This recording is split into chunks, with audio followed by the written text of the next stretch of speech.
In World of Wonder version 3.4, we made several improvements to interactions and gameplay devices. Let's check them out. Let's start with the updates to the defensive tower device and environment control device. You can now set multiple defense towers when using interaction activation. Now, when players interact with the device in a creation, they can select any defense tower from the list to spawn it. New environment control device weather. You can now give your creation a unique sky with blood moon weather. Next, we updated the water cube. With more customization options, you can now customize them to look like lava and polluted water. We hope this helps you design gameplay that's even better suited for your creation. Finally, to help creators design creations more efficiently, we've made various interaction improvements. In area editing mode, the grid plane's height will no longer change when placing objects. At the same time, free editing mode now supports zooming in and out using your fingers. In terms of the backpack, you can now choose whether to have it cover half the screen or be further minimized. We've also added secondary tabs and tags, so you can find the objects you need much faster. Furthermore, you can now drag objects directly from the backpack to place them.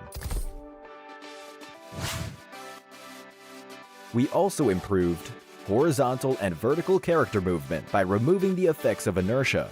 You can long press to continue moving. In free editing mode, use the quick move button to move directly to the plane of a selected object. The camera is now positioned towards the right when the UI is expanded, so it no longer blocks the player or objects. This should make editing objects more convenient. Likewise, when editing building objects, they can be resized and rotated along the X and Y axes without using parameter switches. That's it for this introduction to the new and improved World of Wonder editor controls. Experience the latest improvements for yourself. To learn more, please follow the official PUBG Mobile community. Winner winner, chicken dinner. See you next time. Dear survivors of PUBG Mobile Metro Royale, have you noticed that the town is a little different from before? A mysterious power is quietly approaching. Let's see what happened to the town. When the darkness of night falls, the town becomes rather enchanting. You will find a bottle of transformation salve in your backpack. It will bring you a completely different experience. Use it to transform into a vampiric fiend or wolf warrior. Use their powers to fight against zombies and other enemies. If you choose to become a vampiric fiend, you will gain the ability to fly. When you're surrounded by zombies, you can make a quick escape. You can also fly in the sky and launch attacks at enemies on the ground. Once you reach a certain altitude, you can use the quick dive ability to swoop to the ground, dealing damage to zombies and enemies within range. Also, after you defeat an enemy, a blood orb will spawn nearby on the battleground. Touch it to recover some health over a short period of time. When transformed, you will automatically absorb blood orbs nearby. If you choose to become a wolf warrior, you will gain a speed boost, jump boost, and wall climb ability. These abilities enhance your mobility, helping you sprint quickly to the next fight. You can also jump and climb walls to get over obstacles. Additionally, wolf warriors have a close combat advantage. You can punch to deal damage to zombies and enemies within range. When sprinting, you can still launch an attack to damage enemies within range. Oh, and using the Howl ability buffs you and your nearby teammates. Whether you choose to transform into a vampiric fiend or a wolf warrior, they will grant you power in the dark of night. Making strategic use of their abilities will definitely provide you with a unique and fun gaming experience. To that end, we've also made adjustments and improvements to the room feature in Metro Royale. We've removed some original room parameters and also added some new ones. Now, in the room's advanced parameters screen, You can enable all members use owner's loadout and talents. After enabling it, all players will use the owner's preset loadout and talents. We've also added settings for match duration and return point ready duration. You can customize their parameters according to match requirements. Furthermore, players spectating in the room can now view return point information on the spectator map. In addition to all of this, we've also improved how custom parameters are displayed on the room screen. You can now clearly see details of the parameters you wish to customize. We hope these improvements will elevate your gaming experience. Some basic functions have also been improved. From Chapter 22 onwards, you can head to Settings, Controls, Advanced Controls to choose if you want to show teammate outfits in the lobby and during matches. Furthermore, on the screen to hide advanced equipment, we've added the Hide Advanced Helmet option so you can further customize your look in the lobby and during matches. Additionally, players who play both Classic Mode and Metro Royale can head to Settings and, depending on their needs, independently disable Auto Pickup for just Metro Royale.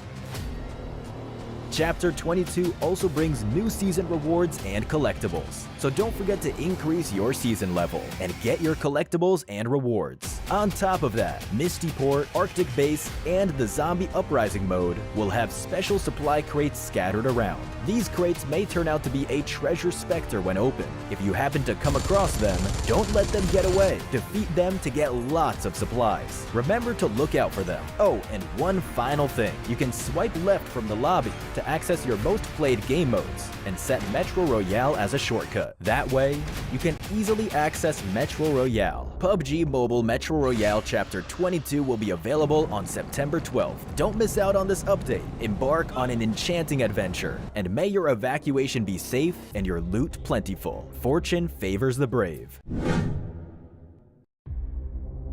Welcome to PUBG Mobile 3.4. As part of this update, we've added a new themed mode and improved the game as a whole. Let's explore this new version together.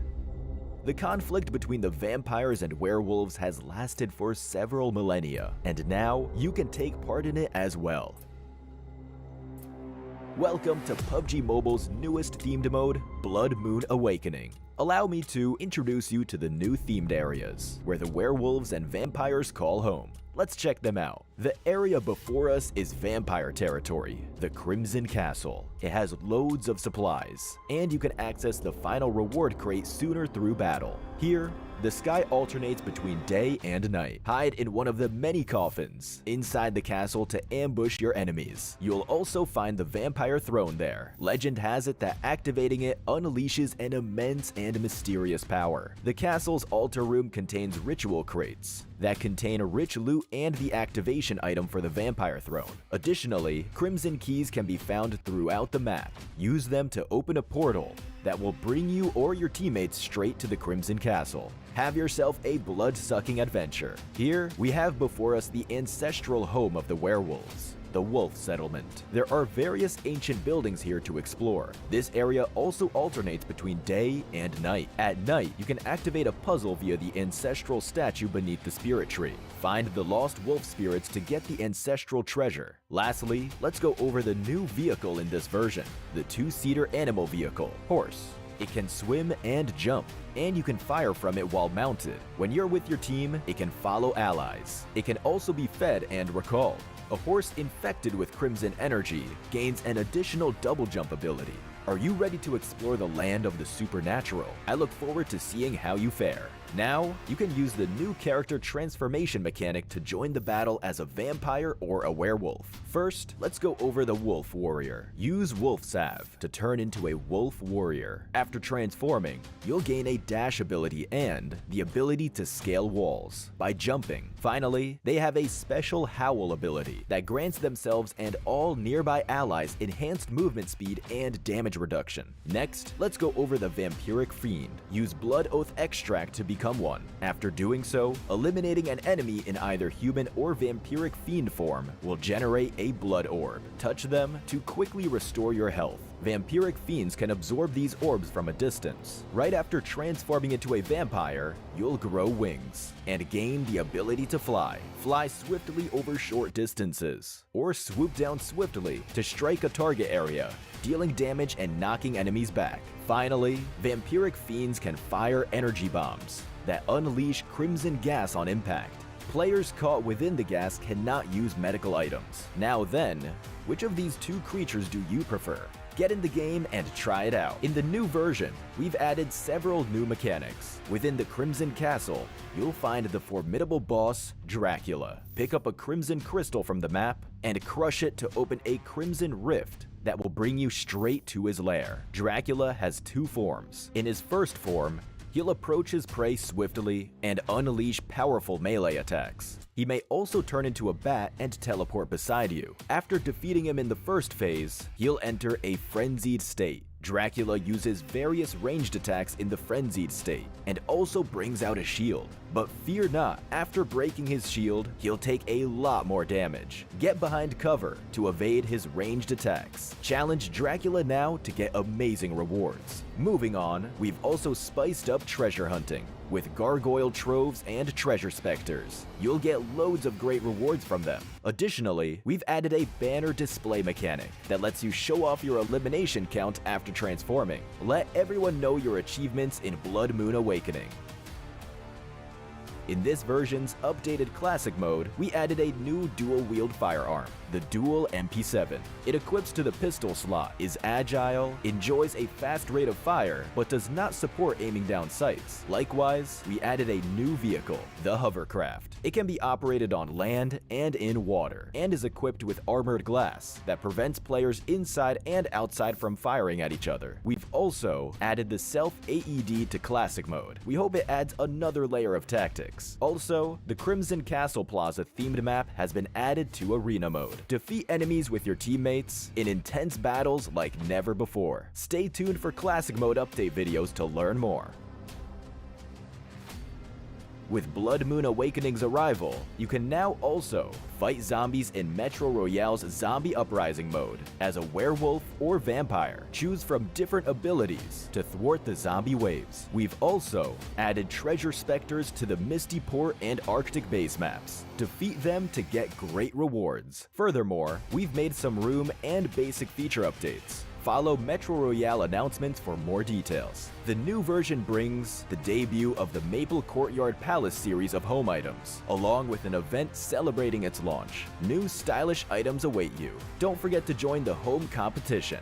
Unleash your creativity and build your dream home. Stay tuned for home update videos to learn more. Version 3.4 also brings Wonder Season to World of Wonder. Also, we've added a new map template featuring Erangel after a century-long drought. More importantly, vampire and werewolf transformations are now available in World of Wonder. May this bring your World of Wonder creativity to a new level. For more details, stay tuned for World of Wonder news. Plus, Cycle 7 Season 20 has been updated, with new tier rewards for both Classic Season and Casual Season. That's it for this overview of the new content available in Blood Moon Awakening. Get ready for the grand supernatural showdown between werewolves and vampires. Winner, winner, chicken dinner. See you next time.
Ratto boy goes down. The nade through the backline. He finds one and it's turned.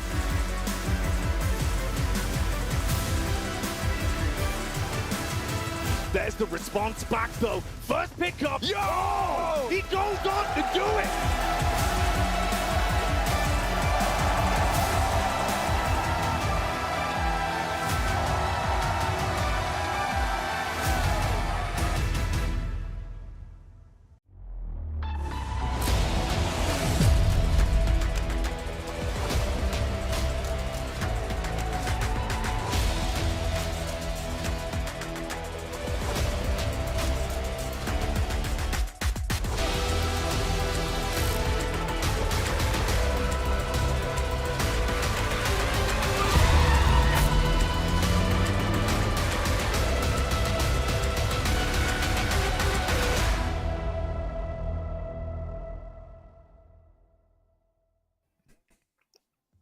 It's time to kick off day 3 here in week 2 of the PMSL EMEA. My name is John Allen. With me is Blank, and we have had a great start to the week. We are going to be ploughing on in with plenty more PUBG Mobile action in the coming hours. So make sure that you stay locked in because we're going to be right here with you, Blank.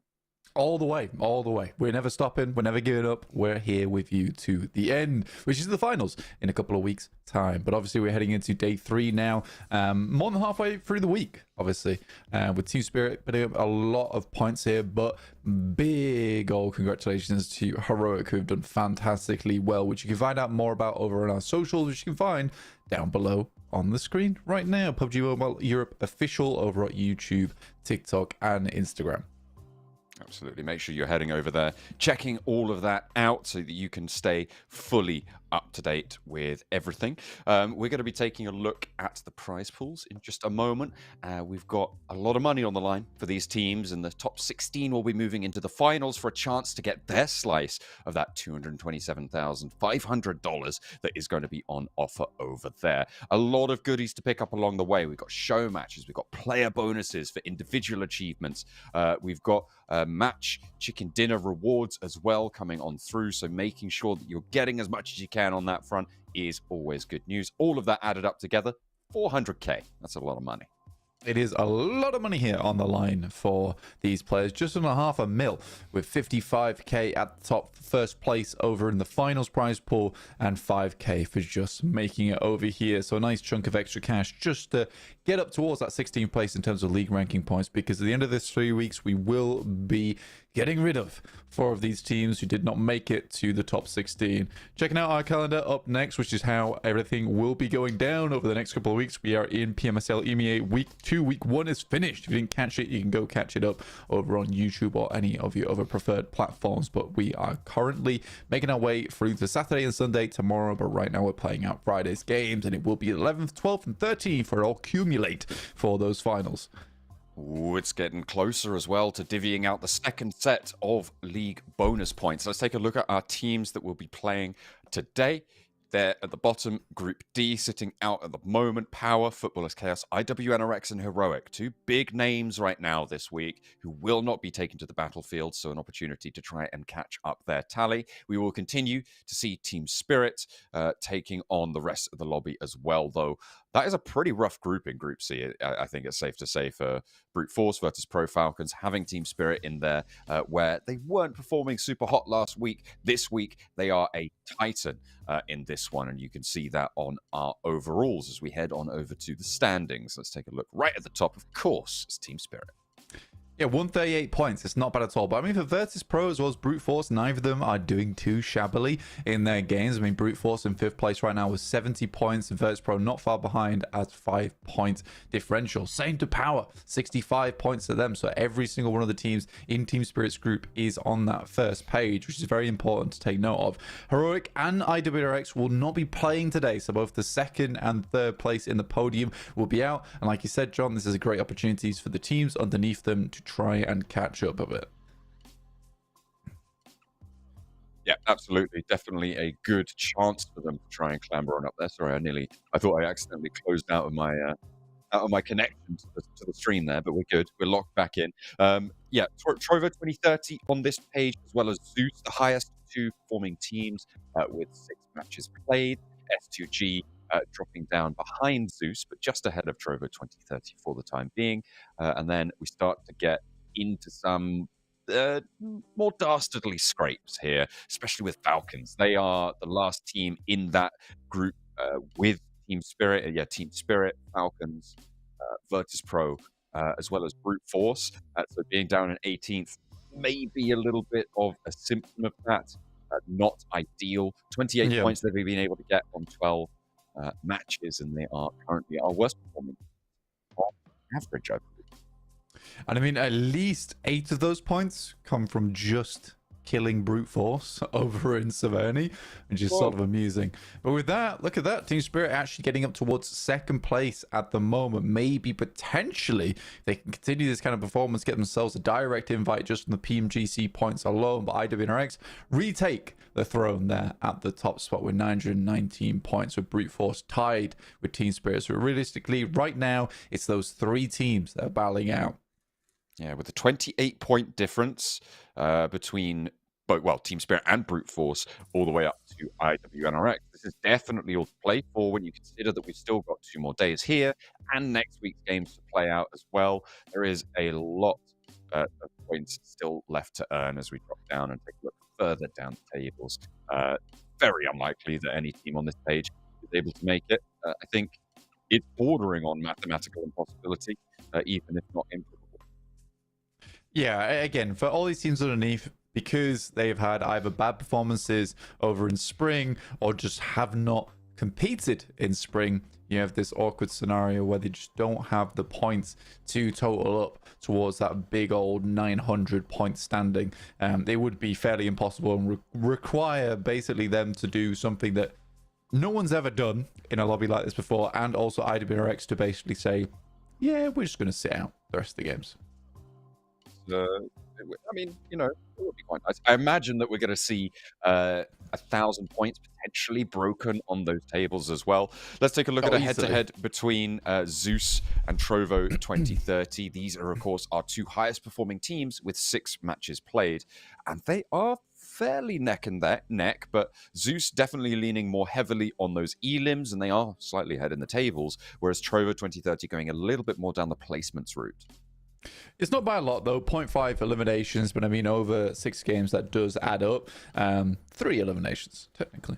But yeah, for average placements-wise, I prefer to see Trovo 2030 making it to 22 minutes 52. If you think about the fact that 24 minutes is roughly a top 3. Funnily enough, it's that 1 extra minute which is making such a big difference. So Trovo 2030 just need to get through that last little stage, and then they'll be earning so many more points. And speaking of earning points, let's take a look at the maps that they will be playing to get those points on. We'll be starting off with Sandhawk into Erangel, followed by 2 more into 2 extra Miramars to cap off our day. So we are chunking it out here. There is, of course, the very secret TDM that sits in the middle of the day. Nobody knows about it, but it's definitely happening. It was, I believe, Team Spirit getting the call out again. Nomi, I believe, was on that one, or have I just misremembered that entirely? Yesterday, either way, we did have Team Spirit winning their TDM. Convincingly, not quite, but still doing quite well. Let's head on over to focus on the Sandhawk, though, because we have 5 teams top performing at the top here. IWNRX, who are not playing today, they are taking the bench for the 1 day out that they have this week. Na'Vi, Virtus Pro, Brute Force, and Trovo 2030 all will be in, and they are our top performers here. It is interesting that Virtus Pro still makes it in towards this top side, despite consistently taking that fight with RCB and now getting shut down by Trovo 2030 over on the hilltop that looks down towards Painan. So again, for RCB, I am annoyed that they continue to go for this push, and I think Virtus Pro has certainly proven themselves enough at this point to be a case of we probably shouldn't drop on top of them. It's not working out for either of us anymore. This is feeling more and more like a grudge match than anything else.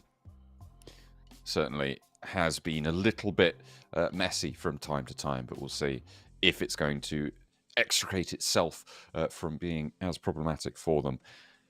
Interesting to see how many more placement points on average Brute Force has been able to get. Maybe that's a symptom there. And that depleted average survival time at the bottom for Virtus Pro. So some swings and roundabouts on that one, but Virtus Pro bolstering that with those eliminations on the flip side, with, of course, the engagements that you were talking about in Painan. Hopefully, they're going to be able to get away from this one, because both Virtus Pro and RCB playing today. Do they go for a backup drop? Does it finally extract itself? Does it finally stop from happening? Like I said, you don't even need a backup drop. It's just drop on the other side of Painan. It's as simple as that. You both just play cautiously. If you manage to grab a pickup, maybe in terms of a knock, you can potentially try and follow up on that. Right now, we're looking at our head-to-head between the two best players in the lobby at the moment, which is kind of a big... This is in week 2 only, but if you look at Nomi, 7,340 damage compared to Jafar's 3,200, you can see just how much Nomi has popped off this week. It has been an incredible showing from him. It certainly has. I mean, this is really quite an impressive difference, over doubling the damage numbers there. For Team Spirit, I mean, this is a lot, I think, in part due to day 1. If I'm not mistaken, Nomi was able to do so much in day 1, not quite as much in day 2, but still a very large amount. Yeah, almost 4,000 damage came through in day 1 from Nomi, and 22 of those eliminations as well. And then he backed it up in day 2, with the rest of it taking 3,500. So only a 500 damage drop off, to be fair, and a 14 elim day is still incredibly strong. I was, in fact, enough to earn him the MVP spot. So we'll be going into today feeling nice and strong, or hopefully he will anyway. But Heroic not going to give that up too easily, because a lot of that team is performing quite highly. Yeah, unfortunately, we won't get to see them today, though, so I'll have to bring that mojo to the table tomorrow and hopefully unleash the beast. For now, the beast is caged. You can find out more about that beast over at www.monsterenergy.com/gaming. Head on over there if you'd like to learn a little bit more about what has been caged and what is about to be unleashed in these games. All right, let's get it off the chain and see what we can find over on Sandhawk. Virtus Pro, they're gearing up for a hot drop. You can tell, it's going to be hot. Take the jacket off, cool off a little bit, because it's about to get spicy, I'm sure. They're ready for it. Will they have an opponent this time? Yep, just drop on the other side. That's all I ask, RCB. That's all I ask. That's all you want. That's really not even a big adjustment to be made. It's a really small adjustment, actually. But unfortunate. Okay. Yeah, I mean, that's what they've got to focus up. That's what the cameraman's telling us. Whoa. I like it. Trovo 2030. A lot more animated than S2G, seemingly.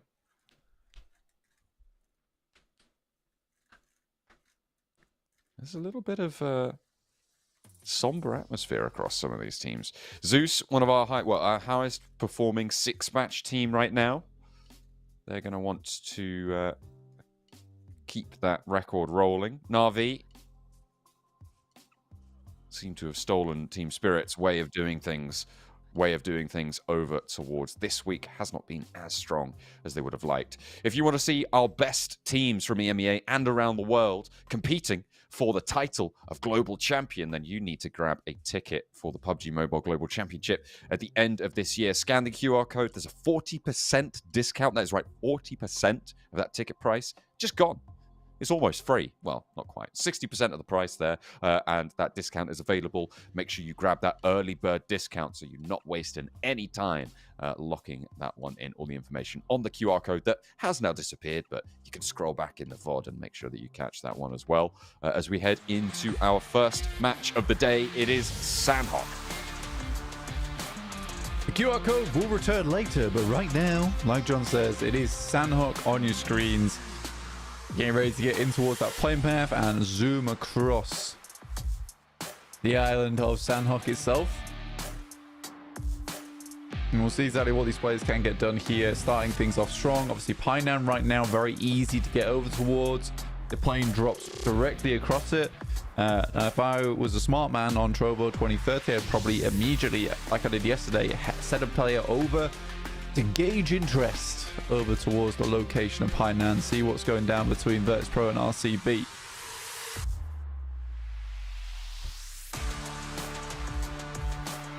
Twisted Minds out on the west side of that northwestern island. Na'Vi dropping around the ruins. Guild maybe going further down the west coast. Could be trouble with Enigma Galaxy there, but they're used to being neighbors. Team Spirit over to Boot Camp. Brute Force going to go further out north. I think that's S2G. Going to potentially head out to Paradise Resort. No, Brute Force are just going to stick to Cow and tap Mock on that split. RCB and Virtus Pro are indeed in Painan. It is going to get messy. The question is, have they managed to separate across that river? And October 2030 going to do something about it. Moving in, though, to the south side, I think Black Esports have taken a fight with Vibes. Yeah, straight away this is over towards the northeast side as opposed to just heading down towards Bantai. Again, it seems to be a really aggressive posing for vehicles early on in these games. It can be a little bit questionable. Circle sends all the way up towards that north side. Again, I would say this is another good game for Trover 2030 to potentially get rid of some of the players that are down towards that south side. It's what gave them such a good showing yesterday on Sandhawk, which was just getting rid of a lot of the players that were traveling in from the south. I don't think you get Victor back up. Oh. There we go. He's plucked his last string on that one. We'll get rid of the music. We're in with the game. Black Esports taking care of Victor. Mazzaro as well. They lost Lewis early on, which is a little bit unfortunate given that they are certainly the winners of this engagement on the south side, but they'll be happy to have survived it nonetheless. They have 3 points on the board, and they are chasing Vibes right now. Vibes now 1 point ahead with the elimination that they were able to secure. So they are maintaining that lead, but I think it's going to be difficult for Brute to get too much further. Hopping over towards Painan. Nobody's gone down just yet, and Blank, your wish was not fulfilled, unfortunately. They are both still on the north side. Yeah, and I think for RCB, you look at this, and it's just they're caged into a corner now. There's not a lot of exit routes for them. If you send out towards that north side, you're opening yourself up for sight lines. The team's on that northern edge. But yeah, it's just a really grim way to play Sandhawk. And the only reason I can see it happening is because they're just posturing for finals. Because Painan's by no means a bad spot to take at all. So if one or two of these teams can force the other out, it makes a lot of sense. And I say that the onus is on RCB because they are the ones that have lost the most engagement versus Virtus Pro. In the meantime, it is Na'Vi up against Guild. 11 does get flushed away.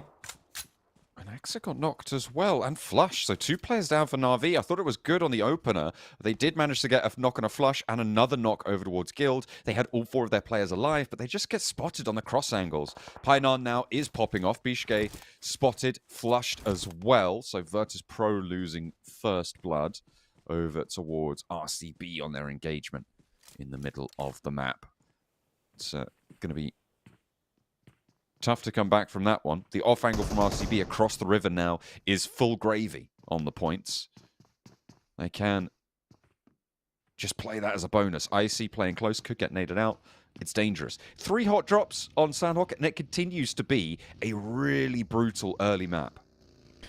Yeah, it's hyper aggressive, and honestly, for Team Spirit, it's so good for them. Just being able to immediately send up towards that north side with absolutely no contestation because everyone else is stuck in engagements. Koa goes down, no Loxy should flush him. Doesn't manage to sneak the pellets around the edge there, and Koa does go down fully. Icy still on the top floor. Malloy over on the staircase. They're trying to find some sort of retribution, right? That is the name of the game here.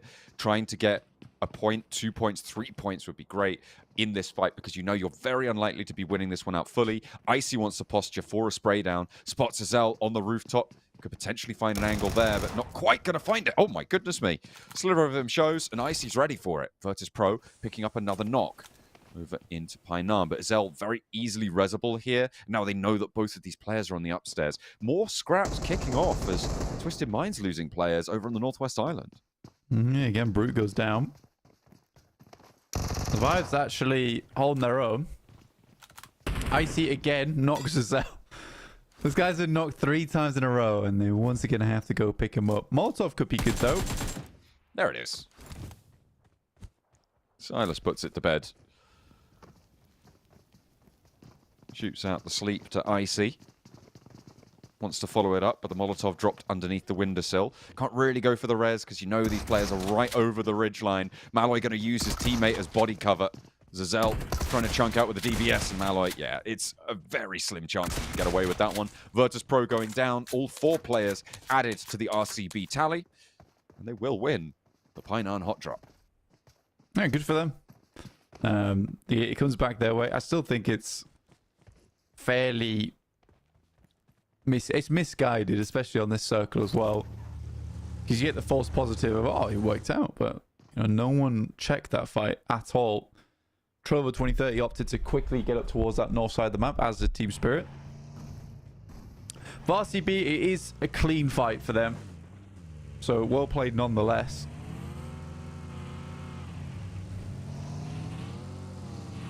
Enigma Galaxy moving over the head of Guild, trying to hide out under the bridge. This time they get past Guild and get past 2 players of Guild without it all dying. Very good strategy in general. Hasn't gone the best for them previously. Yesterday, Sandhawk certainly did not do them any favors there. And they will be playing on the west side near Twisted Minds, and teams looking to go over on that north bridge potentially. Na'Vi have opted to go for the botation all the way out to the north side, Blank. Yeah, it is just the 2 players. A fight versus Guild did not go as they expected. This is a nice shot. Even got the God Rays in play as well. A little bit of the flares. Falcons on that north side, and again, we were talking about Falcons, how they're one of the worst performing teams. Is that okay to say? Can I say that? On average, yeah. They are, I believe, currently the lowest scoring team on average per map. Yeah, so it's true and real. I'm okay to say that. S2G, though, are a lot closer in.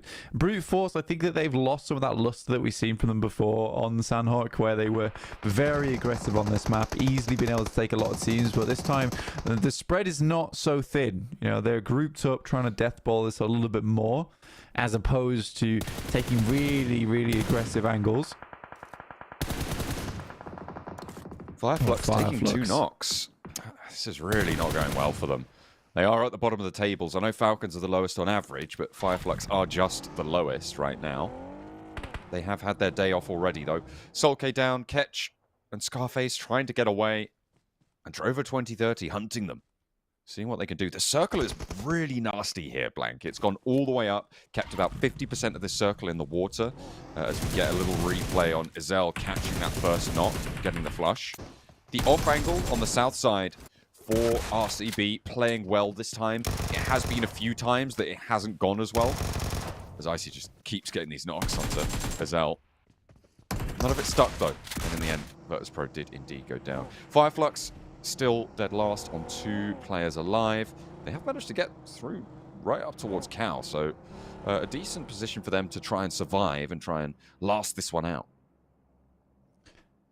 Yeah, it's not a bad position to be in. I think for Fireflux, again, it's just a case of really not showing that same kind of performance from last week. And it's almost interesting because they changed our opinions of them very quickly in week 1. Because we were talking about how Fireflux have had a very much diminished performance overall throughout the year. And we're like, wow, that's so great. They're not bad anymore. Week 2 rolls around, it's like, wow, that's really not so great at all. What's going on? Yeah. I mean, at least Na'Vi are still in 6th, right? That's what they've got going for them. Even if their play hasn't been as impactful as it was week 1, they could still earn quite a lot of league ranking points for this. Yeah, and potentially keep up that tally and looking very secure to go through towards those finals. I mean, even just their astonishing win yesterday on Miramar like shows that they still have it in them. But it is feeling a lot more like the Flip and Default show, more than anything else. Yeah, but Lemon was great in week 1. Yeah, but it hasn't carried through. But the rest of it seems to maybe have. Yeah, because I think that it's somewhat excusable for Axa to be going down early. You know, he's not as mechanically crazy as Flip or Default. but he's playing outpost and he's making a lot of the tough decisions for the team. And he's happy to scout, and if he's the casualty from the scout, that's not a huge deal. There's just a lot of their rotations they like to go for quite frequently just aren't working out currently. And this is a rough circle. A rough circle. I do like the rotate they made in the boat early to get towards a spot like this, because they know it should keep them safe for a while, as there'll be a huge crunch of teams down towards their south. So it was a very smart decision in the moment. Next circle. Ooh. It is a bit mean. It keeps Hatin in. It keeps that position that Poser currently sits on in this next circle. He can move up to that compound and stay alive for a little bit longer. Transitions from the Northwest Island are going to become impossible in the next, I would say, under a minute, as teams start to occupy all of the ground around it. So the question for me is, do Zeus stay? Or do they try and make that dash early, try and get across? Because, frankly, the door may have already closed getting across this bridge. It could already be a death sentence. Yeah, this is a wait-and-see type of game for a lot of the teams over towards that west side, because they don't really have the opportunity to go across. Because you're right, John, in this sense. All these teams over towards the west, looking over towards the paddy fields, looking at Hatim, are like, you guys are all in a very, very bad position. Are you going to have a very bad time? And we're going to make sure of that to ensure that we have as much space over towards this west side of the map as possible. So the name of the game does change quite quickly. Nice shot from Robs, though, to open things up over towards Limbo Boom. And that might be the thing that allows the rest of Twisted Minds to come across. Great opening like this. And they had to send almost a spy across in Robs to make this happen. Been holding his breath for days as Robs, but he finally is able to breathe deep the air on the northern shore. Gets through, gets in with a knock as well onto Limbo Boom, just really scouting out those buildings and doing his groundwork there. His recon is strong. Shifu with a nade, doesn't connect. Does that bounce off the door frame? Oh, that's worst case scenario right there for Shifu. He misses the nade, nades his teammate who was downed. And now he's solo with Na'Vi on his east flank. NVM just naded my teammate. Not so good. Oh, dear. That is unfortunate. That is really unfortunate. I think Robs is like, okay, guys, he's really, really flustered. You should come across. That's nasty. Still for Twisted Minds, it's a difficult position. Likely looking to go and transition down south from that compound if they can take control of it fully. Fireflux trying to roll in with 2 from the east, and they've gotten past the first barrier, but Team Spirit hold this compound. Now on the top of the wall, Fireflux allowed to go past over towards the bridge. They're finding a little bit of cover in the shack. Okay. They get all the way through. I think about 6 teams knew they were doing this. None of them could stop it. Yeah, they have the matter of time shack, right? Where it's a case of in the future, they'll likely get Molotov naded out.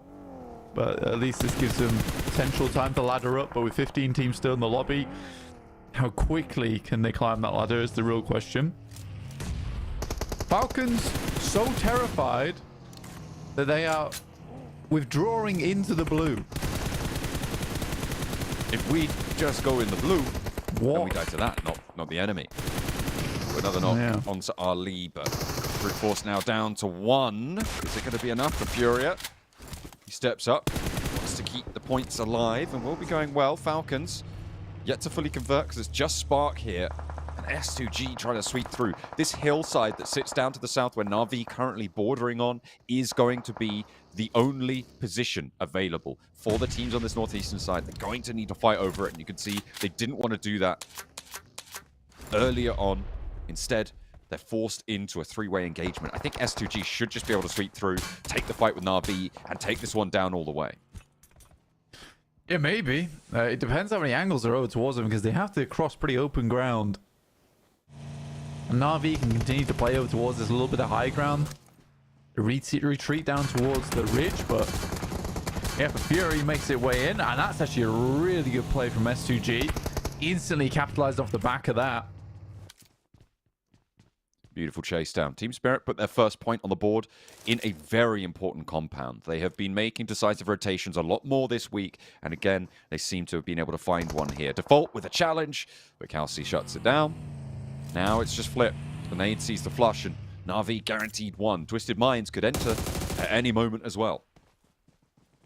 It's a very good play from S2G on the timing, at least, to move across as soon as they see Furia sending in, because they know that a lot of eyes and a lot of attention is going to be on Furia. So S2G making their way over towards this ridge line. It's going to be very useful to them. Zeus definitely in a situation where it's a case of we faltered. We massively faltered here. Okay. What? That is a very low HP man. Wow. All right. That looked like he'd already connected the spray and looked for more, but Flip does go down. S2G do take one back, and they are playing on as 3 now. It's really unfortunate to lose their player because they need this numbers advantage against Twisted Minds in this spot. Although Twisted Minds kind of isolated to the peak of this this curved hillside that sits around the low ground water. It makes it a lot harder for Twisted Minds to move. S2G have more transitional options for getting down south, whereas Twisted Minds going to have to take this fight, and they're definitely going to have to take it now. Look at how that circle shrunk down south, keeps the Team Spirit compound in, keeps RCB in their compound on the south edge as well, so everybody else can just bide their time. Enigma Galaxy will have to make a move, and Twisted Minds are going to opt to go along this ridge line, kind of the only choice they could make. Yeah, it's an unfortunate shift, honestly. For a lot of the teams on the north side, they're really banking it heading up towards the paddy field so they could play that one out. And at least try and play the terrain here. Twisted Minds, though, it's Robs up front. 4 eliminations for him. Sends a nade over the top side. Pulls out the signature shotgun. Not going to go for full contact just yet. Another nade as they keep on tossing in, trying to find a little opening. A bit of damage. Robs up to the ridge line. Trying to gain some information, but they are playing quite far back on S2G's side. Rob's now finally getting a little bit of information as he peeks out, but with a shotgun, won't be able to do much more than wing some damage through to Kelsey. A knock over towards 1. Will be answered with a second as well. Robs is down, so is Doran. Just Lord stands. Kelsey's low, sure, but can he step up against Lord? Lord is still working for Twisted Minds to move on through. The hold looks good, though. And Kelsey going down is not going to phase them. S2G, stay alive. Enigma Galaxy, get it ahead of the curve, though. This is a brilliant rotate from Enigma Galaxy. They read this one nicely. Yeah, we'll have that. Not letting you in, which is fair enough. Team Spirit sent out an outpost. King Kitsune, though. Hamzy, quick to the punch, realizes there's a team that's trying to get ahead of them. Immediately tries to prevent more damage from coming through, but it is just the 2 players now from S2G. Narvala has a nade. Oh, he knows exactly where he's aiming as well. That's a perfect burst. Navallo low. The Molotov there going to force a very weird res position. The heal position, rather, and immediately it's capitalized on. It's communicated back. The Molotov behind the rock there, stopping him from getting back to cover. They may be looking for this res, but Kitsune has moved up. They've got Matic as well to back him up. Enigma Galaxy, 2 players down here. Hamzy with the challenge as Matic puts more damage down his way. Swash trying to crawl on back, but that nade looks pretty decent. Might just find it. No, goes short. Doesn't connect. Yeah, he goes very far there. I think they realize that maybe they've overstepped slightly. They return back to the fold, so comes up back towards their way, so they double back because they're like, now we need to clear out this side because we know that there's going to be full 4-man teams down towards the south, so we need to deal with that north side so we're not getting pinched later on. Smart move from Team Spirit, but there's a timer on this now and they've got to be quick about it. Hamzy not behind that tree, but they figured that out now. Taking shots out into the grass. Giving it a little trim. Oh dear, Enigma Galaxy weren't ready for it, but now Team Spirit are going to bear down upon him. And the 2 players behind the tree, those go over to Team Spirit. Redox under pressure as Matic steps in just in time. A knock from effect over towards Trovo as they try and push him from the south. He's 1 man holding the compound on the south edge. Fireflux are getting spotted, and Team Spirit just a moment ago had 1 elimination, and now they're lighting up the rest of it on 6. Sort of amazing. Nomi, what a run out towards the side. Almost gets away with it, but at least he's in cover, so he is now resable. Which is a good move from him. I think Nomi understands that. I think this is a recent understanding from Team Spirit is that it's far better to play with 4 and not making as risky plays. They're waiting for their right moments. I do like it a lot. There's still that aggression to them, but it's more calculated now. Less throwing themselves at the problem. Team Spirit get the res on the high ground, cut Scarface as he tries to move across the open. And now high ground for Team Spirit. They have just opened up the cannons. That flex out that you praised earlier, and rightly so, as they're now on 8. Wanted to put 10 up, but I just think RCB deny. At this point, there's no way. There's no way that you get away with anything. Try and take some peeks, sure, maybe get a knock on a flush, but even then, it's super unlikely that you get anything done. Yeah, they are hella donezo. Like, how do you get down this hilltop? So, Molotov in the hand of Silas. Oh, it's just a smoke, actually. Potentially looking to run out. No. Yes. So blue zone will take them. Goodbye. Out they go. Team Spirit on Sandhawk, starting the day well. They thought that they might have a low elimination count, but in the end they flex out. They pick up a lot of the players who got down around them as well.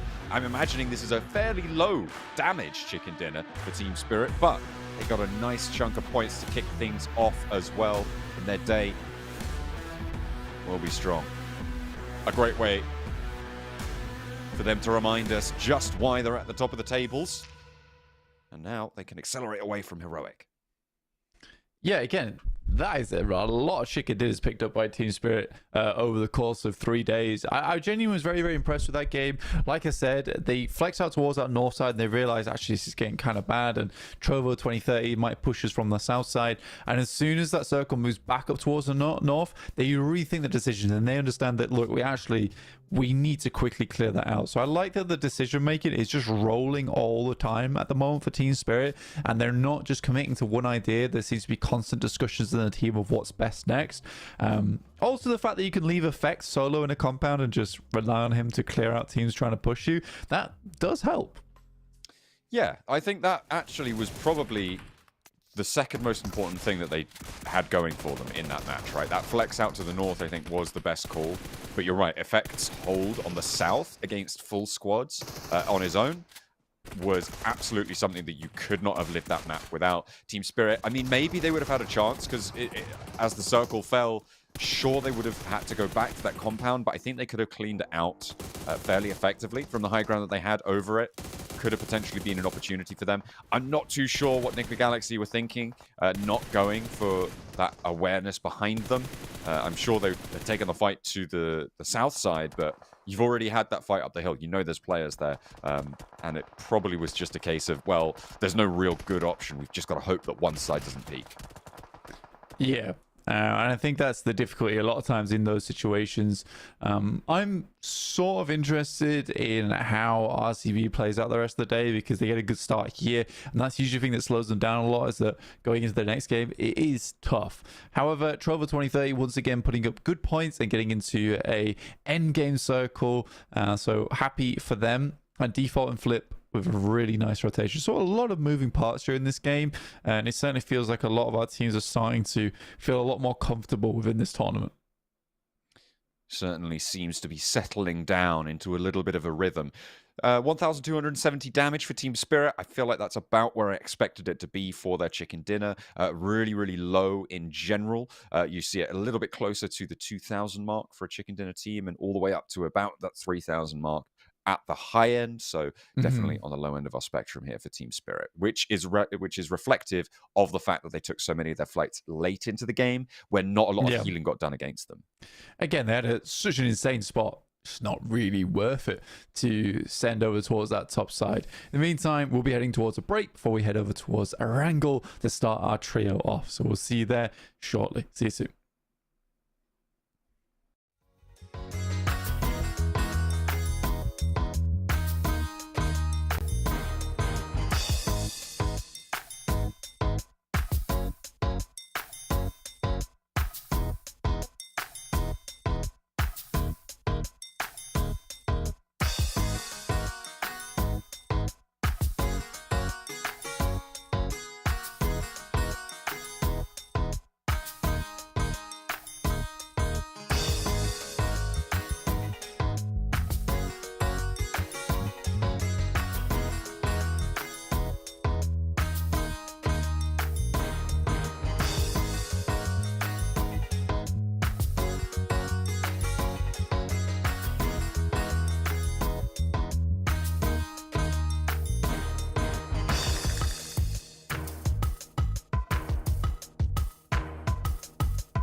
It seems we may be being treated to a third day of Team Spirit's reascendance to the top of these tables because they kicked the day off with a chicken dinner over on Sandhawk. Great to see them able to keep things going. My name is John Allen. With me is Blank, and we're going to be following Team Spirit's ascendancy over the course of the rest of today, or rather, we hope to, especially with all the other Team Spirit fans out there. I know you're watching. We've been obviously following these guys for a long time, so it's great to see them continuing that success because they worry us sometimes. You know, we're like proud parents over here on the broadcast. We get worried. They need to come in. Come on, call your father. He's worried about your point scoring ability. Yeah, I mean, for Team Spirit, it's a nice one seeing them actually get back up towards the top side. I do wonder how long it'll last, though, as always, because it does have its ups and downs. But let's take a look at the overalls as they currently stand, because I'm sure things have switched up a little bit.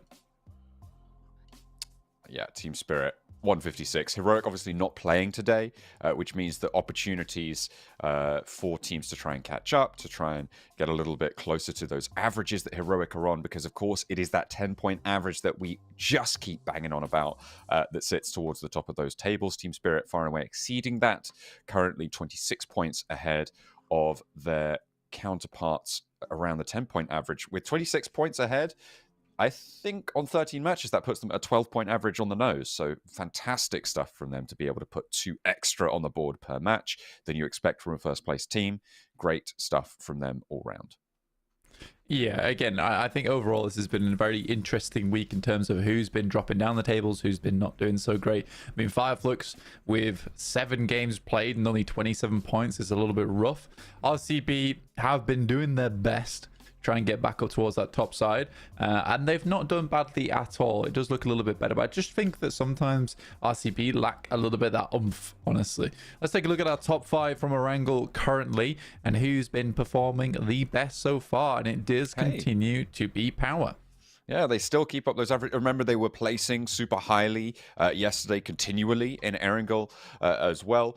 This is the first time we've seen Team Spirit on this page as well, which is notable because, of course, this includes all of Week 1's performances as well. So the fact that they are on this page now just shows you how much of a revival they have had. Heroic being on this page doesn't surprise me at all.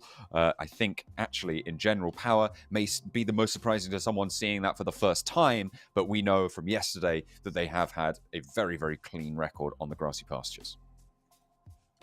Infinix GT20 Pro providing us a dual chipset and 144 Hz AMOLED display, by the way, with 120 FPS. So looking absolutely gorgeous in game, and providing the stunning visuals that you see on screen for both us and the players currently here at the 2024 PMSL EMEA circuit. AMOLED, by the way, stands for Active Matrix Organic Light Emitting Diode. So the Active Matrix Organic part is what you're talking about. So the LEDs, they're active, they've got a matrix, they're organic. I don't quite know. I don't think that means they're bred on an open air farm, though. I think that means something else, which I have to dig a little bit deeper, but now's not the time. Or is it? Can have an impact on the future PMSL as well, organically, by the way, by filling out the survey that should be popping up in the chat occasionally here and there. So if you catch it and you want to have a little bit of an impact, make a little bit of a change, please do feel free to fill out that survey. Yeah, make sure you are heading over there. A couple of questions for you to answer, to have your say in how everything is structured. Do you think the Team Spirit deserve to be in first place? Or do you think that Na'Vi should be there? Maybe you believe that 77 should be in the top of the tables, and if you want that to be known, make sure you're heading over to the survey to fill that out, because right now 77 aren't aware that you guys want them to win, which means that you definitely need to make sure that you get that opinion heard. They're in 16th right now, and I think that's primarily due to lack of deciding that they want to not be in that place. You think? Yeah, definitely. Like, if you wanted to win, you just would. It's that easy, right? That's true. It's very, very true. Sometimes you just got to have that winner's mindset at the end of the day. As we head over towards our ankle, we're starting from South George over towards Nobrup Noya on the southeast side of the map. We see a lot of these playing paths recently, and it does make it slightly awkward for some teams, but for most, they figured out their alternate drop spots, how they want to play it. So now for Virtus Pro, it's a very quick and easy rotate down towards Primorsk along the western row, which actually has quite a few vehicle spawns along it. We'll be able to get nice and decked out with those vehicles. Good stuff indeed. Looking out for any hot drops around some vehicles. In general, more likely, I think, at the moment on the East Coast. Could potentially be Black Esports and Falcons if they can test for vehicles to maybe look to move up towards Severny. But we'll have to wait and see. They are dropping fairly close to each other, so that crossing may still get a little bit hotter as time goes on. Most teams now out of the playing path. Twisted Minds heading over towards the eastern side of the map. You can see Grenade Limbs very firmly in Jafar's favor, but Rob's not far behind him for himself. So Rob's actually doing a huge amount for his team on Twisted Minds. As per usual, most of the teams he is on, very much underrated player. And I think this is probably the best team he's played on in quite a while. Despite that, still looking extremely good on that team compared to everyone else currently, at least. And our circle heads far down towards the southeast side, keeping a huge amount of water in it, actually. Yeah, there's a lot of it in the drink right now. If I had to guess, I would say maybe as close as 45% of this circle is water when you add in the gap between the military island and the mainland. It gets very, very close to being almost half of the water in that circle. Pachinki for Enigma Galaxy, they are going to be just fine. Falcons did get away unscathed, and they're heading up towards Severny.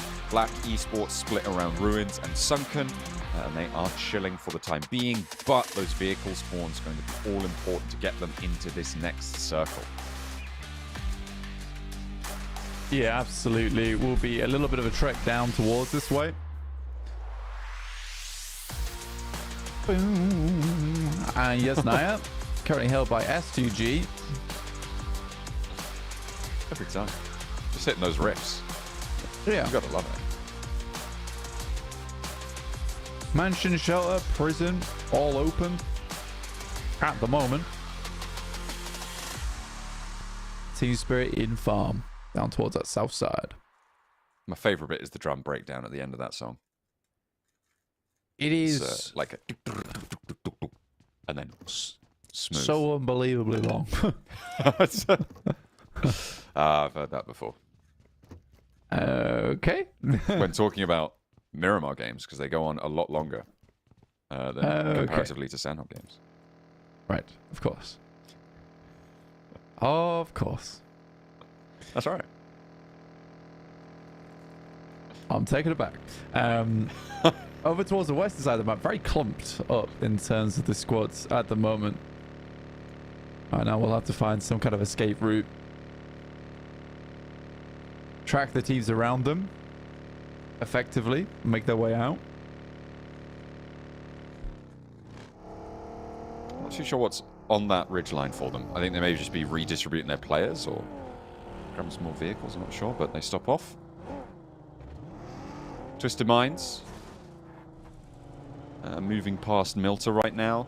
This is an area of the map, of course, with the circle shrinking down to the southeast side that could be really important to get structured early on if you drop in this area. So I don't expect to see teams spending too long in an area like Milta. In general, you want to be setting up outposts to give yourself options to move fast to one of the surrounding areas, because the teams rotating in from around the map are going to take those positions very central as quick as they can if they're not occupied already. I'll be interested to see if anyone opts to go to the military island on this one, because I think about 20% of the circle currently sits in that military island. I don't know how much of the circle shrink area, though, is on that military island. I would say probably a lot less. So in general, I think teams are much more likely to be sticking to that mainland right now. However, last-ditch option, maybe you go for a weird rotate through on that military island and come through on that east bridge later on. Yeah, it could be a potential. I mean, there is a lot of wide wraps that you can make over towards that north side as well, which sit you out of range, or at least LOS, or a lot of teams that do play in shelter towards blue crates on the eastern side of prison. But yeah, if it needs be, cheeky rotate down towards Sosnov could come into play. It's especially if you're very late to the circle.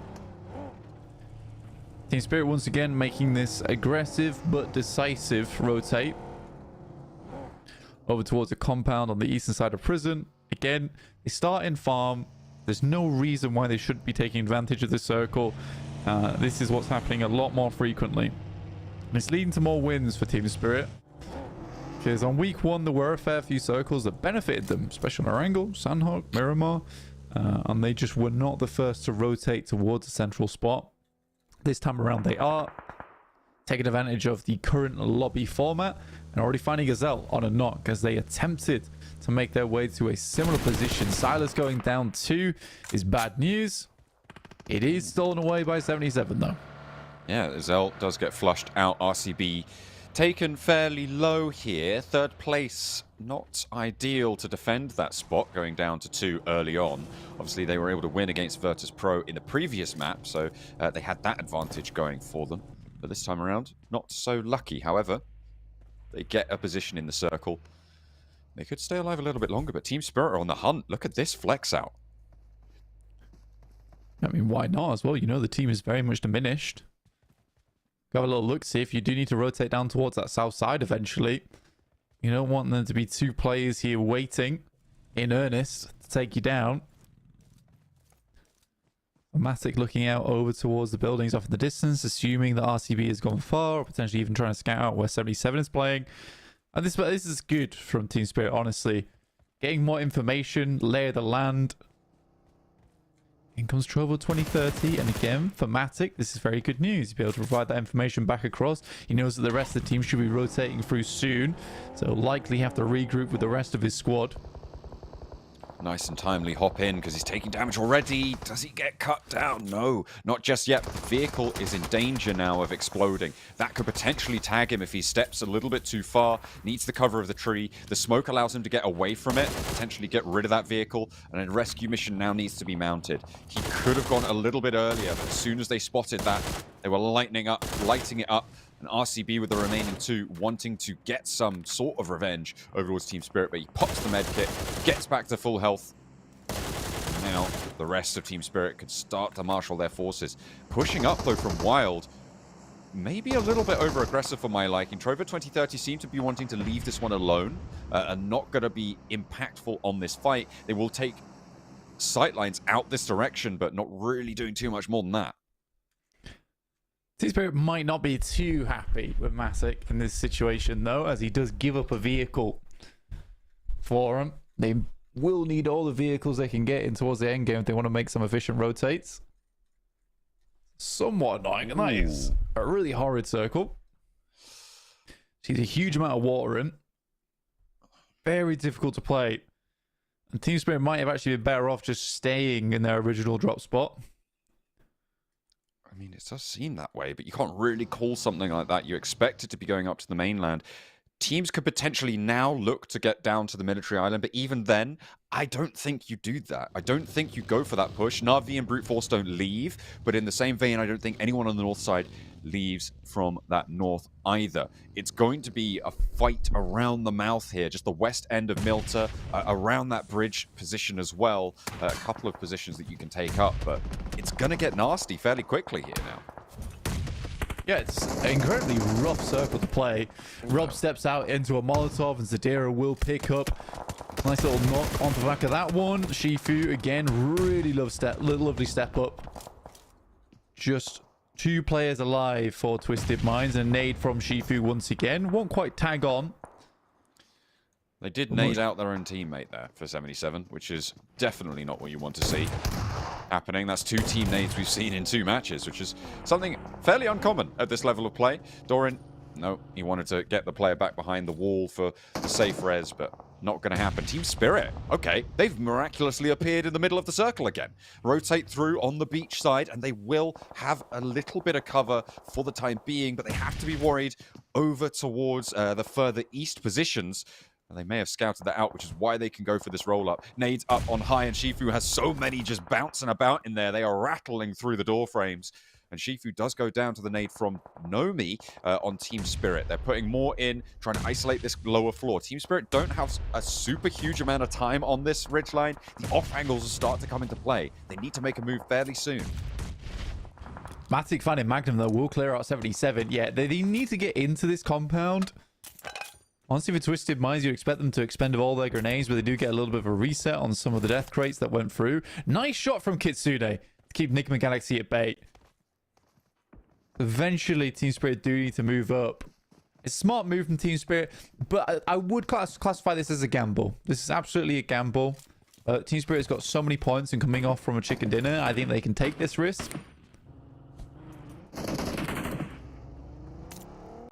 In general, I mean, the expected value of moves like this is what you have to look at, right? If you go down, you get 0. And what percentage of the time does that happen? Well, you think maybe if you're pushing up towards 40%, then you need to make sure that those other 60% potential gains are worth it. So if you're able to not guarantee, but be fairly likely to put up a double-digit game from that position, you take that risk, right? Because 60% of the time, you're going to get a double-digit game. This is a huge shift up to the north. It's going to force players off that South Island, no longer thinking about it. It does actually open up a little bit more area in the north to be playable now. On the plateaus to the northwest of Milta, along that roadside, you could potentially house a couple of teams. There's compounds on the north edge. Teams aren't going to be hedging their bets and giving them an option if the circle does go all the way down south. Yeah, this is a much kinder shift on the circle. A lot of squads. We have Team Spirit. That gamble is the fact that this compound is actually quite strong, but they needed to get a bit more of an opening onto it. Now they're stuck along the coastal side of things. As RCB heads up towards warehouses in Milta. Guild, though, on our screens, looking across the way, there's a team that desperately does need to get into the circle itself. Bonk. That's not where clownfish live. Panned. Get away with it. Pre-pod. Chefed up like calamari. Vibes on the south side. On the east side, going to have to move along the south coast of the mainland. Difficult rotate if they try and swing north. I think it's probably more likely that they can just crash into Milta somewhere and try and play a game from that area. However, they are all four in a vehicle. They're rolling straight up to Guild with Trover 2030 further along the coastline as well. This is going to be difficult. There's an opener for Team Spirit, by the way, over towards Twisted Minds, who are the team that were stopping them from getting fully into the compound that they rocked up towards. So potential for them to overwhelm that, swarm that, over on the west side of that beach. Yeah, difficulty being there's so many angles here from a lot of different squads. At least Effect and Matic get up to the building. The rest of Twisted Minds moves to the other side of the road. Do wonder if they're able to pick Kitsune up. It's going to be a difficult one. And again, teams further down that coastal side might opt to try and push onto this. I think they're looking for the pickup actually here. Yeah, they rotate out. I think they've got a little bit of terrain cover from the down position. Twisted Minds are not in nade range because, of course, there was the knock on the front hold of their outpost, which means that it is a fairly safe res here. Kitsune got shot by Enigma Galaxy, who are, of course, a little bit closer to that bridge exit road. Both Na'Vi and Brute Force, by the way, have managed to get at least one player over this bridge. Na'Vi doing so in much finer health. They are all 4 players alive. Brute Force suffering at their hands. As Vibes crashing into Guild now. They're playing the hill further out to the east, and they want the shots to go downhill. It's looking good. Guild only have 2 players left. Oh, Axa found that in the second knockover towards Kitsune. Once again, he's back on the floor. At this point, you just pick him up and drag him into the building. The wisest decision to be made. You like spend a couple of smokes for it, but I think with that circle shift, it's very much worth those few smokes to get him in.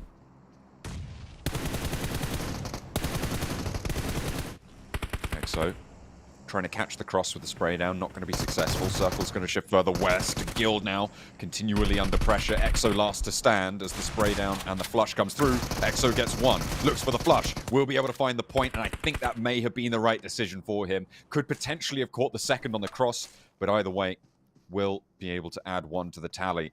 That's better than none. Trovo 2030, though, spot Weiss on the cross in the yard. Yusuf will be able to pick up a point for that. Molotov through the window. Mazzaro does have to back it off a bit. Won't burn out just yet, though. Incredibly far split for Team Spirit. Off towards the western side, a little bit more central in the zone. They retreated a little bit from the compound that they pulled up towards. They've gone back to the south of Milta, and they have got most of it under their control, actually. It's going to be really difficult for Trovo 2030 and whatever remains of Vibes after they finish their fight to get over there. With the shot from AXA and Na'Vi crossing that bridge, they know that they have now been exposed to a second off angle. Well, actually probably more like a third when you consider Nigma Galaxy's angle. One to the east, one to that Nigma Galaxy position, and now to that bridge. It's not tenable to hold the ridgeline before you push on in. Of course, they did get into the compound, or that side of the compound, but they decide Milta on the south edge is a little bit better of a hold for them. I think they'd rather just clear out a lot of the teams coming in from that eastern side. It is aggressive, though. It's very, very aggressive. As opposed to just holding out inside that compound. This is sort of taking your fate into your own hands, though, I suppose. Trovo 2030, they're just finishing off players from Vibes. Matic gets himself a cheeky loot crate delivered to him for free. Very nice. Hang on a minute. This isn't Painan. What are RCB and Virtus Pro doing so close to each other? I hate each other. They're just staring daggers through the alleyways. Peeping through the net curtains, muttering about the neighbours. Got 2 players from RCB, though, compared to Virtus Pro, who are a little bit more healthy here with 3. Still, well-placed grenade could change all of that. And comes Na'Vi to finish off the final player from Brute Force. 14th place today. No Chudo. Playing with Furia, taking up that mantle. Chudo was pretty significant. A pretty significant part of their success recently. Hopping on board with Zeus now as we rotate up the west side. A lot of open ground, but actually the buildings in front of them going to be a really nice pickup for them. Rita did go down earlier for Zeus, which is unfortunate, but we'll see what they can do with 3. A little bit isolated. Not too many open rotational paths for them. The Shrink goes out to the west, and that is probably definitely the worst side for most teams here. A lot of this ground is flat open field, and in general, fields mean people die a lot faster in these final circles. We're going to be moving into stage 6 with, I reckon, probably a little bit closer to, I want to say 7 teams. Yeah, I think with Nigma Galaxy, though, such a strong spot right now. It's actually quite insane how good of a spot they're currently playing down towards the southwest side. Fireflux, Zeus, and Na'Vi can all hole up alongside with the rest of the teams who are protected off from a lot of the squads on the northeast side. So I'd say you probably guaranteed at least 4 teams down here continuing through. Na'Vi doing well to transition away from that military island with all 4 of their players alive against Brute Force, and now they've pushed Team Spirit back a little bit. They can move up. They're playing 2-2. Well, what is that? 3-1, actually. I thought there were 2 players in that front buggy. But no, not to be. Falcons trying to cross the road. And did not quite have the green light to do so. S2G step out with a lollipop. Say, not today. That may be a uniquely British thing. A lollipop lady or a lollipop man. Maybe. I'm not sure. Potentially. A crossing guard. That's an American thing, as a crossing guard. The fact that we call them, it's the name of the person that's uniquely British, I think. A crossing guard. Anyway, back to the game. As Falcons, with their remaining 2 players, going to look to crash, well, anywhere they can find, really. But right now, there is no room at the inn, and they are getting spun out, dipped around the ridge lines, and that is just a bad time for Falcons. Yeah, you absolutely know it's just over at that point for the Falcons. Good shots coming through from Kitsune, though. All in his lonesome. holding it down inside this compound. No one else has tried to challenge.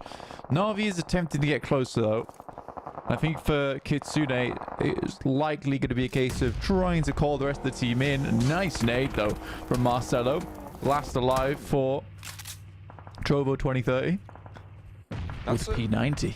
That's a pretty impactful turn of events, actually. On the south point for Na'Vi, their vehicle just got set on fire, right? And they can no longer go for a fast rotate in that vehicle. They're going to have to make it on foot. This is going to give a huge amount of strength towards Team Spirit. As soon as they spot those players, Trovo 2030, a second prong in this fight, sure, but that's going to get dispatched fairly quickly. 8 eliminations found for Team Spirit, and Na'Vi are under pressure as well, trying to move up this coastline with basically 0 cover. They have to get up to this forward position, but I just don't think that's going to be possible. Axa taking a lot of damage, will go down as he tries to cross on the beach. Not going to work out for him.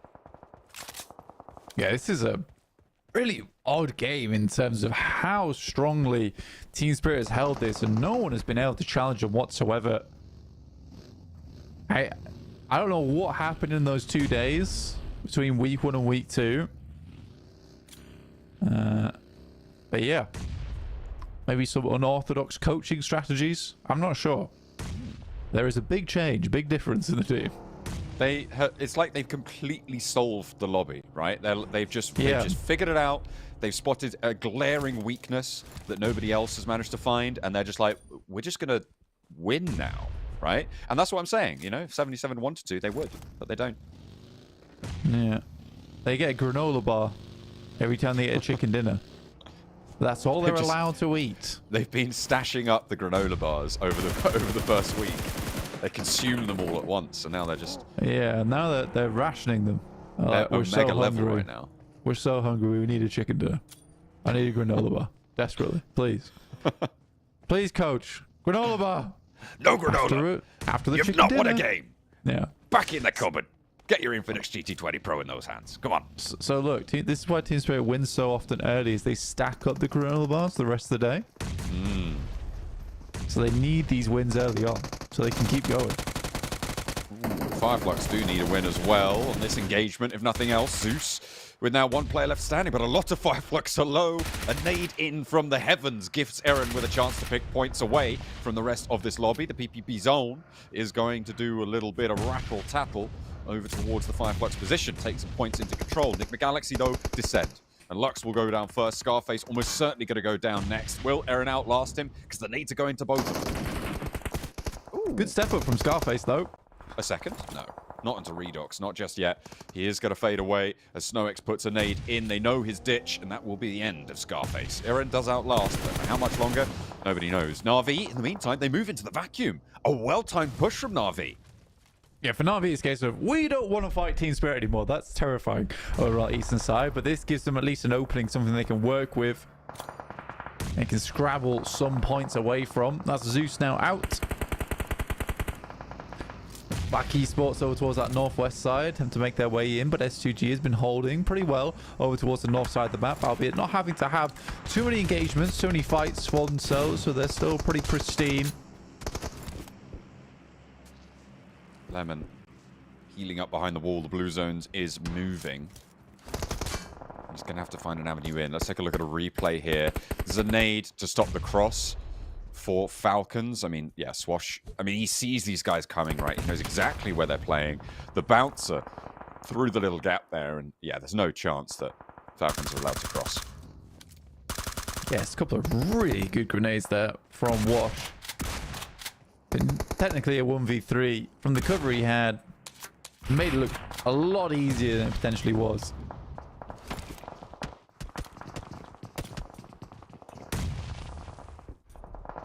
Na'Vi making Big Galaxy look a little bit foolish right now. Lemon, though. Luckily, they... Who's that from? Yeah, Lord. Oh, okay. There we go. But they do lose SnowX. He's up on the balcony. Hang on. Oh, no. There is just a sliver there Enigma Galaxy are trying to figure out how to get that res. He is up on the balcony. I think the time it will take to step out and out to the blue, run all the way up in stage 6 may just be too much. So I think he is a dead man crawling right now. Res potential there. Heal up for Nomi. Virtus Pro are getting cornered out now as well. There's no way you get away with this. Is there a nade from Team Spirit, or they're just going to wait for bullets to find their mark?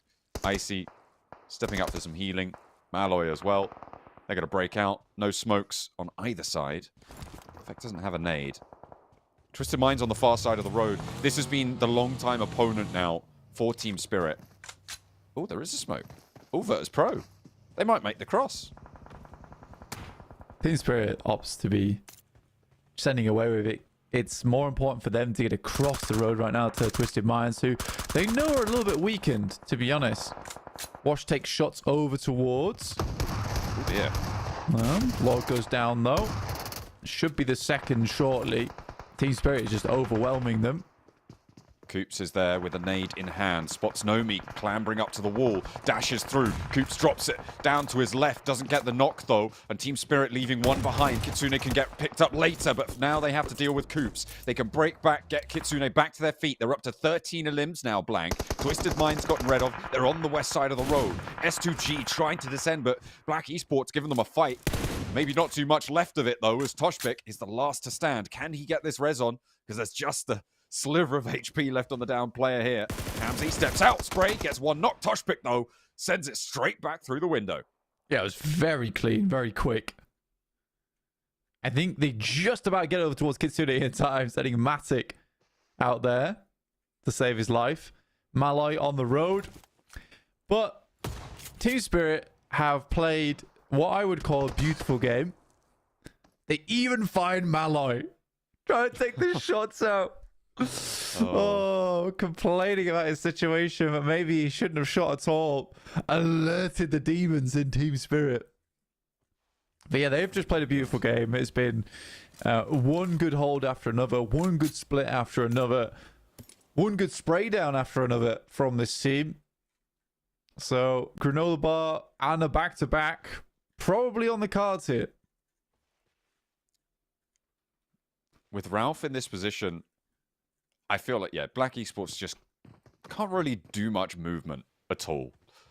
We are going out to the open fields fairly soon. I don't know how much of this rooftop is going to be in the next circle.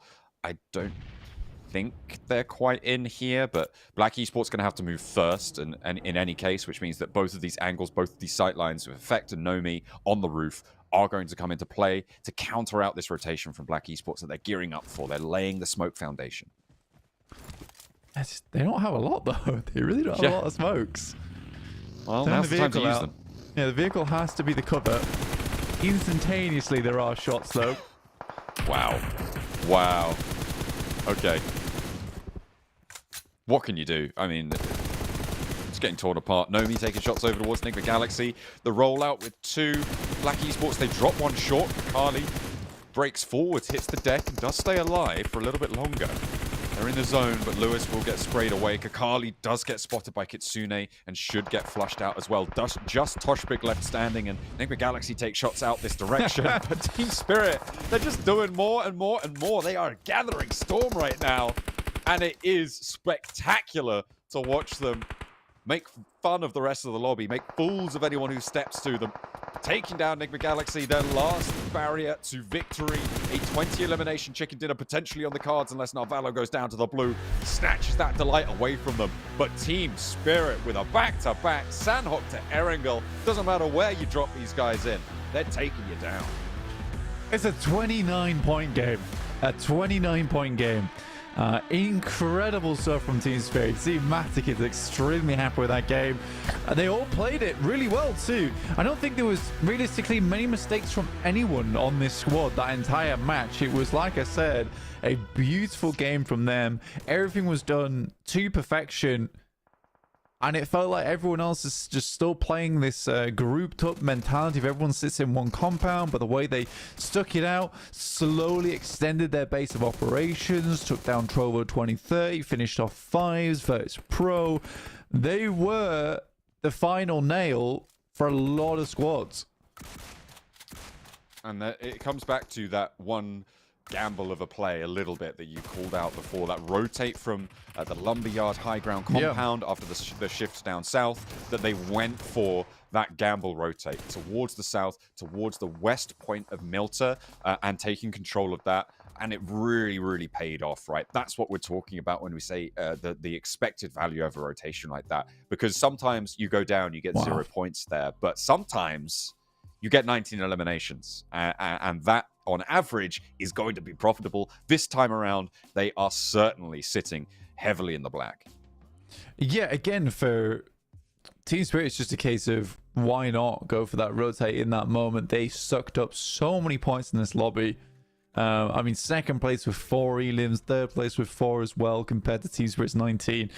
No one else could really contend against them. And again, it all comes down to 77 taking a fight with Twisted Minds, in which case, like I said from that last game, there is some very quick decisions happening going on the team where everyone agrees very quickly and they just make the call and they make the play. And I think, again, this is something that we just didn't see all that much from week 1, is Team Spirit all agreeing on a push and then making that happen together. This time around, it's just so instantaneous. So, like I said, someone's been slapped around a little bit and said, look, you'll all listen and you'll all try and play this game together, because it was disjointed last week. It was very disjointed. This time around, they feel a lot more like a squad as opposed to individual units. They definitely do. It's almost like they just weren't using voice comms last week and they've just turned their microphones on. It's a different and revitalized roster, which is exactly what we were hoping for from them, right? Because we were basically at the point where we have to stop talking about these guys because they are just doing so badly.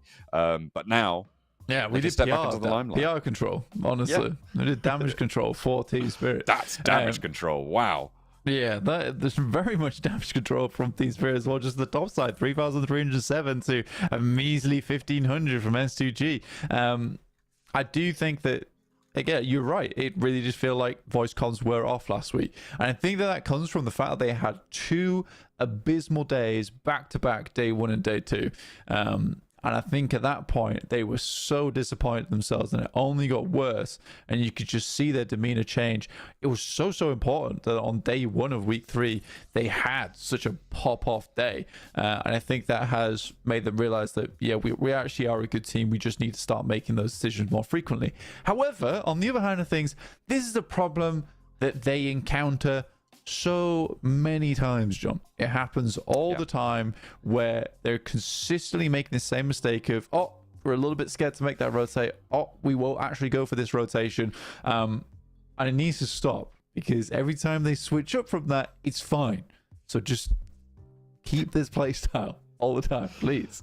Yeah, I mean, that's what you want to see from them. But this time, we definitely saw something special from Team Spirit. They masterfully manipulate Milta and mash their opponents into the dirt, into the beachheads, and into, well, pretty much any surface that sits around where they're taking those shots, because it was a slobber knocker for them. 19 elimination chicken dinner for Team Spirit. Is there any way they can't win? I don't think so today. We'll see you after the break.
88% of PUBG Mobile players say they are concerned about the future of climate change. This shows a need for us to help make change.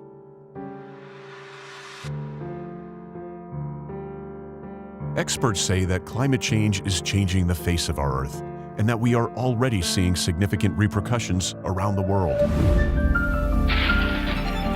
Superstorms, mega floods, melting of the Antarctic ice sheet, increased wildfires, severe droughts.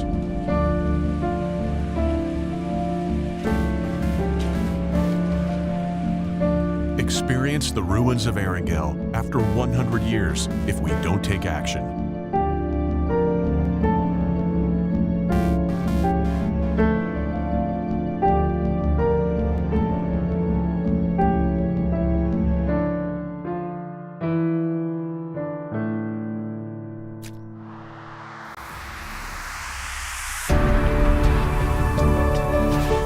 Run for green.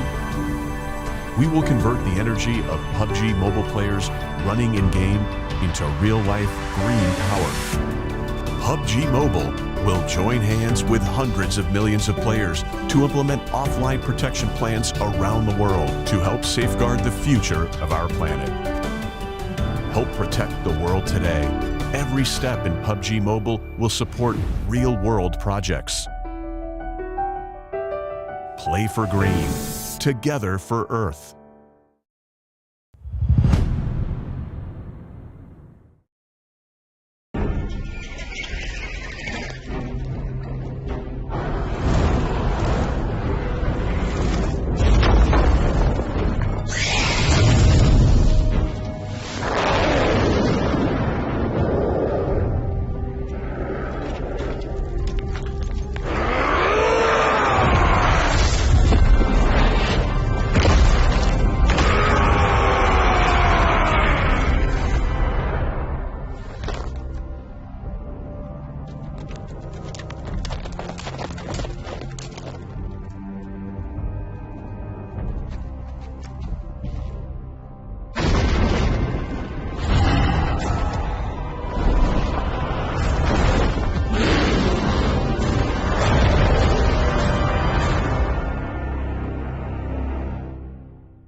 Map number 3 on the day so far, our second Erangel, is coming up for you in just a few minutes. And are we going to see a third chicken dinner for Team Spirit? Well, we'll have to wait and find out, because we can't have the results of the game before it's been played, unfortunately. As much as I would like to, that would make life a lot easier. But we're not allowed to see that far ahead in the script. Not just yet, anyway. I'll get on that, though.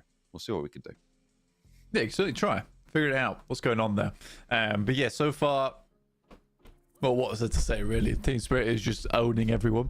Let's take a look at the overalls, how that's shaping up at the top of the tables. Because I'm sure that Team Spirit is now 180, 190, I believe. Ooh, 185. Yeah. I was in the middle there. 6 chicken dinners over 14 matches. Just under half of their games have been wins, which is just ridiculous. I mean, that is really quite something special for them to have been able to achieve that. Obviously, their day 1 we thought was spectacular. Day 2 was not bad, but not as spectacular as day 1. And it looks like they may be shaping up to just crash some records into day 3 as well, if they can keep this one going. 185 right now. The scoreline that Na'Vi were able to get in week 1 last week, that was, I believe, was 236, which puts them within striking distance today of that sort of margin. So potential for them to give themselves an entire day's head start moving into the final day and see how many points they can rack up, because right now they are unstoppable. There is no other team in this lobby playing at this level. Yeah, and the funny thing is, even if they... Well, let's say if they fumbled and just got around about 5 points per game going forward on the rest of their matches on the week, still pretty sure that they would be in first place at the end of it all. They're that far ahead. It's be very, very difficult to catch them up. But it is also a little bit unfortunate, because if they do keep playing this way, the league ranking points just aren't going to help them all that much at the end of it, because they'll still just be getting 20 no matter what. And I think that there isn't an overalls for league ranking points at the end of this either, in terms of the overall points ranking, so there will be another 20 points awarded for whoever is on top for each week. No, and there is also, though, the only thing that matters for the points that they're earning this week is PMGC placement points, right? That is the big factor. So Team Spirit, they've actually, because of that last match, may have put a pretty big dent in the lead that IWNRX had at the start of the day, right? So they could potentially be taking that title already. I guess that is the big thing, right? Is a direct invite to PMGC, which is, yeah, like you say, attainable now. IWNRX aren't playing today, which means that they will have 6 points, 6 matches, still in hand. As we take a look at the stats that Team Spirit have put up so far. This is in week 2 of the games that we've had. So this is all of week 2, so day 1, 2, and now day 3 added in. Well, what we've had of day 3. But that is insane. 43 eliminations. I mean, what can you say about this? Nomi is just built different. Yeah, it's a pretty ridiculous scoreline at the moment for Team Spirit. 43 eliminations and 40 knockouts, so the conversion rate is also equally stupid for Nomi right now. Yeah, it is insane. The man has got something going for him. It's what he's a cross-legged type of man, as Kitsune apparently. I did not realize that. I wouldn't have guessed that, because he's quite tall. Yeah. So in general, sitting on a chair like that, you know, cross-legged all the way up, that's unexpected. Maybe it's just a little stretch before the game. Maybe. Who knows? We'll check back in with cross-legged Kitsune later. I mean, he doesn't need to stretch too much, right? Because he is being carried by Nomi right now, so he doesn't even need to walk anywhere. Yeah, but remember, Mr. Kitsune, he is the brain, and Nomi is the brawn. The rest of the team is the organs. I guess. Sure. Well, whatever they're doing, they are unleashing the beast over the course of these days that we've seen so far from them in week 2 with Monster Energy at www.monsterenergy.com/gaming. They are obviously taking heed of the information that you can gather over there. It's like, yeah, Kitsune is sort of on this palanquin being born forwards by the rest of his team and barking orders from the top right now. In general, though, I mean, he is jokes aside, he provides an incredible amount of value to this roster, almost as much as the Infinix GT20 Pros are providing to the roster, because they feature a dual chipset and a 144Hz AMOLED display, which delivers up to 120 FPS, providing teams with outstanding performance and stunning visuals during the 2024 PMSL EMEA. And look at that. With that, we are getting into our next match of the day. It will be Arangle once again, and then we'll be heading it up with a little show match between Team Spirit and another squad. And this... Well, I totally lost my train of thought, though. Just gone. It's all right. I was like, whoa. Being derailed. You know what? It's fine. They did have a call-out match. I can't remember exactly who they called out. I'd have to go back and watch. I'm sure we'll be reminded by the graphics at the start of the match. Certainly will be when they load in either way, so it's not going to matter too much. But we're loading in now on to Erangel, and we have all 16 teams playing today, playing in this match.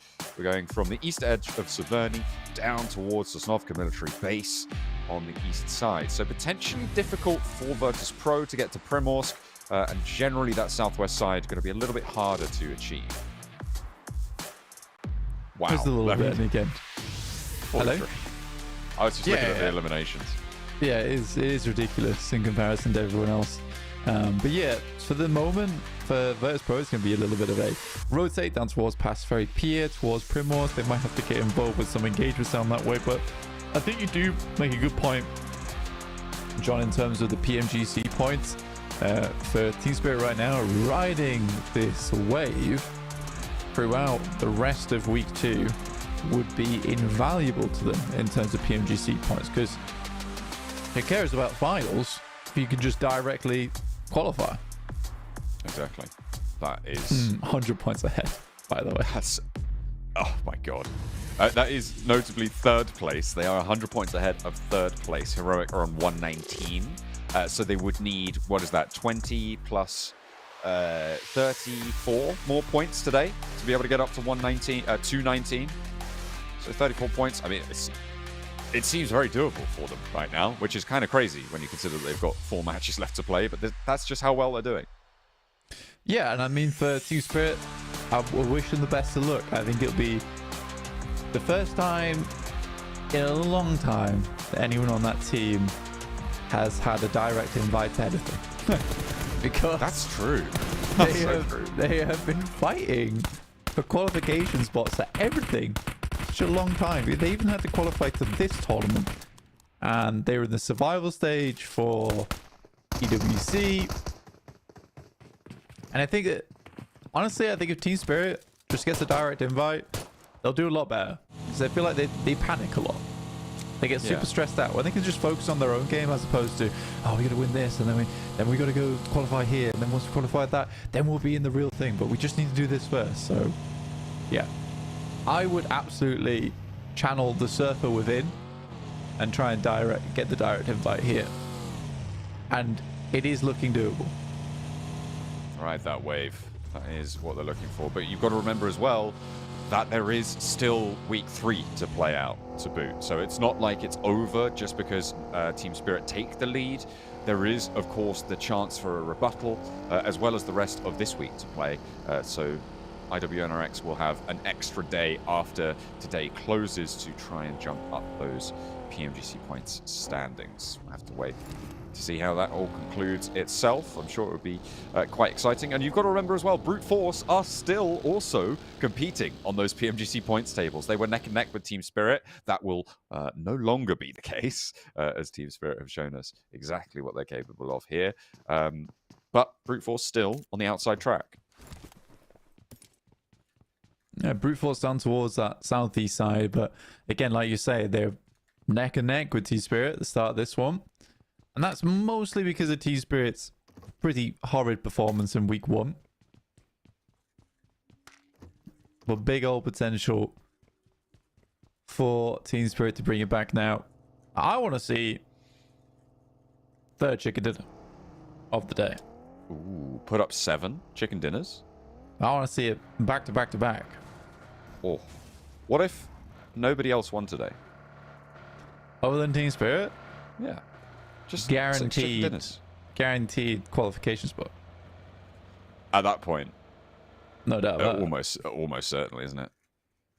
Yeah, so difficult to catch that up. I mean, you put yourself at a 100-point lead, boom. Boom, done. Boom.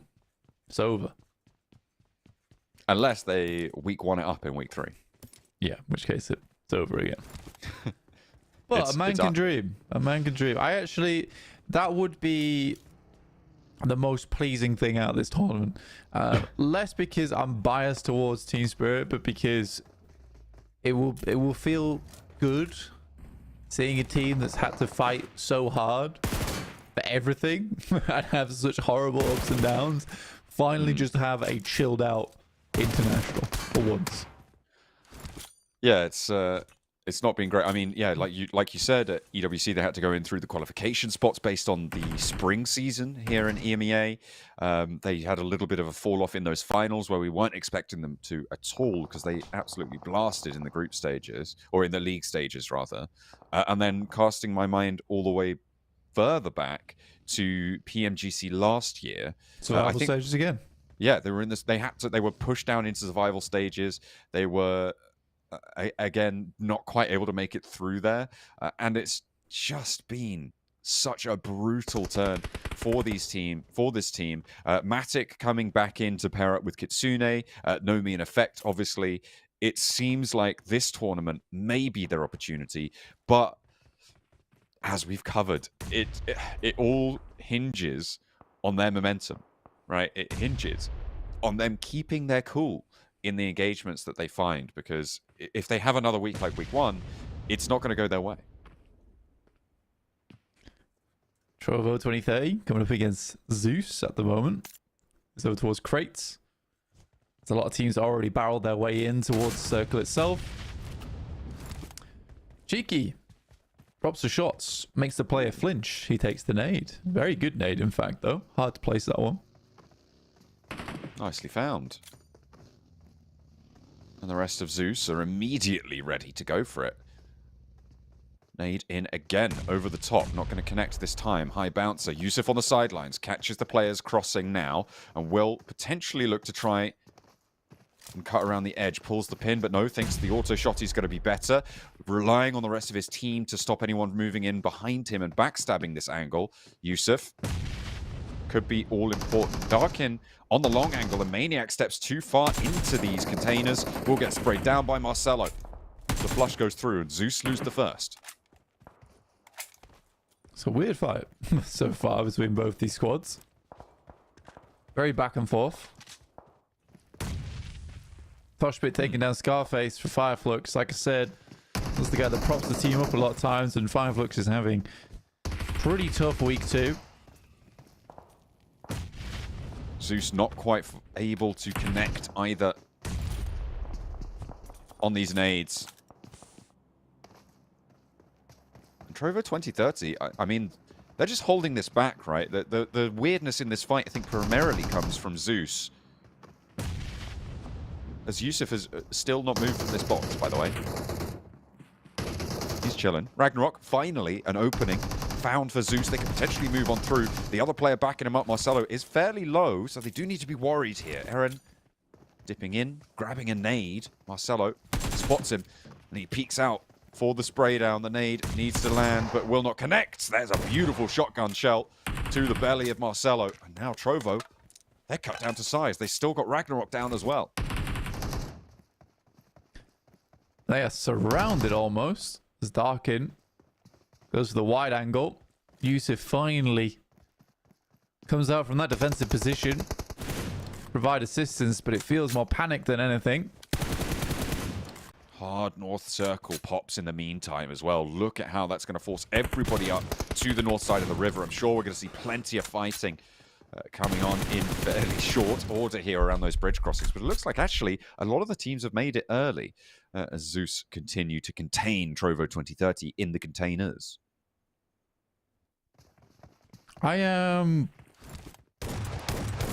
This fight is just taking so long.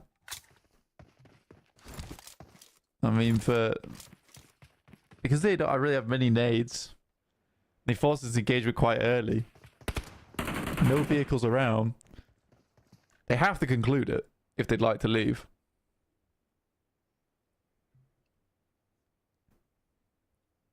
Twisted Minds taking a little fight, winning out a point. Disengagement of Drover 2030 found the exit door, slamming the bar, punching out into the fresh air. They have now swapped positions entirely. There are two highest placing squads in terms of averages right now, going head to head. S2G, as per usual, playing over towards shooting range. They get a nice early spot over towards here very often. Currently holding out versus Vibes as Marceau takes it into his own hands with the shotgun.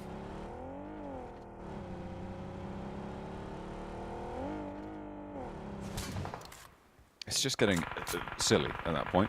Marceau, spray over to Mazaru as well. And let's take a little replay here. This is... Okay, this is how Fireflux lost so much steam as they tried to all move up the staircase. Solke did manage to get that response, but the nades came on through. Did that knock someone? No, that was a spray. Okay. I thought the nades got someone super far away there, but it was actually a spray from an off angle. Fireflux do go down, though, in the meantime. A lot of those points taken by Black Esports. It's over. It's so over for Fireflux at the moment. The Falcons are still behind them on the tables. Only just, though. They are losing the tiebreaker at this point. Yeah. Come on, Falcons, you can do it. You get the circle. It's time to shine. They have 6 more matches played here as well. We don't talk about that. We don't talk about that at all. I didn't mean to bring it up. I did mean to bring it up. All right. I don't know why I lied. You've been rude to the Falcons now. Stop it. Sorry, they're the best team in the world. They're the best guys around. You know, Falcons, they look good, they smell good, they're playing brilliantly. Team Spirit, though, gifted central spot. The circle heading over towards that eastern side. Nice pickup from the squad. Ooh, Ragnarok caught. As Brute Force are picking up the pieces from the containers quarrel on the drop. Not really going to have a lot of time to loot that one either as well. So Trover 2030, they were embroiled far too long in that scrap, as was Zeus. I think they went out to South George, so should have gotten a lot more on board. And Trover 2030 going to have a pretty tough time of it. Brute Force willing to guard that out. And probably rightly so. Over towards the Severny positions, the compounds over to the roads that lead up to them, the hills around the gun range as well. All in play. And Nick McGalaxy trying to take the bunker under control. Nade is there. Popped up. Left as a welcome gift over towards Nick McGalaxy, but not really going to find too much there, unfortunately. Are they all 4 down? No, okay. Trying to figure out the perspective on this one, and it looks like, yeah, they've got 2 up and 2 down in the bunker. So they can nade this entrance, actually, really quite effectively. Yeah, there's a fair few nades coming through. Nick McGalaxy decides that this is... Oh, big nade. Bad news, he's to get down. Marceau, though, finds the first. Will immediately have Kelsey on the refrag, and the rest of the team's going to come on through. Try and finish off the job. Just one player left alive here for Nick McGalaxy, and the rest just get picked apart. That's good to have a good nade here, actually. Effective use of ordnance there. Effective use of nades. Ralph super low as he tries to dart back into the shack, but it is booby-trapped, unfortunately.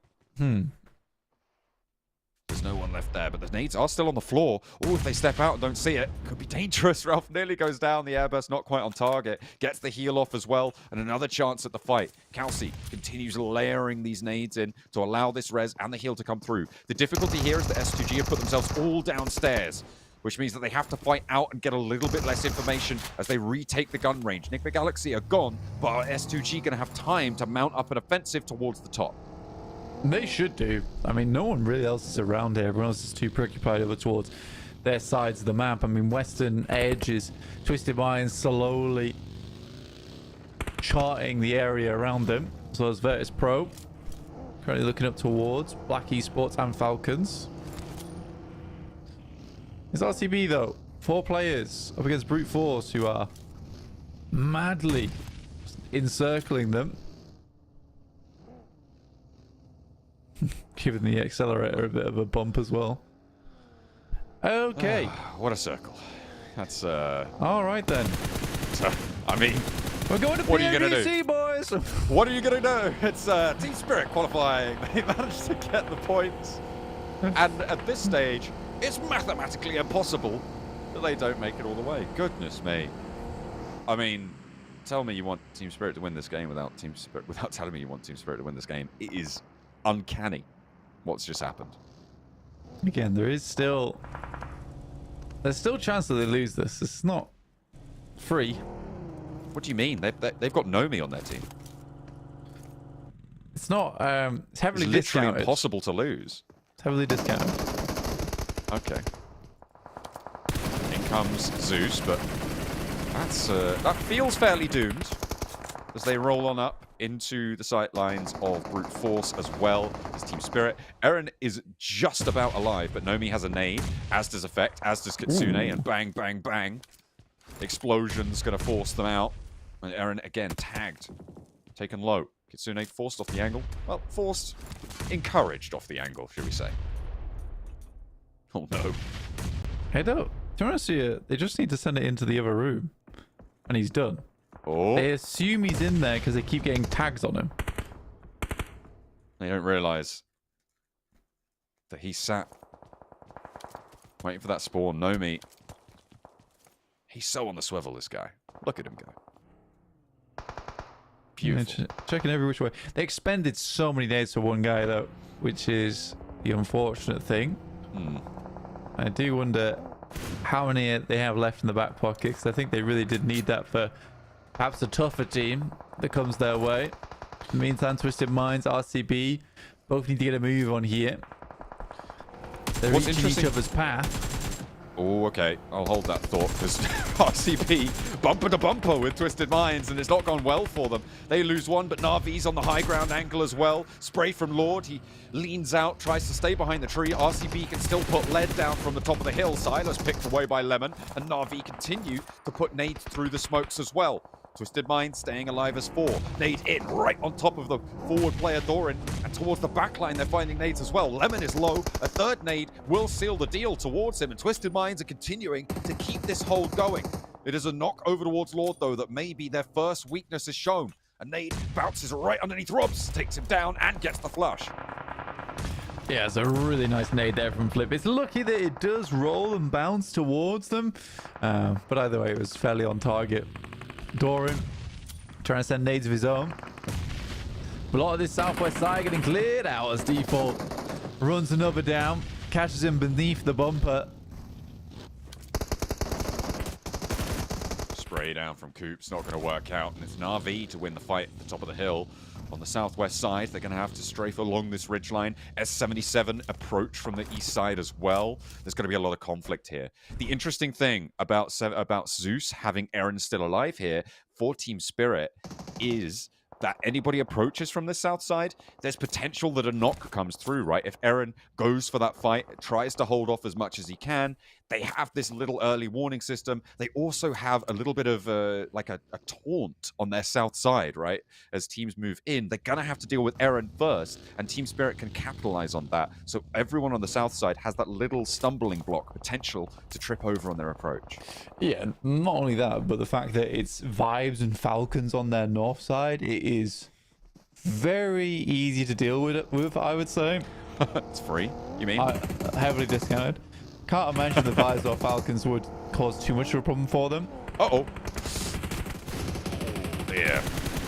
It's a little roll down, but they do manage to reply with Flip spray down. Actually, it's Default to get the knock. Flip's getting the spray down. Zadira's here for the nade over to Flip, and Default now the last to stand. Zadira for 77. Going to stand up. I think they may know where he is. He gets the heal off, though, for Default, as Virtus Pro crunch in on the far side. That is going to be the end of Na'Vi, but the fight rages on. There's more still to do. The work continues as Virtus Pro have 3. They aren't in the zone, but they have got the inside track against 77. 77 sending those nades over the top. And the smokes go down to provide a pathway on clouds down the hill. Try and play this game out a little bit better, because all this leads down towards Team Spirit with their compound. Good shots from Malloy though.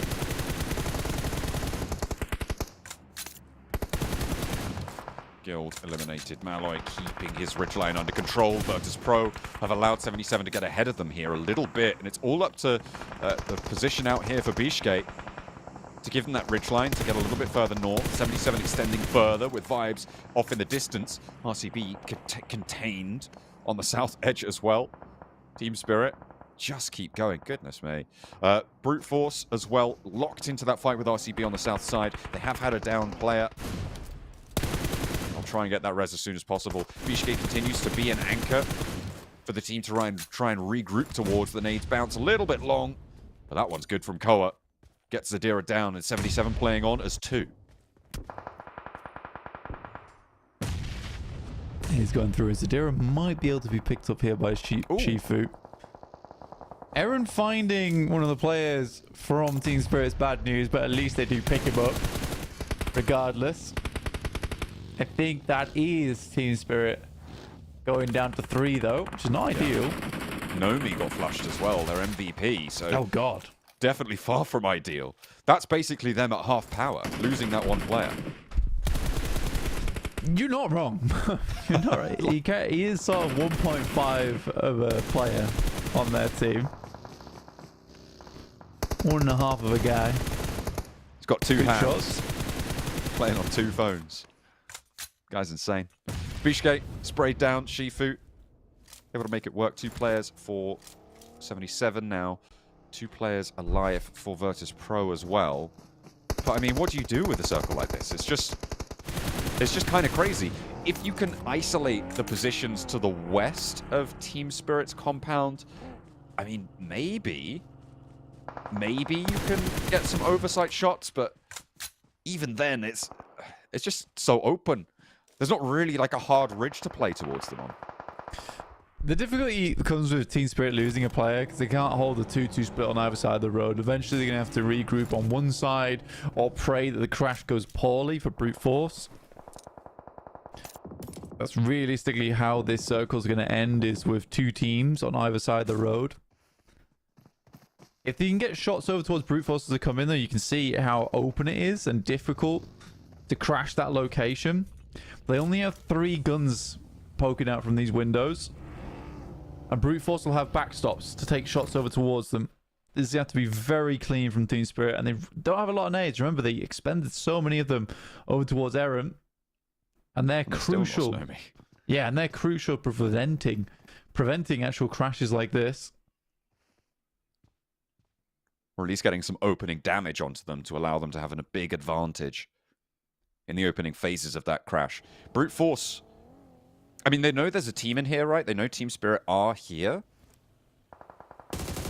Matic peeking the window. As Niels backs him off, he crosses back in.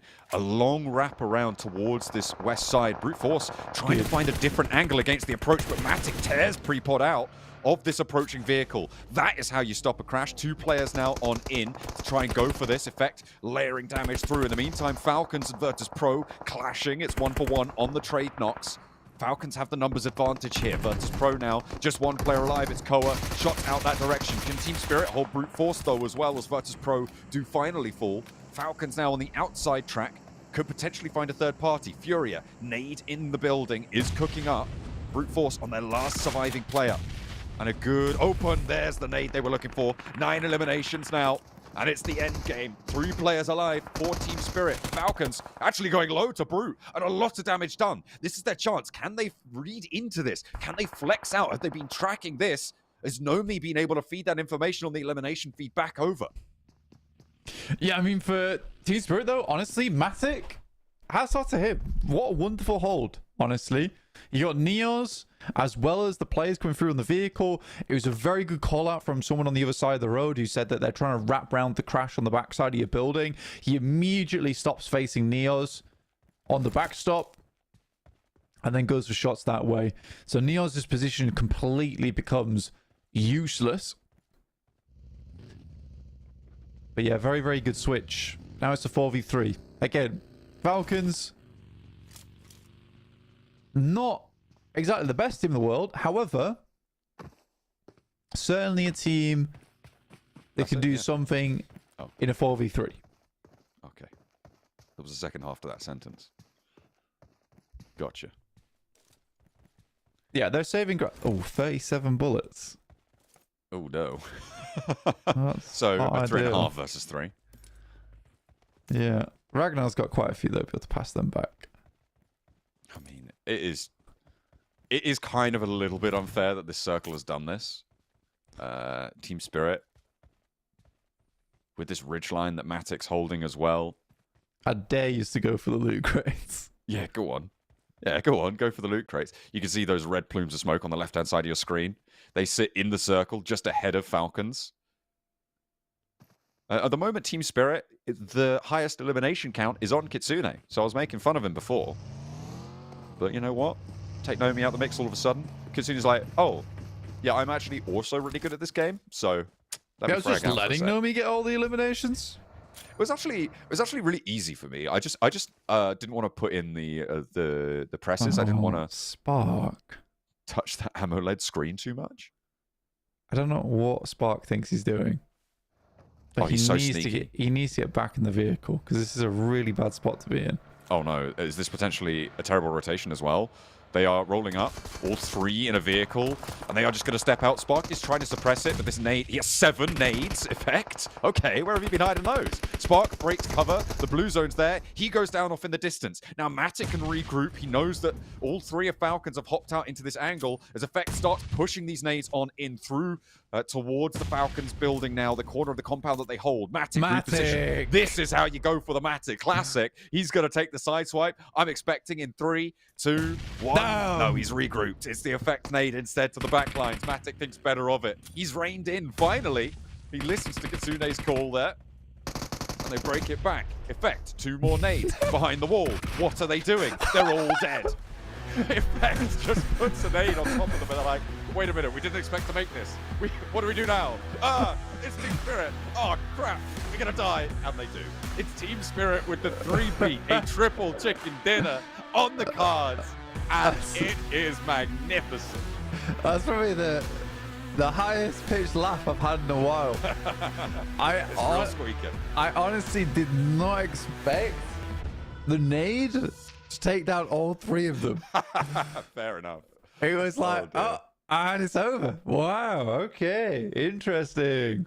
But yeah, I actually don't think Matic was going for a Matic Classic. I think he was just passing back information of where they were on the back wall, which is why Effect knew exactly where to place that nade through. So it's actually very, very smart. Yeah, no chicken dinners for anyone else today other than Team Spirit. And 3 granola bars accrued so far. 3 granolas. Wow. That's really solid. That's big granola action right now. They're going to have some excellent snacking.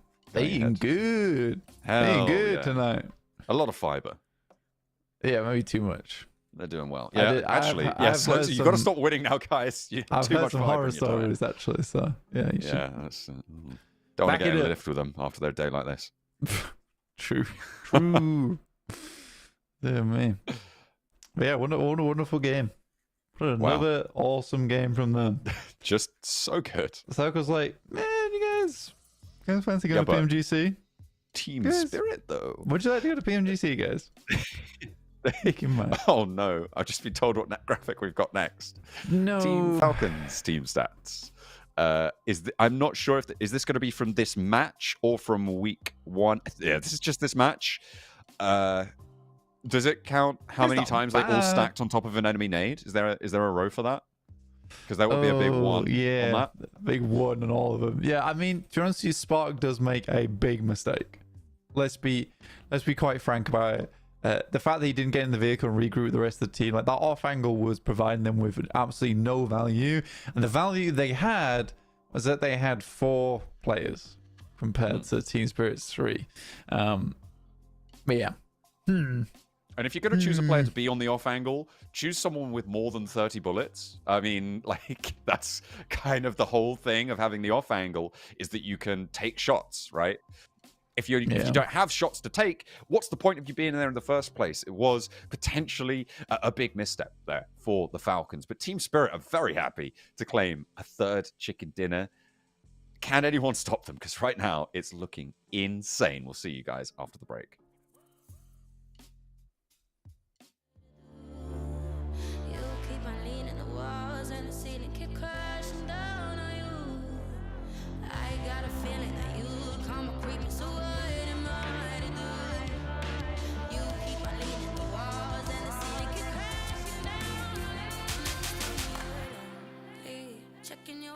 For the old me, trying to kickstart my heartbeat. You won't find me begging now.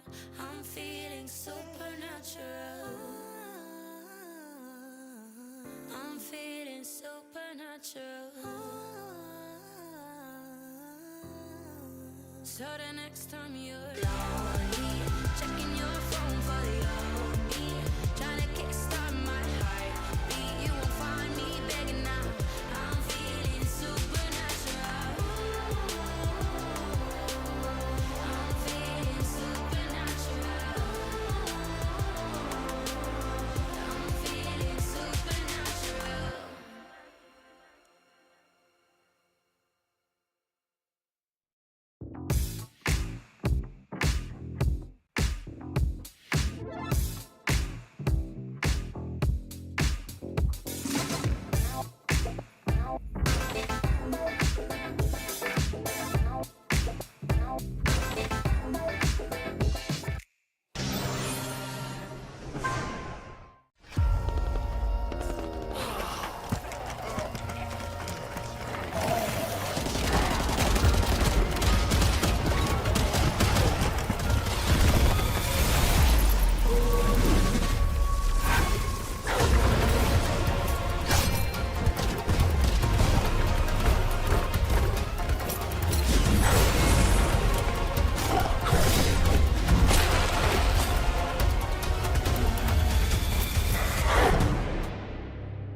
Well, what a way for Team Spirit to carry on. They have been dominant today. They were fairly dominant yesterday as well, as they managed to get the MVP title for Nomi. I'm right now expecting that to be exactly the same today. So it might be a triple MVP run out for Team Spirit. But now they have got a TDM Warehouse Challenge. Yeah. There's really not much to be said today other than Team Spirit really cool. Very Team Spirit really good. So cute. Kind of stronger than everyone else right now. Not very little that anyone's able to do about it. And maybe because of that, they'll be able to nab another $500. They were able to win out their TDM yesterday. And hopefully they'll be able to do the same today. Obviously with Nomi getting that MVP call-out match. He was brutal. And you can see this is our challenge schedule. Today is Friday, so we're having that second after match 3. Tomorrow will be Saturday, and we'll have that third after match 3. And then after Saturday, traditionally comes Sunday, and we'll be adding that fourth into the mix. So per match, you get $500 for a total of $6,000 given out for the 12 matches that we're going to see in the warehouse over the 3 weeks of league play. Not for the finals, just for league play.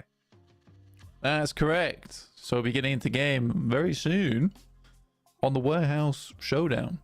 And then we'll be heading to another short break. And then more games ahead of that. But in the meantime, Warehouse time. I think you mean more Team Spirit chicken dinners is what we're going to head to after that, right? That's right.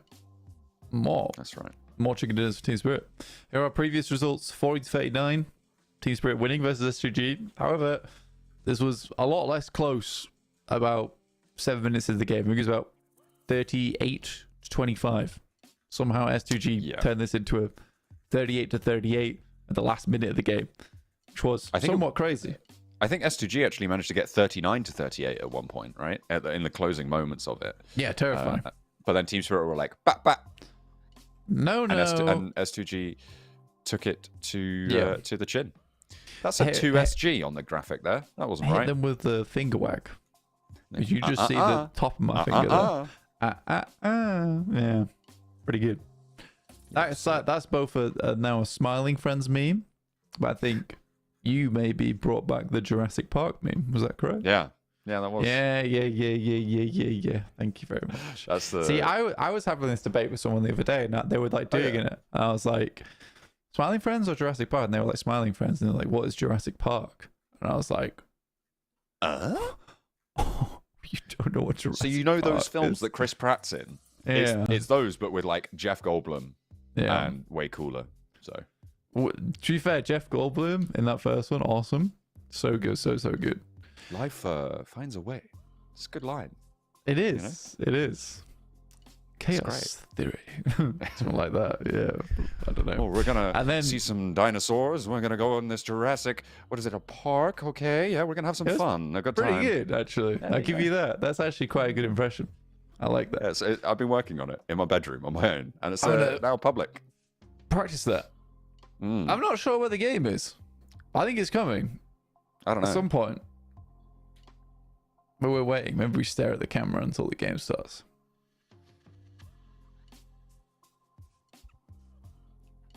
It's not starting. It's not starting yet. I can't get. Oh. Okay, all right. Let's take a look at the head-to-head between Team Spirit and Power for this week. This is week 2. Of course, Power not doing quite as hot, but they did have the challenge, the call-up. We haven't seen them today on the battlefields, but they will be going to the battlefields. The averages now on your screen. That's awesome. That's awesome. Very cool. That's awesome. 8.8 eliminations average? What the hell? What's this? Kind of unbelievable, to be honest. Yeah, I think the highest I've seen is like 6.5. And even that, I was like, oh, 6.5. That's kind of crazy. 8 and though. Given that they've played, what is it now? They're on 15 matches. 15 played. matches, yeah, that's right. I knew that. Oh yeah. Oh yeah. Yeah, 15 matches. Yeah, 50. Yeah, 15. 50. Oh, 15. Yeah, 15. 15 matches. Yeah. And their average survival time at 22 minutes kind of doesn't indicate how strong they've been, right? But it is all in those limbs. Yeah. It's impressive. Very impressive. You just got that running through your mind now. I do. Goodness yeah. me. It's a very catchy little thing. The finger wag. I can't remember who it is. I think it's. I can't remember who like puts that in. It's the. What's his name? The hacker guy. Jurassic Park. Typing yeah, we're both typing I got it right now. Nedry. Dennis Nedry. Okay. Dennis Theodore Nedry. Oh, okay. You didn't say the magic word. I actually really like this though. Dennis Theodore Nedry was the main antagonist during the first half of the original Jurassic Park film. Now, imagining that insinuates that the T-Rex was the main antagonist for the second half of the movie, which would make sense, right? That does make sense. Isn't that the guy who gets spat at by the lizard with the frilly neck? Yeah, it is. Yeah. I was really annoyed in that movie because I feel like he planned it out so meticulously, right? And then all the rain starts coming down, it's all really difficult to see and stuff. I feel like he would have planned out the route to get out. Yeah. Yeah, maybe. You'd assume so, right? You'd hope so. I don't think he would have got lost.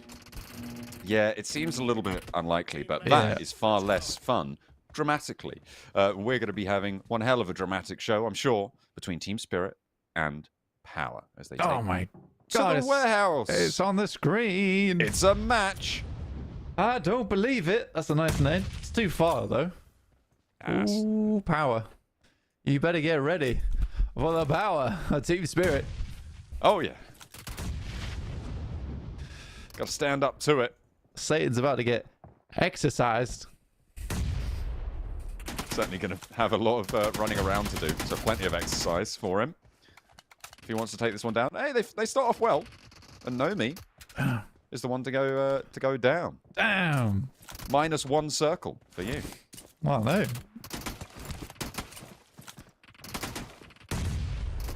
Satan with some demonic moves on his side of things. Matic is just whew, backwards and forwards. Where's he going to be next? Who knows?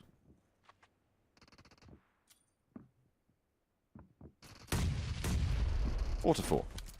Effect. Challenge. Al-Haji down. 6 to 4. 6 to 5. As effect. Puts another one. 2 points in the lead now. Team Spirit. They're pretty happy to get stuck in on this engagement. Go down. Ooh. Couple of shots. Naomi goes down. 8 to 7. Bish bash bosh. Fidan goes down. He's in the front line, so they don't have a frontliner anymore. Effect moves forward. Stun grenade still in the pocket, though. Looks to make it happen. 70% of his HP gone. Effect will finish it off. Ooh, puts another stunner down to the back lines. And Kitsune breaks forwards here for Team Spirit. They're pushing back to the spawn easy. Hang on a minute. There's a guy on your flank, and Kitsune's peeking towards their spawn exit here as Power absolutely getting rinsed. Put through the wash as Team Spirit. Looking fairly clean with it, but Nomi breaks out, actually gets that. Okay, all right. Effect is still going, and Easy is fairly low on the ammo there. Will need to go for the reload, and immediately Effect steps out. Kitsune is there. He was in for the backup. Will not go down to Al-Haji, but they can 1-2 trade. And it's 18 to 9, 18 to 10. Sorry, I take that back. I didn't mean it. 18 to 11 now, though. Ooh, it's getting very different. Spicy. 20 to 12. 2012. What was that? Aztec calendar proven to be incorrect. Oh, it's 2014 now. We're getting into what is this? Carly Rae Jepsen. That's right. Yes, exactly. Heelys just went out of fashion. Oh dear. Not yet in for the revival. Whoa, we're in the future. 21 Oh my 22 God. 14. 22-14. We've colonized Pluto. The hover cars are real. 22-15. Oh dear. Turtles are now immortal. Joe Biden is running for an 89th term. Whoa, what? Really? This is crazy. Unbelievable. I can't believe it. Oh, we're getting far into the future now. 23-16. We live underwater Isn't that- now. Wait, hang on a minute. I need Power to get 2 eliminations, and then you've got a 2319, which is the name of the code for a child's contamination in Monsters, Inc. Oh, damn. Well, that's not meant to be. It's 25-16 now. Yeah. We are real big into the future. What happens in 27-17? 28-17?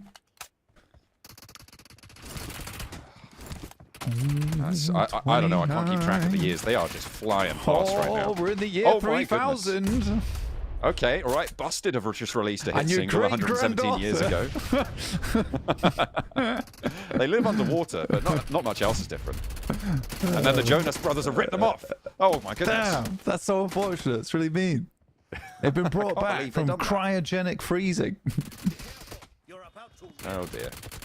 It's unfortunate, but you know, Busted wrote the year 3000, right? But so Yeah. many people believe that the Jonas Brothers wrote it because they did a cover of it and it was Oh, really, very successful. That's yeah, that's so what I mean. mean. It is. I had Busted on DVD. Not DVD, CD. So did I. I had 2 of their albums on CD. They were Same. kick-ass. Very good. Like a little silver CD player, actually.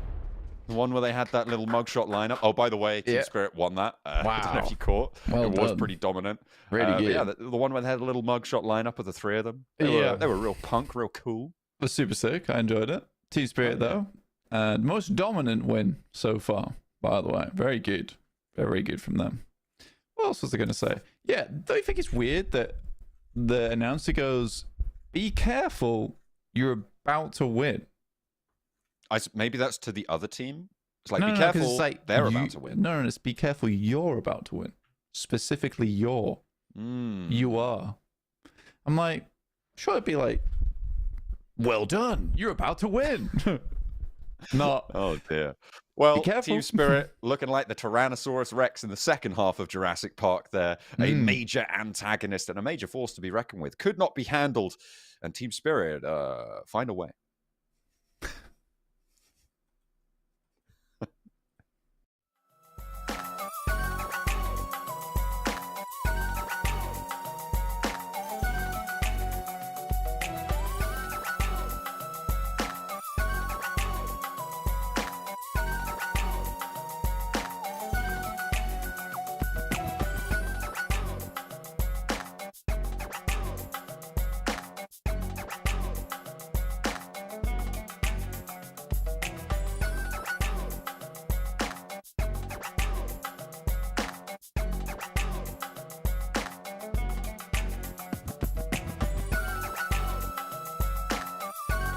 88% of PUBG Mobile players say they are concerned about the future of climate change.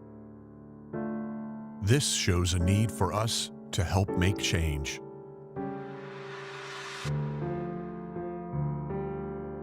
Experts say that climate change is changing the face of our Earth, and that we are already seeing significant repercussions around the world. Superstorms, mega floods, melting of the Antarctic ice sheet, increased wildfires, severe droughts.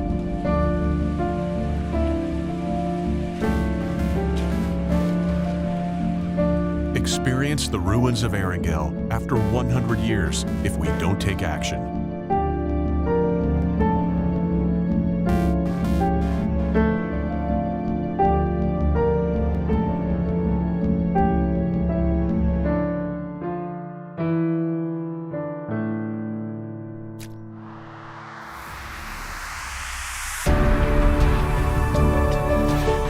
Run for green. We will convert the energy of PUBG Mobile players running in-game into real-life green power. PUBG Mobile will join hands with hundreds of millions of players to implement offline protection plans around the world to help safeguard the future of our planet. Help protect the world today. Every step in PUBG Mobile will support real-world projects. Play for green. Together for Earth.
Sandhawk, Erangel, the Warehouse. Is there anywhere that Team Spirit can be taken down right now? It's not looking so sure, but we do have another dose of Erangel, one more, in fact, left for you today. After that, it will be Miramar, so make sure you stay tuned as well for that. But it has been a day of Team Spirits just absolutely wiping the floor with everybody else. Helped out by the Circle in that last match a lot, less so in the other maps, but still always putting on a show. Oh, what is this? No, in ears, no headsets. No, come on now. What? Don't be silly. Well, discussions happening right now on your screens. Oh, yeah. What is the decisions being made? Oh. What do you want to do? I don't know. What do you want to do? Well, I want to look at the overalls. Let's take a look at what happened after the third map today. 208 points earned blank. They are 10 points away right now from getting a 100-point lead against Heroic. 11 points, sorry. They are so close to being able to keep that one going, which would be monumental with only one day of theirs left to play. It's crazy. It's so crazy right now at the moment. The Team Spirit, 7 chicken dinners. They are just under half their games chicken dinners. Every time, all the time, no messing around. Power, 65 points. Been left in the dust by Team Spirit. It's so hard to kind of focus on everybody else, but the main thing that the impact of the performance of Team Spirit has had is that the rest of the tables have become so volatile, right? Because they have soaked up so much of this points scoring capability, the points from the lobby, a lot of them going over their way. It means that the differences between the rest of the steps on that table are going to be a lot smaller, which means that even teams down towards the bottom with 1-2 good matches, especially remember, because Team Spirit are going to have to take a day off, there is an opportunity for them to jump really far up the tables, right? And potentially get a whole load more league ranking points, which will help them get to the finals, which will help them get to PMGC at the end of the year. Make sure that you grab some tickets down below. You can see the QR code with the 40% early bird discount. That is limited, so make sure you're grabbing them nice and quickly. That is in London, in the XL Centre, and it's going to be exciting to be in my home country for the finals for the PMGC. Oh, no, right. Here's my impression of Kitsune. Oh, yeah. Okay, guys, what about if we got the 4th chicken dinner of the day, though? What about that? Here's my impression of Nomi. You mean, what if I got it, right? Yeah, I feel like Nomi's a little bit cooler about it. Okay, you don't think he's braggadocious? You think he's a little bit... No, dude. Even when Nomi's doing well, he still seems like he's upset. He's got this permanent face of like, I could be doing better. And it's like, Nomi, You literally, like, if we were playing battleships right now, you've blown everyone else's ship out of the water. Okay? He can't brag. He's mewing. He's busy. Exactly. And now you're demanding we reset the board? You're demanding we reset the board now, Nomi? He's just like, you can have... He's like, you guys have like 3 extra battleships. It's fine. Yeah. I need a disadvantage. You can also have a short break. Whilst you do that. We're not going to short break, though. We're not. Promise. No, that'd be silly. That would be silly. We will remain hopeful, vigilant. Oh, whoa! What's that? Whoa! Get the back up. What are you doing? Space. What's on his hands? What's on his hands? He's got a phone on his hands. Make him stop. Someone check him hands. Check him hands right now. Check him phone. Check him phone. Very good. Infinix GT20 Pro. Cool screen. AMOLED. 144 hertz. Yeah. Wow. 120 FPS. I don't like what Ralph is doing though. I think it's rehost. Oh?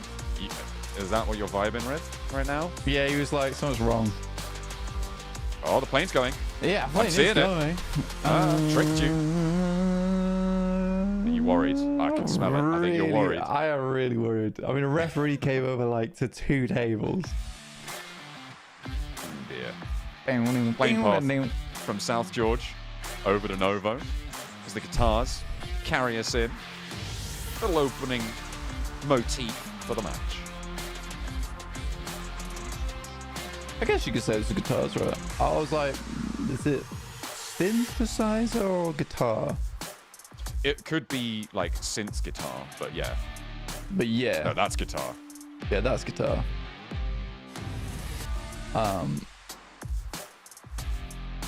Oh, I'm so worried about the rehost, bro. But I don't think it's happening. I don't think it's happening. It's not happened I yet. think I'm baiting everyone. Yeah, I think fun. No way! Yeah! Production's called it. Mike was right. Oh dear. Oh, I felt Mystic it in my Meg. bones. Felt it in my bones, bro. Mystic Meg's gazing into his crystal ball over there. Yeah. And I was like, wait, I hang don't on a minute. know. Have we been baited by production? No. Is this actually a rehost? No, it's going back to us, bro. It's coming No, back we to are us. going back to us. We've been told it's back to us. Yeah. So if that's not true, then suck it, guys. But no, here we are. We're back in. This is my casting position, by the way. So We're leaning into it. Yeah. This is how I cast. So We sink down. Like, when I'm on broadcast, I'm like this. Yeah. Hey. And I'm like, I do this. And then we get off broadcast, might get like I do this. around a This is little my- bit. And then I'm This is my over little here. setup. You I'm go, you go all- out of focus. and I everything. got to focus big time, but I'm like down here. Yeah, absolutely. Sup, I've got guys? to organise my mic arm. Yeah.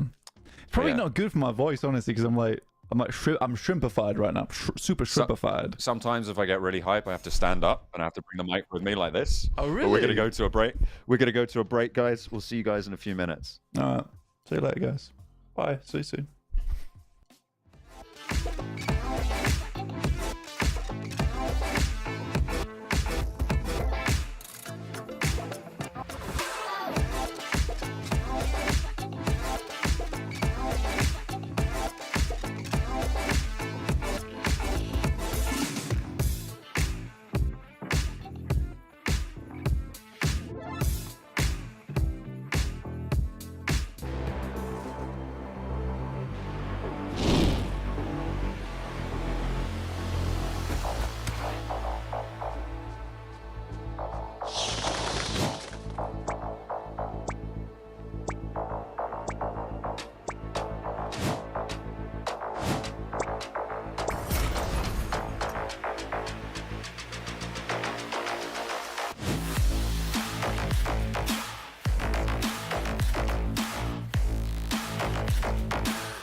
We have a plane path. That is right. We are heading into our third and final Erangel for today. We have got a plane path from Primorsk up to Lipovka.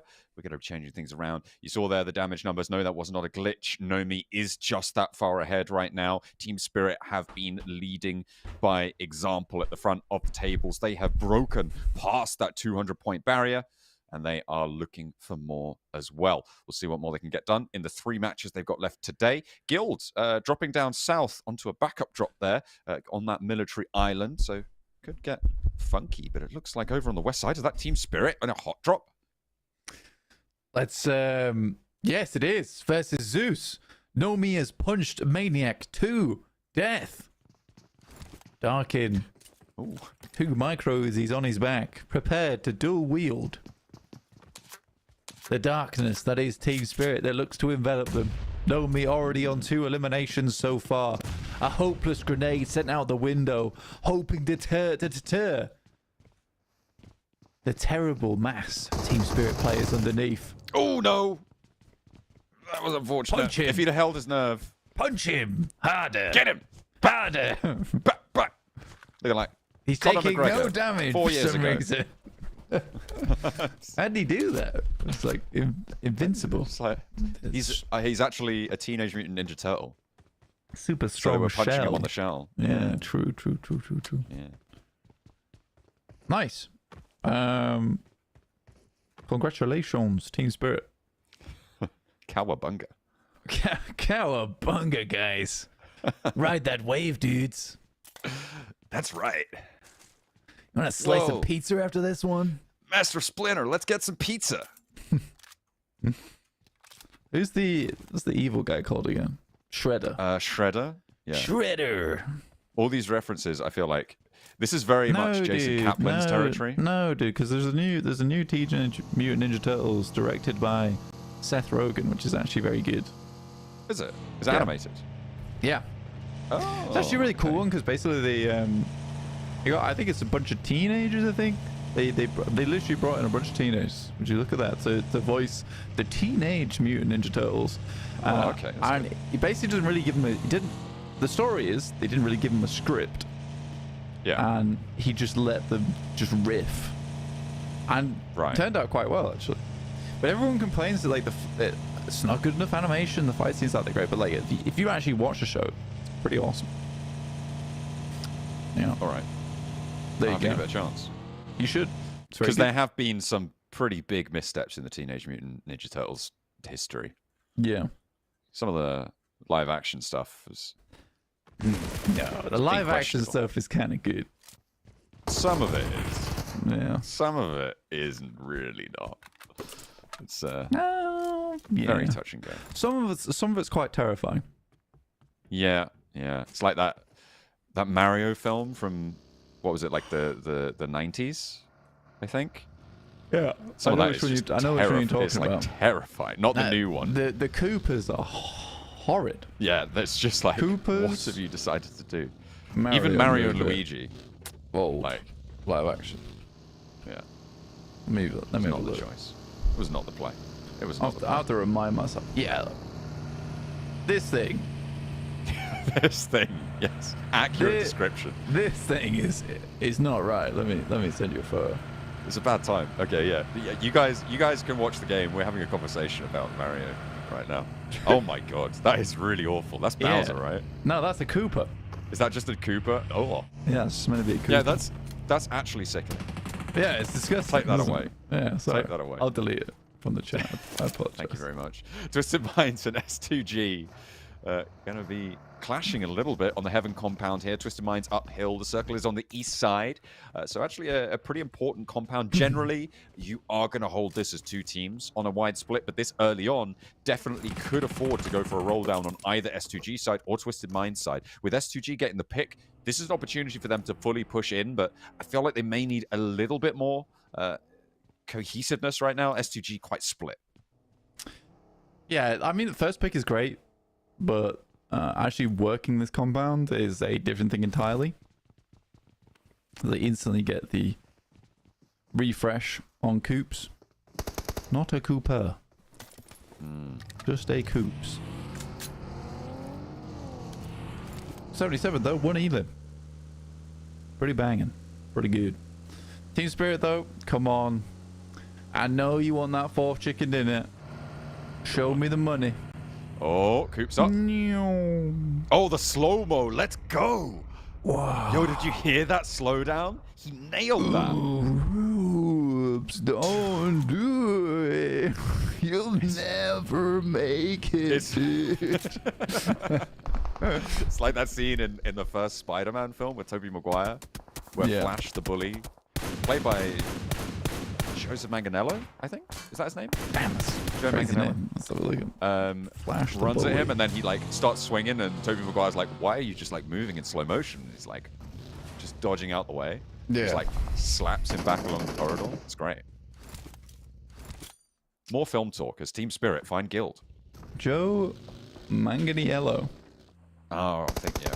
He played Deathstroke very successfully. Anyway. Matic spotted second knock towards Team Spirit. Not Team Bad. Spirit. Oh, Hang on a one minute. player down already. Illegal. Illegal knee from guild. Illegal knee. Below the belt. They don't know where he is. What? No, they're like, wait, he's not in there. Exo's now trapped. Come on, Team Spirit. Assist your man. Ragnarok. Pumping with the DBS. RCB in the meantime. So we seem to have entered full meantime. And again, he steps forward. Ragnarok still keeping on going. Goodness me. He's tearing RCB apart. They're all burning.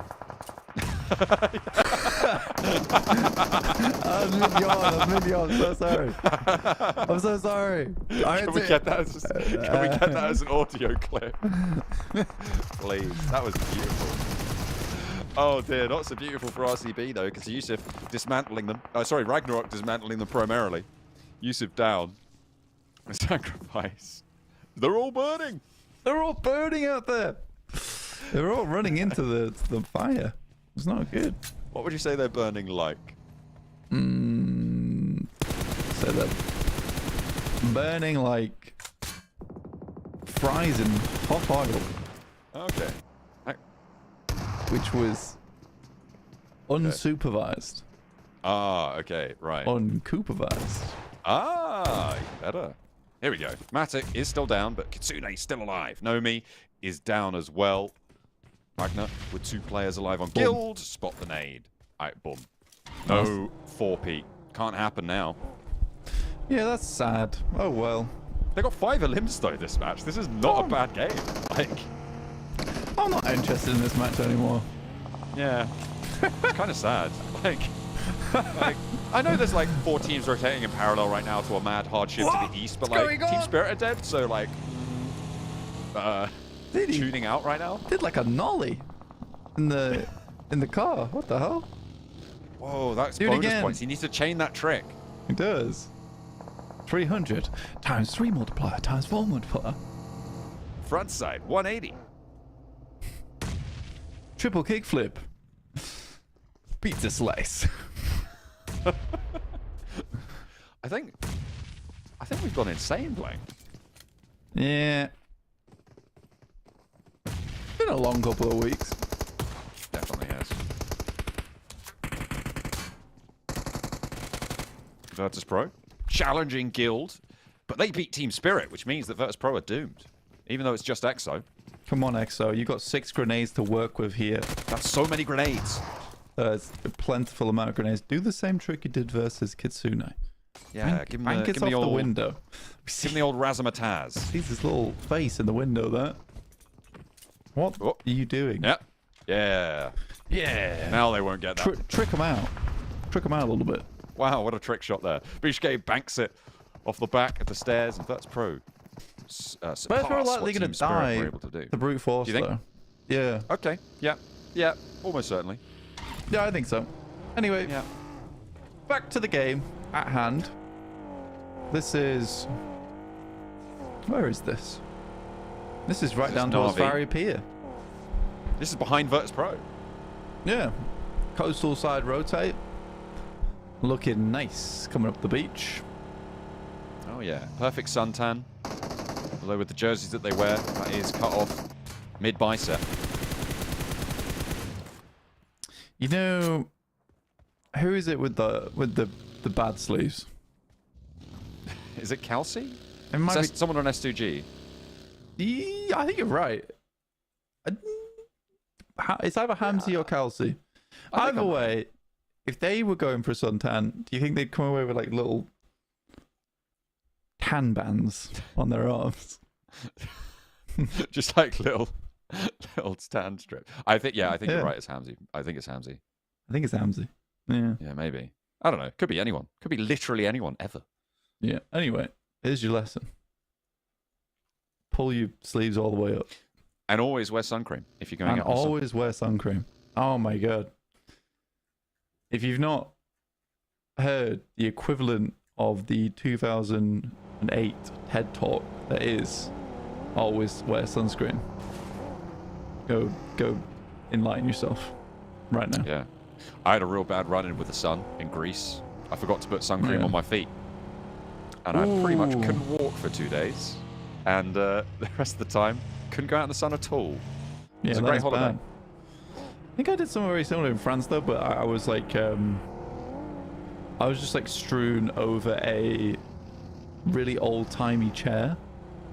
Like, you know, ones you'd find at like your grandparents' house. Yeah. Strewn over one of those because my entire body was burnt. I just couldn't go out. Family would come home and I was just there. Mode. Yeah, and I was just like dangling off it with my Game Boy Advance. That's cool. My GBV. Cool kids like to call it. Whoa. Yeah, GBA actually.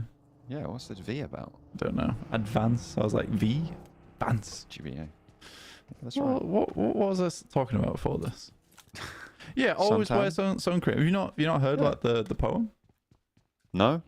Oh, dude. Okay, all right. This is something I feel like I've missed out on. You'll love this. Okay, I'm sure I will. I'm gonna like a bit of poetry. Yeah.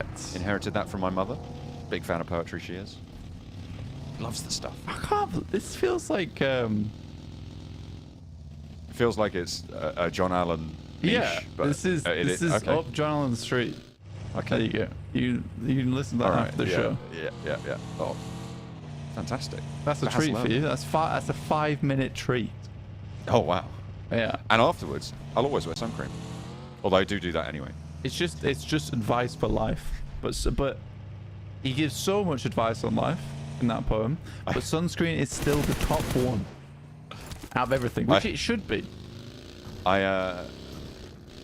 After I got my feet terribly burnt in Greece, this was like 3 or 4 years ago.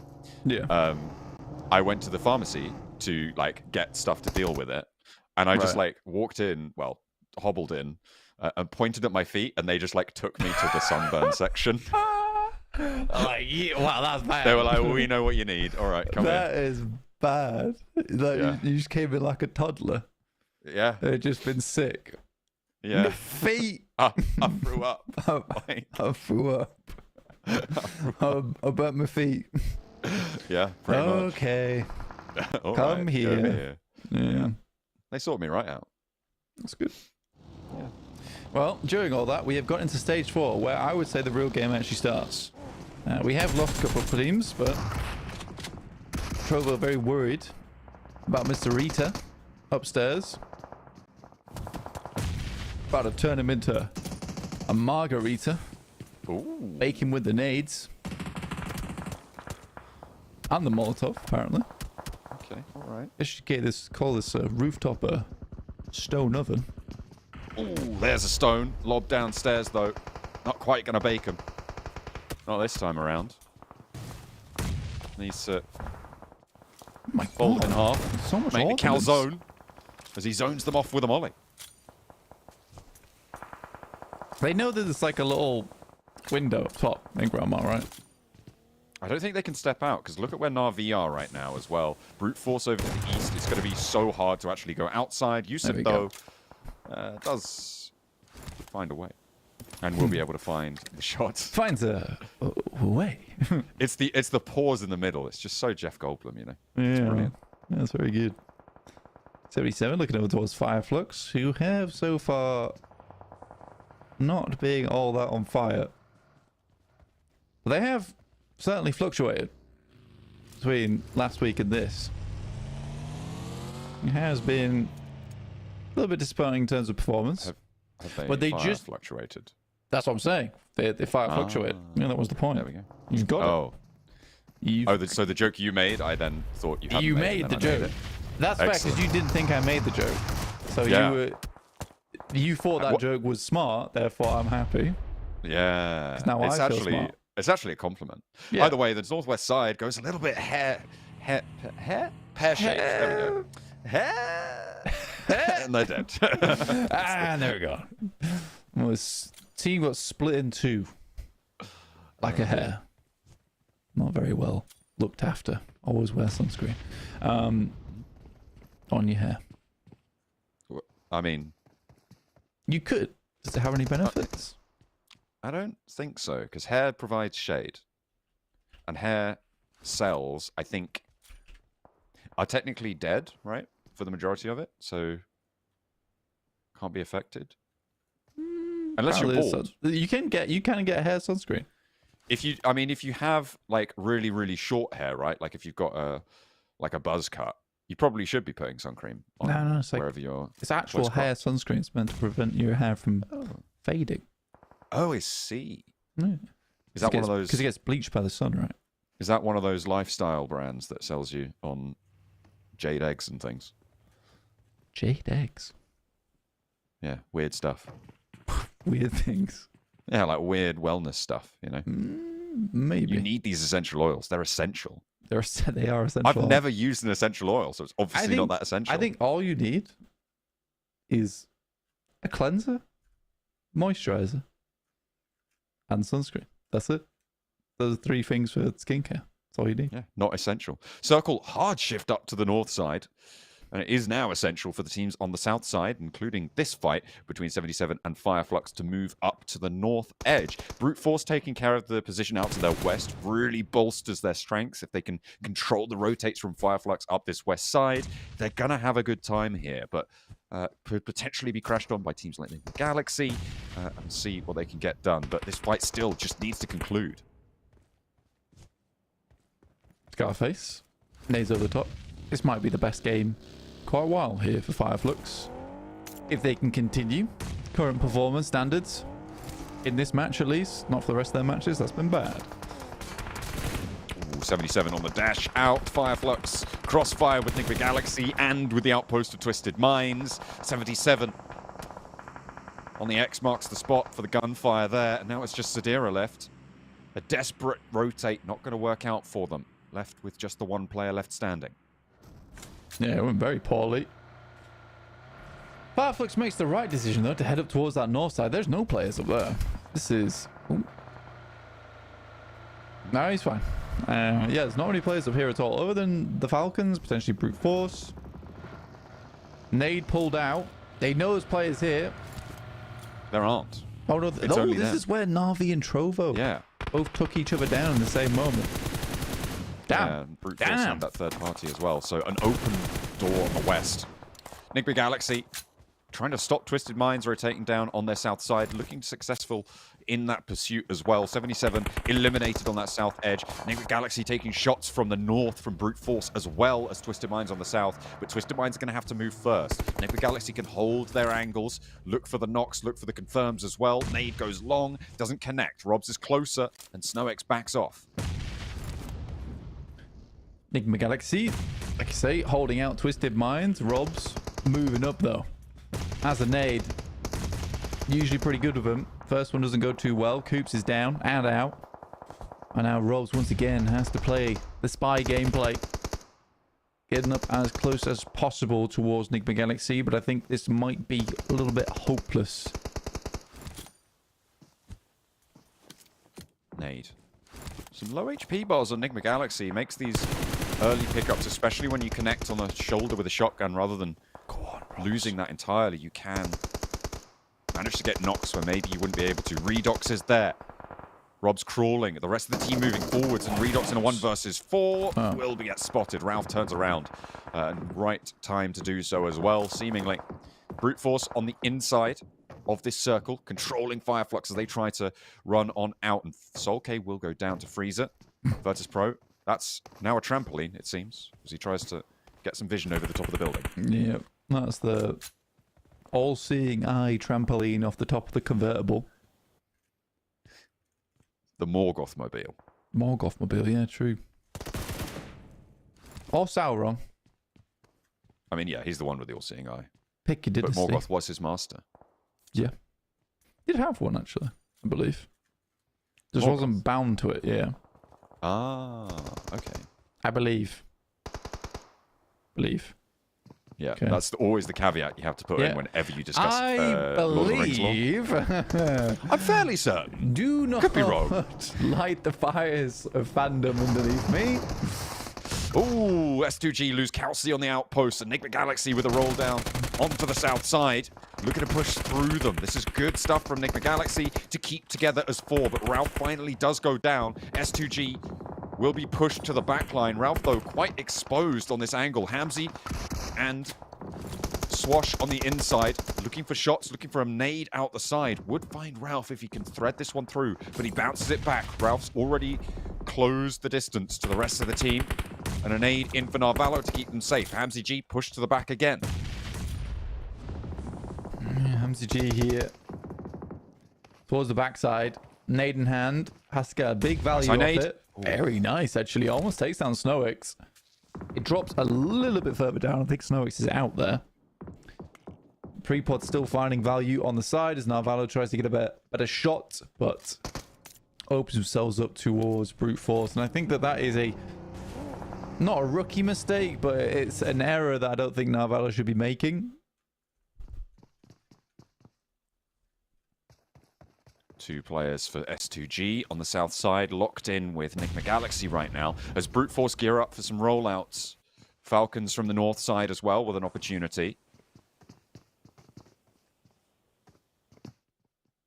So we're on the compounds out to the east of the Yasnaya fields.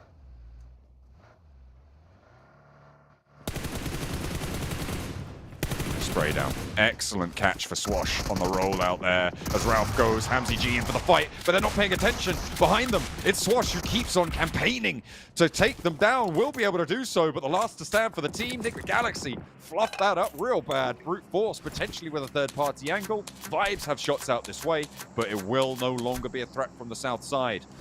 A brilliant turn of events for Swash.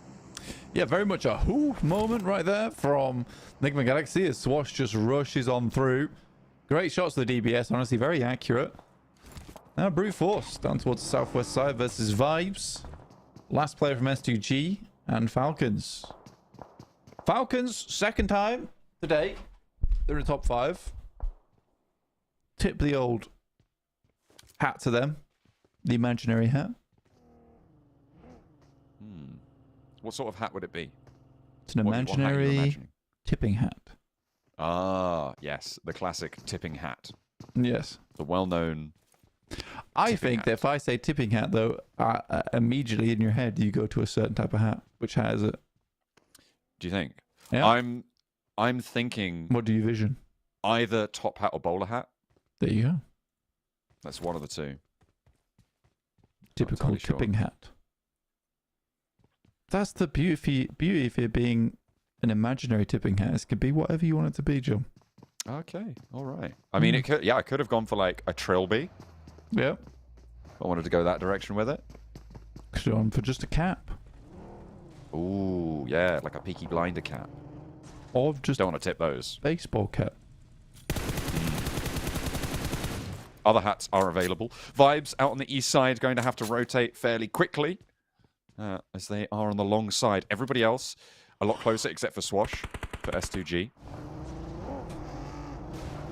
who is kind of trapped on his side. Vibes looking fairly trapped as well, but they do manage to get the 17-point turn done. And they're waiting. They're staggering the rollout. Either that or he's mashed the gearbox. No, he does find his gear. Slips it into first. Revs up for second. The rest of the team dropping out. And actually, with the ridgeline out to this west side, they do have an opportunity to cut in ahead of Falcons.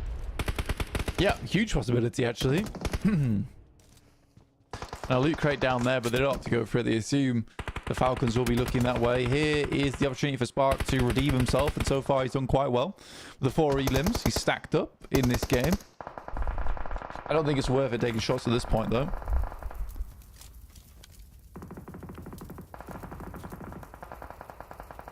Not quite yet. Everyone is being fairly cacophonous with their ammunition right now, but it's Falcons who land the shot onto Swash. Only 5 rounds needed. That's how you do it. Efficiency. Efficiency is the name of the game. A lot of times in PUBG Mobile. Falcons, though, stacking up. Decent position. 8 eliminations this match. Good shots over towards Vibes to ruin their chances at using that vehicle anytime soon. Nades get very close. Mazzaro should die to this one. Oh, just goes short there from Furia on Brute Force. This widespread for Brute Force, it's given them a brilliant advantage with Freezer on this rooftop as well. He's got 2 first aids. We'll have to expend 1 here. I mean, this is such excellent sightlines, right, for him. It's going to make everybody else quake in their boots, I'm sure, as Zone 8 is going to start to close in 30 seconds. Brute Force with the only ones in position. Brute Force. Some musical rounds going out.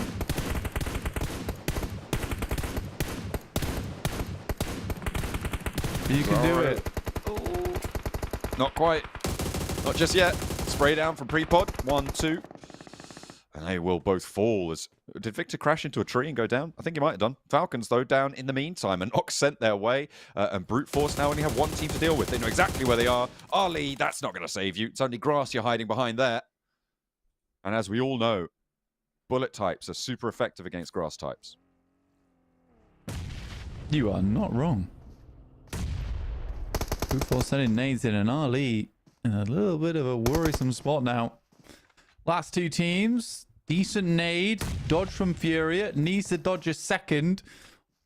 Ooh, it's looking pretty rough for him. Big bounce. That looks good. Spark, what's going on? Hello? How's Furia alive? Hope goes down GG. last, though. And they do manage to make it work. Furia doesn't even go down. Brute Force keep things under control. As soon as Team Spirit are out the way, they charge into the chicken dinner. Well fought, well held in the middle of the circle. And a nice cheery high five on the end of the line there for them. Yeah, that is headset hair. Headset head. Headset hair spotted. Headset Oh my head. goodness, that was the worst case of headset hair. Headset head. I've seen it in a long time. I put my mouse right over it as well. I've spotted it. I see it. You were locked in. This is Yeah. where they were burning. Yeah. On the yawn. They're Goodness all me, I love that. burning. Yeah, That was so good. I was sleepy, but not sleepy enough for the Molotov. Yeah, that's right. I had to say it. So, I was that's overcome by a need to explain what was happening. that happens to me a lot. You know, I know it does. I'm well can aware. Yeah. can sympathize. Hey now. Stop it. I have announced my mistake, and you will take this no further. That's right. Absolutely. Some clean shots. I don't know. How did Furia live there, John? I don't know. It's just that good. Talent. Raw, pure talent. Talons. I think he hid behind those curtains. I think that's where he was hiding. Which ones? Ooh, freezers. That's mean. That's cruel. That's right. I actually That's where he like was I hiding. like freezers curtains, man. Okay, all right. All right, I respect it. Brute Force though coming with 18 points, and yes, Team Falcons, Let's go. the Falcons getting themselves up 15 points, huge. That is pretty big. I Team mean, Spirit not even on second page. What's going on here? when you consider they also got a second place in the last match as well. Falcons. Yeah, Hey, it's not bad. they're the best team in the world. The police coming for you right now. Yeah, they're running me down after after I said your joke immediately after you because I stole it. That was cruel. Yeah, I didn't like that. You didn't know. You had no idea. Yeah. I was baffled. Yeah, you were lost in Bewildered. the sauce. Source-based losing. In Terrible. the sauce. Ooh, 1790 to sauce on that. 1770. That's Very wild. close. Yeah. That's brute force, really. And Enigma Galaxy both taking the fight. Falcons getting 9 eliminations on their match. Team Spirit, even though they went down early, still managed to get 5 points, though. And so, I mean, they've had such incredible games today that their averages are still going to be mega. I think that's going to put them up on 213 points, which means that they are 6 points away from being 100 points ahead. I know that's a lot of points ahead and behind and away, but you get the picture. They're doing really bloody well, even with that map. John's throwing numbers at you, but he's explained it to you as well. Let's take a look at the overalls coming up at you next. On your screens, Team Spirit, obviously, first place. Where else would they be? Brute Force breaking into 100 points. Triple digits for them. Lovely stuff. Regnum Kaya down below them, 88 points. IDVRX, though, I love saying that now. I love saying it fast. IDVRX still on the first page, 7th place with 12 matches played. The only other team other than Heroic to be on this page with 12 matches. Yeah, the fact Heroic that have done a little bit better.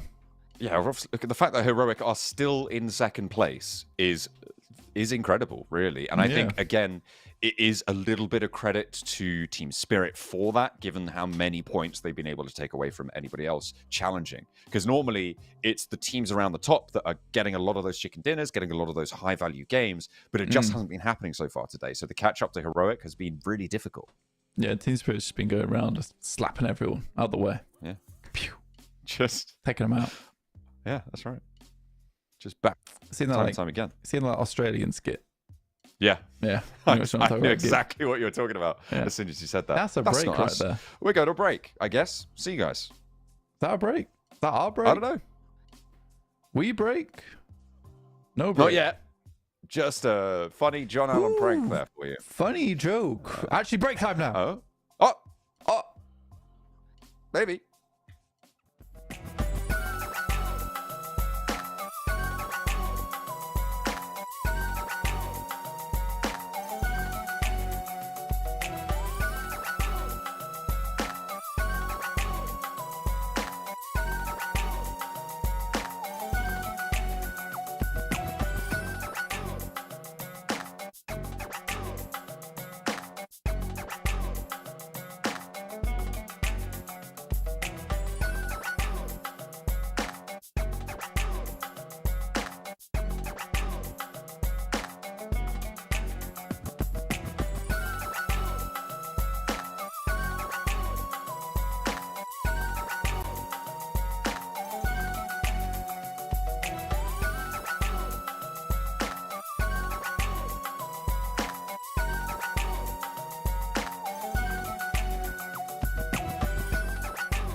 88% of PUBG Mobile players say they are concerned about the future of climate change. This shows a need for us to help make change.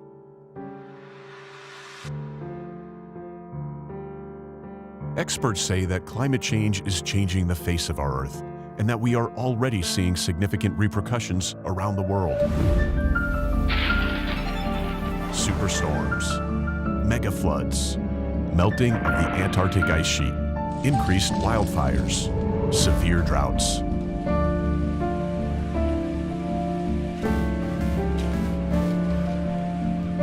Experience the ruins of Erangel after 100 years if we don't take action.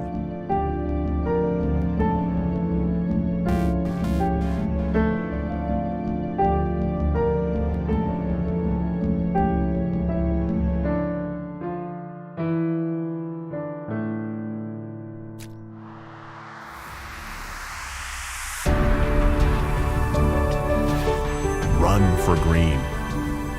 We will convert the energy of PUBG Mobile players running in-game into real-life green power. PUBG Mobile will join hands with hundreds of millions of players to implement offline protection plans around the world to help safeguard the future of our planet. Help protect the world today. Every step in PUBG Mobile will support real-world projects. Play for green. Together for Earth.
You walk up like, hey, how'd you like me like that?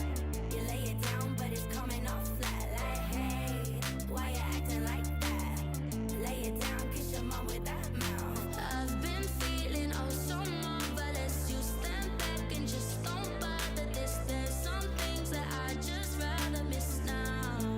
So the next time you're lonely, checking your phone for the OB, trying to kickstart my heartbeat. You won't find me begging now. I'm feeling supernatural.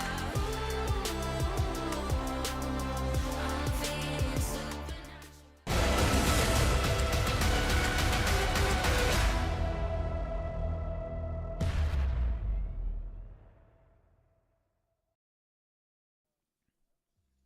It has been shown that Team Spirit can bleed, and if it bleeds, we can kill it. That is going to be the case for Guild, who were able to take them down in that last Erangel. But we're done with Erangel now. We're going to head over to Miramar, so potential to get a refresh on the Team Spirit supremacy. Blanks finishing that last mouthful of the chicken dinner that was earned up by brute You know what it force. He's got the leftovers. What have you got? There's granola bar. No way. That's right. You've been dipping into the Team Spirit granola bar stash. They earned those today. That's right. I've been doing this whole bit just for this granola bar bit. Just so you can have a snack later on in the show. Yeah, that's Goodness right. me. So, Let's take a look at our top 5 Miramar performing teams. Na'Vi, Virtus Pro, 77, IWNRX, Fireflux.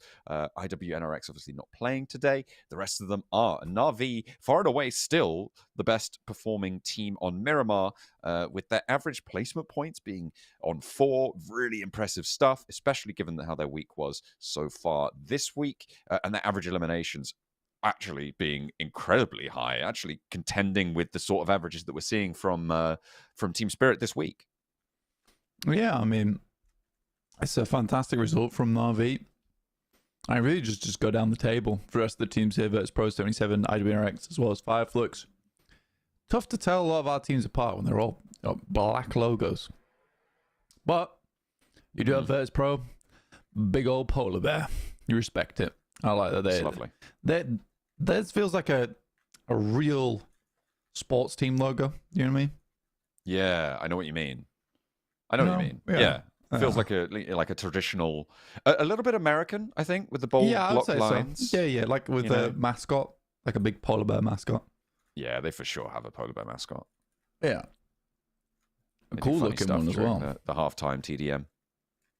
Yeah, the backflips and stuff. Hell yeah, dude. I'd like that. Messing with some of the spectators. They're going around. Yeah, it's like challenging them to a 100-meter sprint. Ruffling people's hairs and stuff. That's right. Tell you whose hair you don't want to ruffle. It's Damian Wayne, aka Robin from Teen Titans. The Funko Pop on that. Damian Wayne. Yeah. The son of Batman. There you go. I think he is the 4th Robin, canonically. Because you've got Dick Grayson, Jason Todd, another one that I can't remember the name of, and then Damian Wayne. Pretty cool. Pretty cool. I'm a big fan of Damian Wayne. Yeah? Yeah, it's a good name. It's a good name. As far as I'm aware. Oh, yeah. Go on. You do it. Yeah, you do it. No. I was going back to Damian Wayne. You were about to talk about the Infinix GT20 Pro. I could smell it. Yeah, Damian Wayne. Infinix GT 20. 20. Damian 20 GT Infinix Pro. Best phone ever. 120 hertz. AMOLED organic display. That's right. Active matrix organic light emitting diodes. Why was there like a weird whooshing noise? Did you hear that? Yeah, I don't know. I guess it was just to indicate that. It's Miramar now. We're going into the map over on the desert, of course. We're going to get nice and hot, and it is more important than ever that our teams have put their sunscreen on, because Team Spirit are burning bright. Even with their last match, they are still sat head and shoulders above the rest of the team, looking nice, looking dandruff-free. Yep. Heading on through. Where is... Oh, there it is. Sorry. Couldn't find my map feed. It disappeared. For a second. I've located it. It's back. Got it? Yeah. We're back in. You decrypted it? Yeah, not that I need it right now. I mean, we see the map feed on screen, but it did frighten me. Frightened me for a second. Yeah. It's alright. You got it now. No map feed can't hurt you anymore. It's not real. We are getting in and amongst the guitar strings. I am fairly certain I'm going to have to call someone because Blank has fully lost his marbles. What do you mean? Oh, I've only got like one left anyway, so I've I'm collected all of my marbles and placed them in a small brown the custody of someone sack. else. No. Yeah. All right. Yeah. But I have misplaced the sack. Right. Okay. Well, there you go. They're all together. But I've not lost the marbles. I've just lost the sack in which the marbles are contained. That's an interesting perspective. Thank you. I'll have to really think about that one. I feel like I've got a lot to consider in the early stages of this map. I would say so.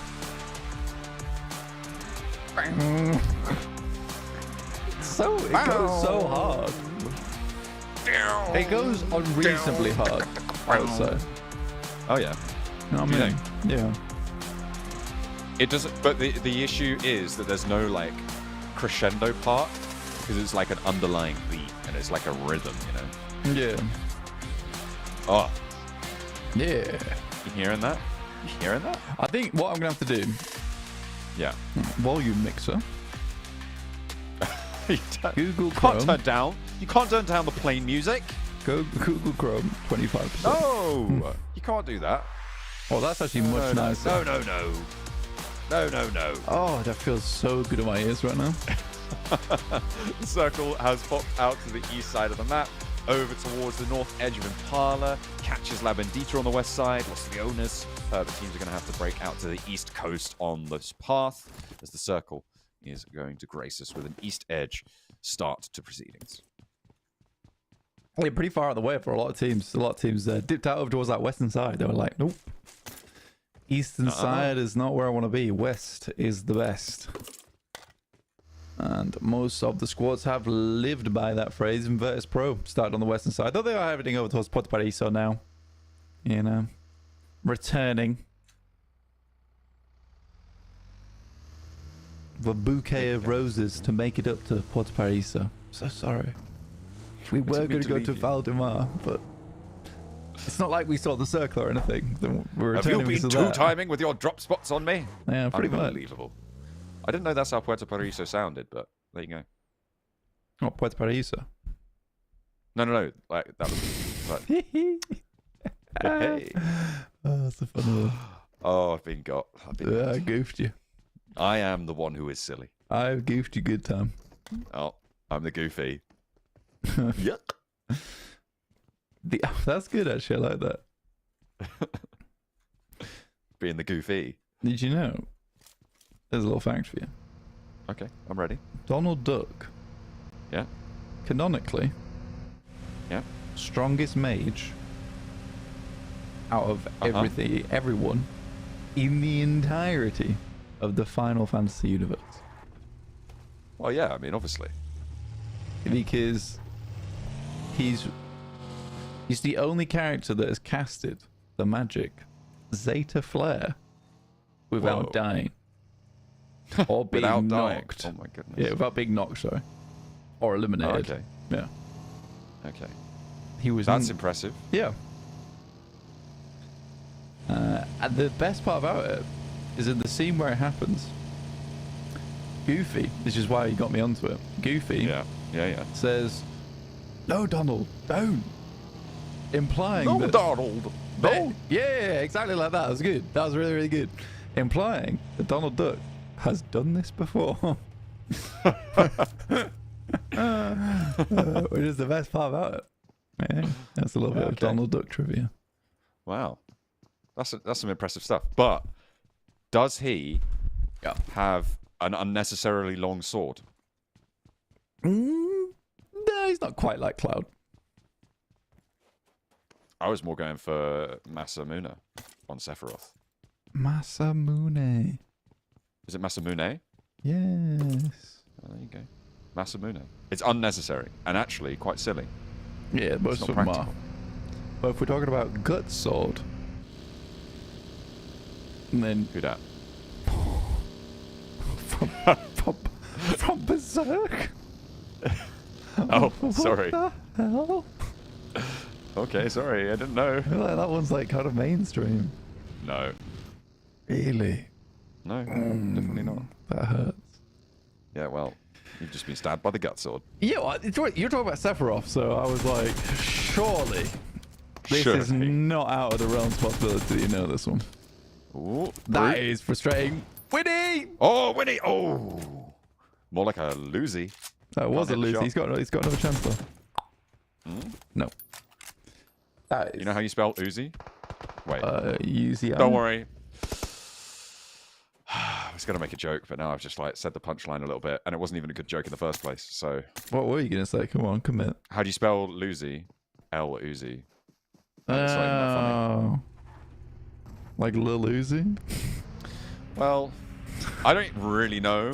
I don't really know any rappers, so Yeah. yeah. Have you heard of this rap thing?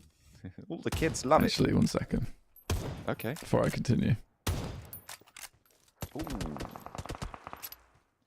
Okay. Are you continuing? Yeah, I'm continuing. 2010 to Okay. present. I was worried for a second. Lil Uzi might be dead. Is that what you're A thinking? little bit, yeah. I'm getting my rappers mixed up there.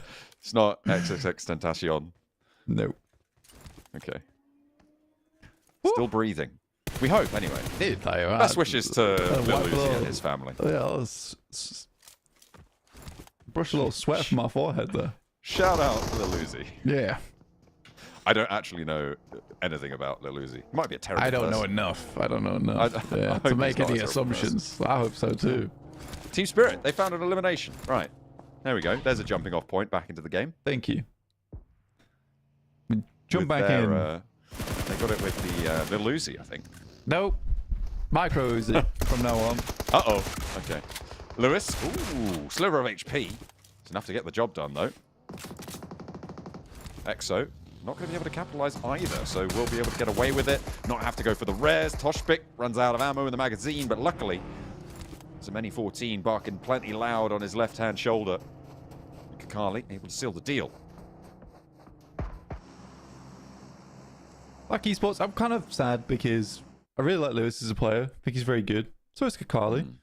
But they are being pretty outclassed at the moment by most of the teams in the lobby. I want to see some more out of them. And here you go. Ooh. Circle's like, all right then, bet.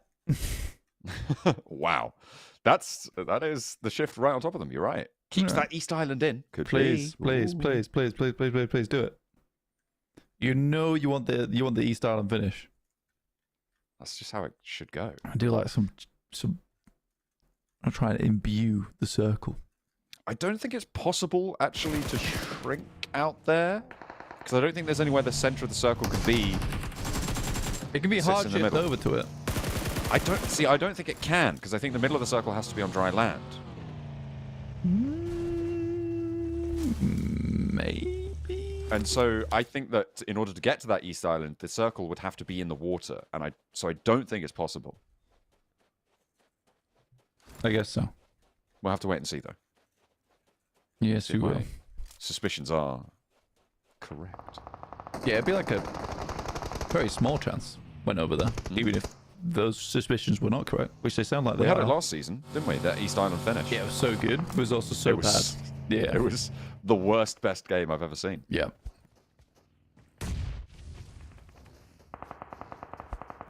Who was it? I think it was... Was it Gladiators at the time? Who It was sat on the island? I think it was. was the Nigma Galaxy. I can't quite remember. The Nigma Galaxy won. Actually, Oh, yeah, but did they? There was a rank Ralph maybe at a bad time right at the end. I think, yeah, the Gladiators had an incredible elimination count, I remember, on that East Oh Island. yeah, because they just held the east side of it, didn't they? Yeah, they just had the high ground over the water. Virtus Pro trying to get some high ground of their own against Trovo 2030. They've already lost Bishke earlier on. Was that when? Now... Why would Coops do this? Ooh! Yes, yes it was. That was it. Yeah. Oh dear. Fun times. Oh dear. Oh, Ragnarok. You've naded. Self-naded. Your Stinker. teammate. Trovo 2030. They may have naded their own team, but they only wanted to give Virtus Pro a chance. Malloy has to turn tail. If they'd have kept Youssef up, though, they might have been able to turn around and take Nigma Galaxy down. Ooh, that bounce nade, actually really important for keeping them safe. Will not find its way on through and confirm that res. Nigma Galaxy now needed to do something to get out of here. Team Spirit as well, over the ridgeline, and it is plenty monstrous should they want to breach over it. Yeah, they could get in on this one. Potentially cause a little bit of chaos. A little bit of a scuffle. Next circle almost about to pop, actually. We're about to see if our memes are just dreams over towards the island on the southeast. Could it be? Oh, okay. Well, it's close, but it's... No, saying it's no cigar right now. Yeah, 0 cigars currently. But you could swim over there and be like, I'm going to take a timeout of this game. True. Although, getting back Yeah, getting back's slightly more difficult, but maybe by the time you get back, you're like in top 5. What about that? Ah, okay. That would be a I don't think so. smart play. I don't think it would. I think you're lying. I'm doing a bit of fibbing. Yeah. I think only Enigma Galaxy in a position to really go for that as well. On a real though, Maybe it not, actually could work. It's definitely going to work, actually. Yeah, it could do. Yeah. Well, that's where you'd be. I'd On be on that island right now. That'd be my first move. Little island holiday. Nice and relaxing. Brute Force on the northwest side. Taking shots over towards RCB. Still in 4th place. Whoa! Where is he going? Catch? Kakali's like, oh, what? It's the logo that has wings, not you, Catch. He's like, Fireflux. I don't know what he tripped on because he fell outwards. Fell away from the mountain. Oh, man. I think he's in Interstellar for a second. His ups and downs and lefts and rights were all skew-if. Playing a real Ender's game there. Oh, he was actually, yeah. Forgot that down was forwards. And then they made a big deal out of it as if he was super intelligent. He was like, Yeah.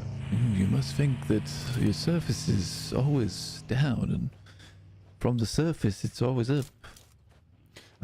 So in the film of Ender's Game, they made such, like, they didn't really explain why it's such a good idea, but in the book, it's actually like a super intelligent idea and they utilize the advantages. I know. Just like this is film version Ender's like Game Catch, right there. Catch just right there. Yeah, I have read the books actually, they're quite good. I haven't read the books, but I watched like a 1-hour video on YouTube about what the differences are. Oh my god, okay. Yeah. Fine. Guess we have two very different experiences of understanding why that's different. Yeah. There you go. RCB. Trying to crash on in. Feet first. Losing 2. Kneecap's not healthy. Mr. Kitsune taking some shots over towards 77. Not entirely sure how. That's actually some really long shots. From across the way. Not quite away. Next circles. On. Island. No. Oh. A little bit still in. The shallows. You can still go paddling It's on your touching. island holiday. It's touching. Yeah. Go. Na'Vi on the north side, very far north here, against Twisted Minds. Na'Vi already losing 2, but they don't want to lose any more here.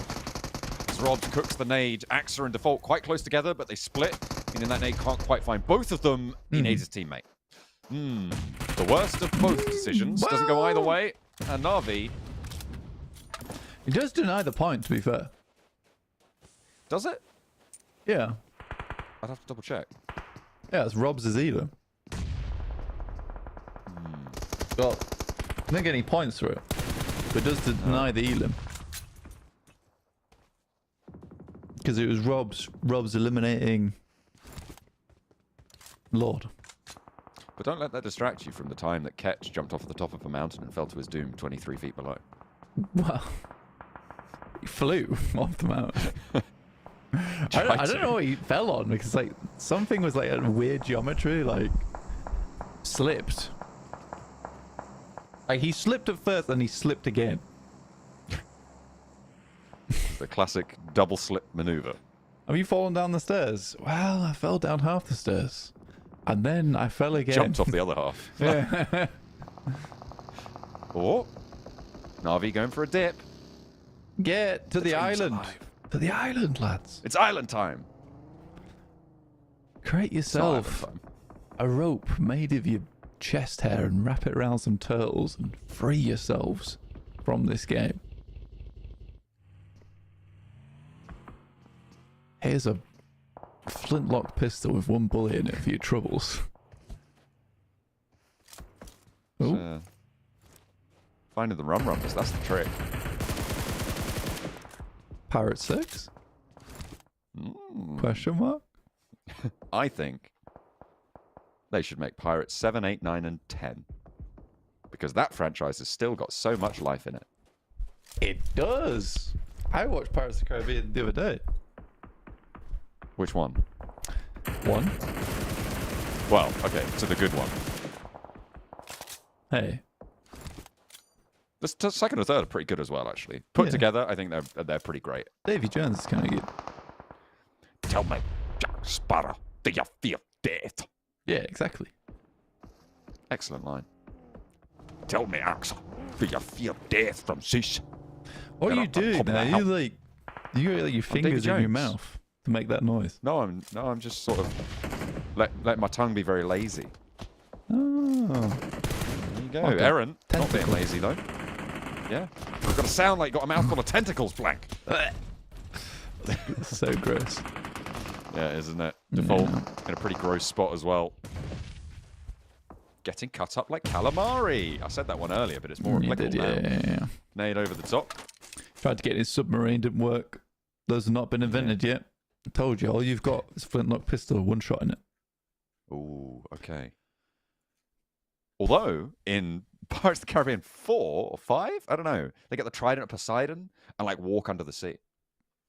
Oh my god, I don't think I've watched that far. They're really pushing the boat out there. Haha. Yeah, well. Oh, it's not a boat, it's a ship. Okay. I think people actually get very angry about that when you call like naval vessels. Wow, boats. that's such a big boat, guys. It's not a boat, it's a ship, actually. It's actually a destroyer. You're not being very respectful of our naval officers. True. Those brave people Tell you what, risking though, their lives by nearly going swimming. I actually wanted to be in the Navy. Did you know that? Did you? Yeah. I didn't know that. That was my choice after uni. Did journalism, really hated it, and I was like, I'm just going to go in the Navy. You good at swimming? Yeah, actually. I think I told you a story before. I was in the... Oh, you're like a torpedo, aren't you? I was like, I was in the diving. I was on the diving team and the swimming team. Your swimming cap on, you're like a seal. Yeah. Just cutting through the waves. They were- That's why you're on the island, isn't it? That's why I'm on the it's all coming island. together. Yeah. It's all coming together. North then- side looking really, really stiff right now. That's As true. Black Esports are locked in with a pretty rigid fight to Fireflux. Mhm. Not really too much room for maneuvering. Yeah. Ooh, Scarface. Ooh, you got to hit that. What's Got that to mean? hit that. And this is why I didn't go in the Navy. It's for esports. Yeah. And there is some very fun esports. And that's kept me rocking the boat of broadcast this entire time. Sit down. Rocking you're the ship, boat. sorry. Oh, yeah. It's, Oh, it's not a boat, it's a ship. The nerve. Black Esports still trying to move Esports. through. Esports. Hey, I'm Esports here. esports in here. What's the big idea? I'm Black Sorry. Esports. Sorry. I can't help myself. You hear someone say something funny, you have to copy it. catch. You have to copy it. sprayed. Sorry? You hear someone say something funny, you have to copy it. Is that true? It's actually impossible, I think. It is, isn't it? Like, people say it isn't. It is. Yeah. They're wrong. Those people. Live your life. Live your life. Otherwise, you're just a poser. Like Black Esports poser who goes down, Oh. Not Carly, posing though. anymore. backs off, nade in hand. Toss it over the top. So she gets some damage done. A lot of teams trapped in this north side encampment of just off Impala, around the silos, around the industrial area, the outpost in Impala. RCB, 77 Vibes, S2G, Fireflux, all trying to make their way in. And of course, Black Esports at the back of the queue, but we're going to try and cut in line as Toshbik takes one down on S2G. Yeah, not a bad shot at all. Like, This is how you jump off a cliff. yeah, that's it. DBS on the backside Whoa. of the vehicle, but Hamzy G, they have to deal with him Yo. next. Hamzy, he's on his low, on his belly here. I think Lewis Oh got my him. goodness me. That was crazy. How on earth? I enjoyed that. Iron shield rolling in with the vehicle just keeps him safe. The back panel might have eaten a couple of bullets, but it's better than Toshbik going down. And Black Esports, I thought they were goners as soon as they had to leave against Fireflux, but Scarface frankly whiffs the spray, and then Black Esports have managed to find an opening. Yeah, it's dropping the buggy. One of the guys from S2G forced him into the ground, and all they get to eat now is a nasty bit of gravel stew. Ooh. That's not tasty. No one wants to eat that. That's not edible. In other I've news, told you though... before, Blank. Stop eating gravel. Yeah, I can't help myself. I'm addicted. In other news, though, Team Spirit, 4 players down towards the south side of the map. Ah. 4 chicken dinners? Question mark. 4th chicken dinner? But then Blank has to eat another granola bar. I will actually eat another granola bar. This first one was great. Don't tempt me. I will eat so many granola bars. Wouldn't you just love to have a granola bar right now? Stop it. Wouldn't that be so good? Wouldn't that be so nourishing? You know, it's like slightly sticky, and you're eating it, and you feel like you're actually getting sustenance. Oh, no. I have like the really dry ones. You know, Nature Valley, the one that like when you open it, it causes a big mess. Yeah. Yeah, I have those. Yeah. It's like you walk into a room and it's like somebody's eating Nature Valley here. It's not someone cooked here. Someone made a mess here. Oh dear. I do hope Team Spirit wins, though. It's a shame Nomi's down. Uppable, though. Uppable? No. Not anymore. That's negative. No uppies for Nomi. No, it remains in the ground. Not likely to be revived, so I think for Team Spirit that might just be curtains. Oh, the double rundown. There you go. Narvalo in the buggy. He's out on the warpath, and Eren will be able to take him down on the off angle finally, but the rest of his team dismantled. Fireflux happy about this. They might have just been able to sweep straight through on this western side, on this no, it is on the eastern side. Yeah, there we go. On the east side, and they just keep careening on through. This is great for Fireflux. Both teams just smash straight into each other, and they pick up the rubble. Yeah, it's gorgeous behavior coming through from Enigma Galaxy, and Narvalo finally looks a little bit more like Narvalo. First time in a while. A lot of teams are injured, but just at that. Right, little scrapes, little bruises here and there. I think the most worst for wear team right now is Falcons with only 2 players, but practically everyone else is sat up with 4s and 3s. Team Spirit, remember, they're looking to get 100 points ahead. Well, they're looking for as many points as they can get today, but 100 points ahead of Heroic would be great. For that, they need 219 points, which would sit them 100 points ahead exactly. They're currently on 216 when you add in their eliminations, so they need 3 more points on this match, and they'll make it. Yeah, it's not too many. Not too many to go. Stage 7. Doesn't feel like stage 7. It feels more like stage 5 right now. However, we are here, and the circle moves up towards that north side, forcing Trovo 2030 off the high ground, which they'll likely try and expunge as much value from around the circle as possible from this high ground position. Black Esports still going on this northern side. I mean, you said you wanted to see more from these guys. They're on display right now and doing fairly well to sweep through from the northern edge. They still have a little bit more to go. Vibes, you can see they're off on the flank. Fireflux are going to chime into this fight on a little bit of a split around Weiss. Lewis does finally bite the dust. But the nade back over to Brute for Scarface. Works out. Victor, very low there, but getting the healing done.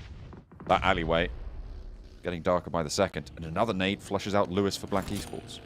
Not Lewis. Fireflux, though. Anything but Lewis.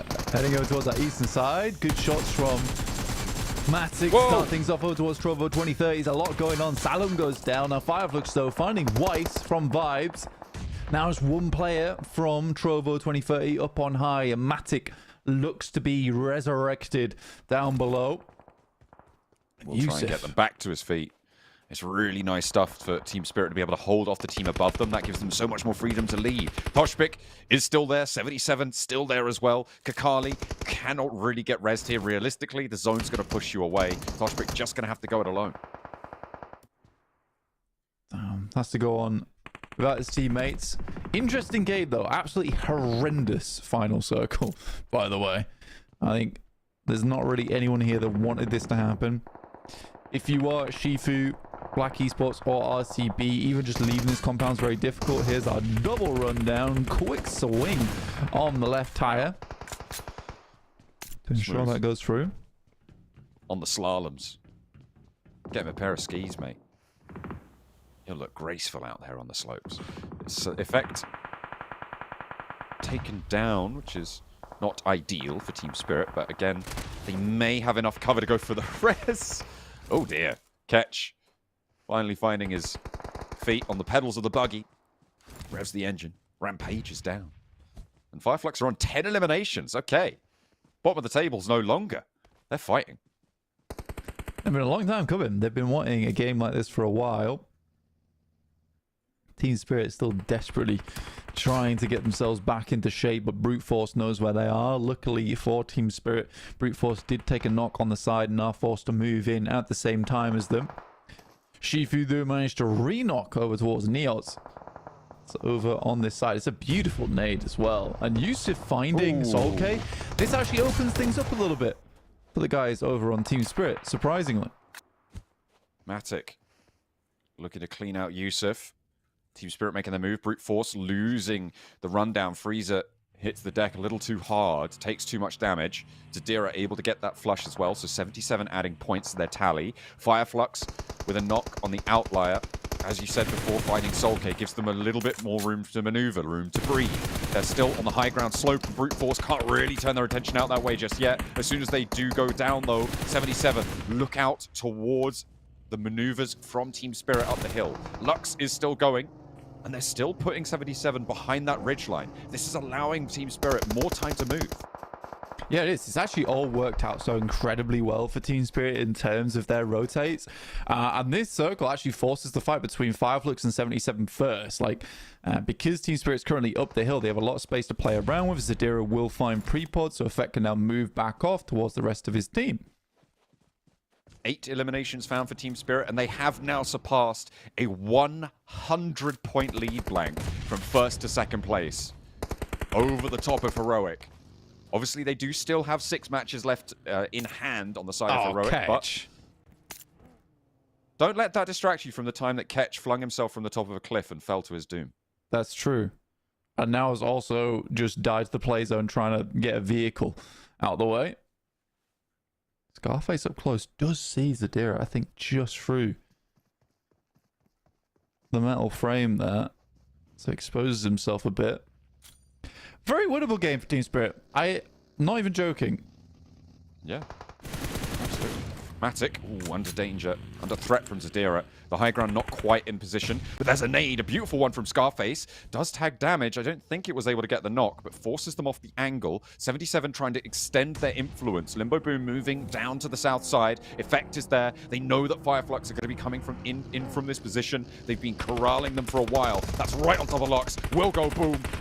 Rails on in for Matic with that buggy. Gets that knock, gets the flush down as well. Team Spirit move through. They look for a knock as well towards 77, but Matic is down, will not be able to find it. Nades now being cooked. Kitsune repositions, rolls on over the road, but Limbo Boom, the crossing guard, and 77 might just be able to do what the rest of the lobby could not. It's all up to the one player left standing, but it will not be the way of things. 77 able to weather Team Spirit storm and able to take a chicken dinner. Beautiful stuff to close things down, holding everybody at arm's length, stopping them from moving in. And that's how you want to win it out. Yeah, it's still a stressful game for them. You can see that in their faces because it was difficult towards the end. One nade might have been the doom of them from the guys over on Brute Force. But yeah, even from Fireflux as well. I think that they almost had it, but a great Molotov and a great nade from Matic might have not needed to send out on the side in the vehicle, potentially just trying to take advantage of that little ridgeline. Yeah, overall, well played 77, but again, Team Spirit in the second place for a lot of eliminations on board too. Will shoot them higher up the rankings, and this is definitely more about PMGC points for them at this point. This has got to be pretty galling for IWNRX to see this sort of a day happening for Team Spirit. They're just sat there like, stop. What even the hell is this? You can't do that. So rude. Yeah. We're not even in the game. We'd have a chance to do anything about it. But I think Team Spirit, off of today, will almost certainly be in the lead. They are at a 6.6 game advantage in those standings, of course. But I think the gap's going to be pretty vast. It's going to be yawning, to say the least. I mean, for IWRX to match up with 4 free chicken dinners, second place, and a 5 elim game. That's the gauntlet that's been thrown down. But 16 points to them. Lovely. Looking further and further to the points tally that Na'Vi was able to put up last week, which is still pretty impressive for Na'Vi, considering how well we've seen Team Spirit do throughout the entirety of this stage so far. I think Na'Vi was just way ahead in just eliminations from every single game. They managed to keep things under control. Look at those numbers. I mean, this is fairly uncommon to see on Miramar, right? 10, 10, 10, 7 on these top damage scores. 1990 for 77 and just going down a little bit each time. This is really, really balanced between the top teams, which means that in general, the rest of the lobby did not score super highly over the course of that match. So good stuff. And I'm glad that you highlighted Black Esports during that match, because I felt like they had some really good roll downs, especially that descent from the top of the hill. Yeah, I think for Black Esports, they did their best to sort things out. But honestly, for them, it didn't end up following all the way through. Fireflux, though, 10 elims and a 1900 damage game. Way, way better than anything we've seen recently. There's the head-to-head. Fireflux versus 77. I thought it was Team Spirit who came in second place on that match, but these are the elimination leaders, I believe, on this game. You could see the knocks a little bit more in favor of 77. They had a little bit more secure of a position, and Fireflux did, to their credit, have a pretty banger game, flowing down that east side, capitalizing on a third-party engagement, but don't let that distract you from the time that Ketch jumped 23 feet off a cliff and fell to his doom. Yeah, I think that overall, this was a very fun game. It was a very difficult circle towards the end, though, John. And that is certainly the difficulty in terms of that one. And I think that the limited amount of cover that 77 had gave them that advantage towards the end game. For the time being, though, we'll be heading towards our break before our last game of the day. So we'll see you there on the dunes. We're back.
%88 of PUBG Mobile players say they are concerned about the future of climate change. This shows a need for us to help make change.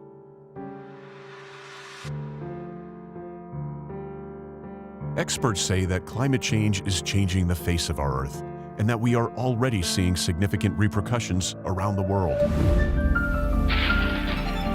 Superstorms, mega floods, melting of the Antarctic ice sheet, increased wildfires, severe droughts.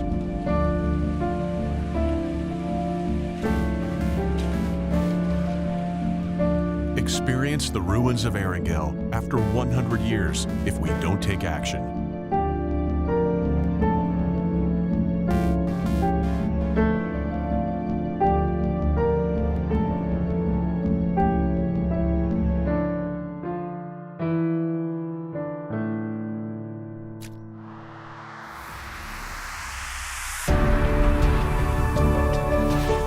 Run for green. We will convert the energy of PUBG Mobile players running in-game into real-life green power. PUBG Mobile will join hands with hundreds of millions of players to implement offline protection plans around the world to help safeguard the future of our planet. Help protect the world today. Every step in PUBG Mobile will support real-world projects. Play for green. Together for Earth.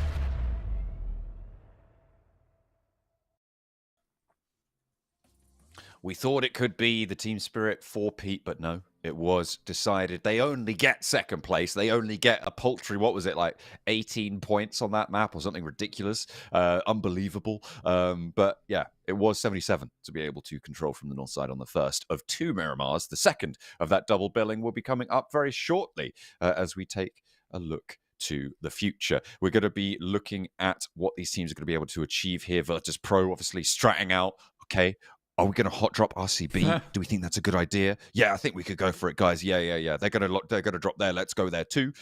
Overalls, as we hop on over 229, and it is official. Not only have they broken the 100-point lead from first place down to second place, Blank, they have managed to add it up to 110 points ahead. 7 chicken dinners on 17 matches. This is unheard of performance in years. Yeah, it's sort of unbelievable in terms of performance coming through from Team Spirit. I'm more amazed by the fact they haven't really dropped maps so far. They are just simply continuing to pump game after game after game. And today has been realistically even better than the rest. And we thought that the start of this week was very good for Team Spirit. Obviously not the case. It's going to continue throughout the rest of the week here for them. And it's hard to talk about a lot of these other teams with Team Spirit just basically being such a dominating presence inside the lobby. Hey, 77, they're up to the top of the bottom page, which means that they could very easily break into it with the last match today. As we take a look down in the doldrums with Fireflux Esports still in 18th place, despite a late finish on that match. But you can see how fast they can ladder up. They could get all the way up there quite quickly with another good game. Foot Chaos still remaining in dead last. Of course, they do have 6 more matches to play, but against Fireflux, they're still quite far behind. It is definitely not looking strong for Footballers Chaos. But they're not playing today. S2GR. Wait, He didn't have the sleeves on, or has he changed seats? I don't Not know. entirely sure. Either way. Maybe they're holding him back. Maybe it was, it was a limiter. They thought, nah, can't be doing that. Maybe that was the case. Hey, they'll be doing that. Oh. You love that. You love that. I'll tell you what we love. It's getting into a plane path. So quickly, Blank, we are getting in nice and prompt. And now I've said that, it's like a 70% chance we'll have a remake, but here we go anyway. From the northwest side of the map, from Ruins down to Puerto Paraíso, and we're going to be cutting right down the middle on a diag. Yeah, teams actually waited a while to get out the plane on this one. Navi heading up towards La Copeteria, but again, it makes sense considering no one really wants to have to drop in. Trader Park, brute force over towards El Pozzo. But yeah, nothing too exciting on this playing path, with it being honestly very fair to most teams in the lobby. Top 3 players, clean sweep for Team Spirit this week. Nomi, top 3 players on highest damage, clean sweep for Team Spirit. And 9,000, almost 10,000 damage in 3 days of play. Wow. Headshots though, hey, look at that. Heroic have representation. Walsh. Yeah, Walsh, honestly, doing very, very good overall. For a lot of teams, there is usually that one player that is really stepping up in a big way for them. A few of our teams at the top, instead, it is just a couple. Team Spirit, it is everyone. Everyone is absolutely pumping in terms of the damage and the performance. Obviously, Nomi a little further ahead than anyone else, though. Yeah, on the overalls. Although today he has gone down early, I think twice now, in some pretty deep games. So potential for another Team Spirit player to get MVP today, because frankly, one of them is getting it. Right? There's just there's no way that they are not going to be earning that accolade. I can't think of anybody else who may be able to stand up to it over the course of today. It's just an incredible run for them so far. They got 82 points on their first day. They started today on 138, which means, I think I'm right in saying, they are very close to surpassing that, right? Because 80 more points from yesterday would put them on 120. Oh, have they done even more than that? I have to get the calculator out. Goodness me. They might have surpassed their day already. It might be. Might be time to pull out the calc. Figure out what's happening. They got 91 points so far on the day. That is incredible. They could be on for a 100-point day. Yeah, it's actually silly. 100-point day. I don't think that's been done in many, many months. For Team Spirit, awesome stuff. Awesome stuff so far for them. Look at the map at the moment. Obviously, we talked about this being a northeast circle. Guild quite far into this already. Virtus Pro, pretty obvious.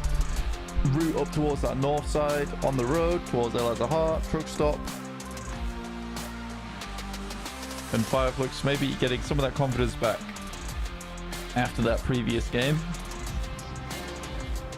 I mean, you'd hope so, right? This is a team that kind of blew us away in week 1, frankly. They were really consistent. They were finding what they were looking for. The fights they were taking were great. Scarface was on fire. He was doing so well for the roster, but they have fallen apart in the face of Team Spirit's ascendancy.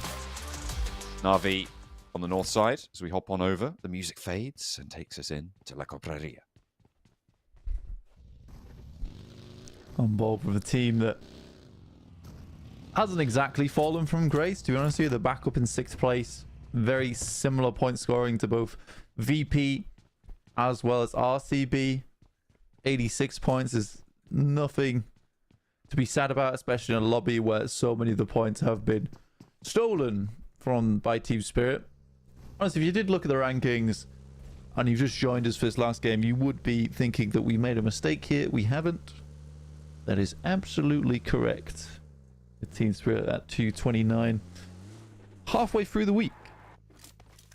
Yeah. This is their 3rd day of games, and they are already knocking on the door of pushing past the total that Navi was able to get in the entirety of week 1. 236 is that score boundary. If they're able to get 9 more points this match, they're on for a 100-point day after getting a triple chicken dinner at the start of today, followed up by a 5-point match and then a 2nd place with a high elimination count in the last Miramar that we just saw. And 9 more points is their task, to break into triple digits on one day. Guild, oh dear. That's not good for the health. Getting picked apart a little bit there. The Black Esports will move on. I think Guild are very passive in this early game. I was waiting for the demise almost.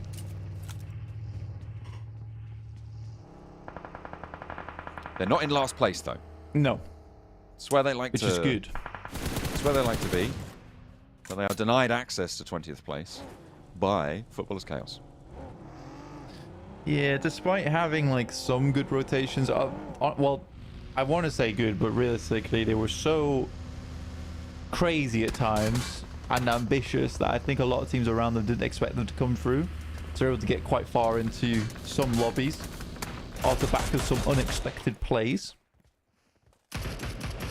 Guild has still pulled ahead though, regardless of that fact. As have Fireflux to 50 points today, which is a nice improvement, going from 20. Twisted Minds on the southwest side of Cruz de Valle. Getting in on towards Hacienda. Just rotating around, getting a stepping stone to move closer to the middle right now. These teams are all trying to find their avenues in. Pump action on the inside. Does Lewis know there's a player here? I think there's a vehicle on the roll-up for them. So maybe aware, but then again, maybe not. Is peeking these corners, not actually checking at all upstairs. Could be completely unaware that there's a player in this building. Yeah, Wagner playing it cool. Again, this is what I was talking about for Guild. They have just played it so quiet so far. No. Oh, dear. Yeah, the punch. Reasonable for what Black Esports did to them early on. A lot of teams already made their way into the circle. Team Spirit taking a bit more time of it. Again, they've already put up a lot of points today. I don't know how much is left in the gas tank. I know that they'll have played more minutes than absolutely anyone inside this lobby of PUBG Mobile. It does factor into gameplay, absolutely. Ooh. They're just trading blows right now. Insult on injury. So they're battered and bruised with the pan and the knife to the back. Black Esports exact vengeance upon Guild who dare step to them. RCB, S2G clashing over the hills right now, but RCB much more coalesced, much more cohesive in their spot. They've got so much backup on these sight lines. 1, 2, 3 so quickly against S2G. It's now just Swash left standing. DBS close range has taken down Wild, but completely known on the position. The nade is cooking. RCB are actually taking shots from the off angle. As the second finds it, and nade does damage to Azel. The Swash repositions. Has got a chance to spray this one down. The flush comes through. Now RCB are playing with two. Swash with a chance here. Potential backup. Hard shift down to the south. Keeps this one in. Yeah, a lot of open ground over towards that northeast side. Los Leones. Ooh, an awkward rotational path for a few teams. But will force a huge amount of squads down from that north side. And S2G finally falls. 77 directly in the center of it all, though. The eye of the storm. And they'll be holding the hands up towards the eyes. They try and get through, but the wind will be buffeting them, as will a lot of these other squads. This area of the map is going to be fairly familiar, given that we just finished out to the east side, right? So teams have just rotated through this part. Paths will be known, so potential micro adjustments and more intel that is very fresh in the mind could be impactful here. Wild looking for an impact with the DBS, but not quite connecting. Hope goes in, goes low, goes down. Wild gets the flush, and up the stairs, they know he's there. Ali flees, and out the window he goes, hops around, floats like a butterfly, but doesn't have a sting to his tail this time around, and RCB take him down. Yeah, RCB really just rocking through a lot of squads at the moment. I think we have almost all of our teams inside the circle. At the moment, it's just Brute Force, Falcons, RCB, and Guild, who are all just taking chunks out of one another on this northwest side. On the other hand, most teams congregating around Minas, as well as Truck Stop.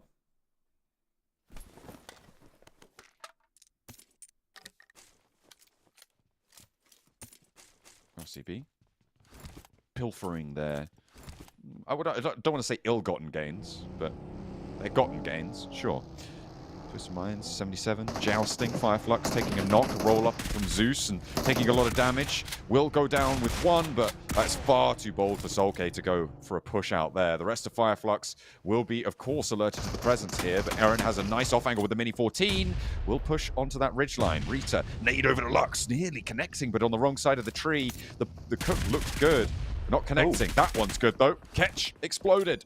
Oh, dear, oh, dear. He's had a bit of a nightmare these last two matches. Lux, low on half HP. Another nade over from Rita.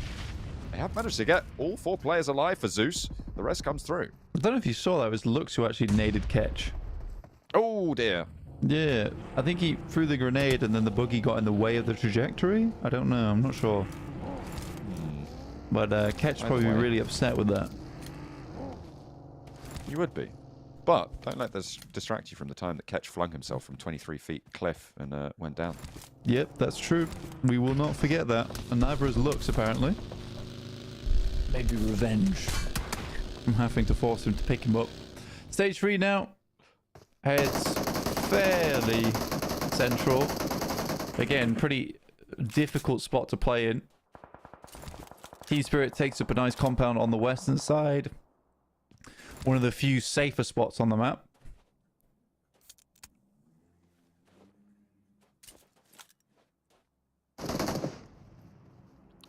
Twisted Minds, 2 knocks. Black Esports, 1 sent back their way. They have already lost a player, though, so the number's slightly in the advantage of Twisted Minds. The res, though, fairly inaccessible. Toshbek already getting picked back up. They can reposition north side of the circle. Got a little bit of a way to go. Kakali gets the flush, and Doran goes down fully. Rez has come through. Health a little bit more advantageous for Twisted Minds, but that should change fairly soon, and Molly up on high. And it's Twisted Minds with the inside track, right? You can see that high ground to the left, to the west. If Black Esports want to go around, they're going to have to go far out to the north, sweep past the west side, near Minas Generalis, and get past a lot of other teams. So maybe taking this fight is kind of their only option. Yeah, Black Esports, though.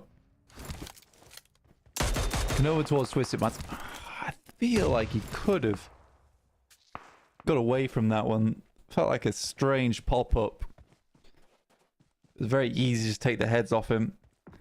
Twisted Minds not playing so hot so far this week. A lot of mistakes coming through from them.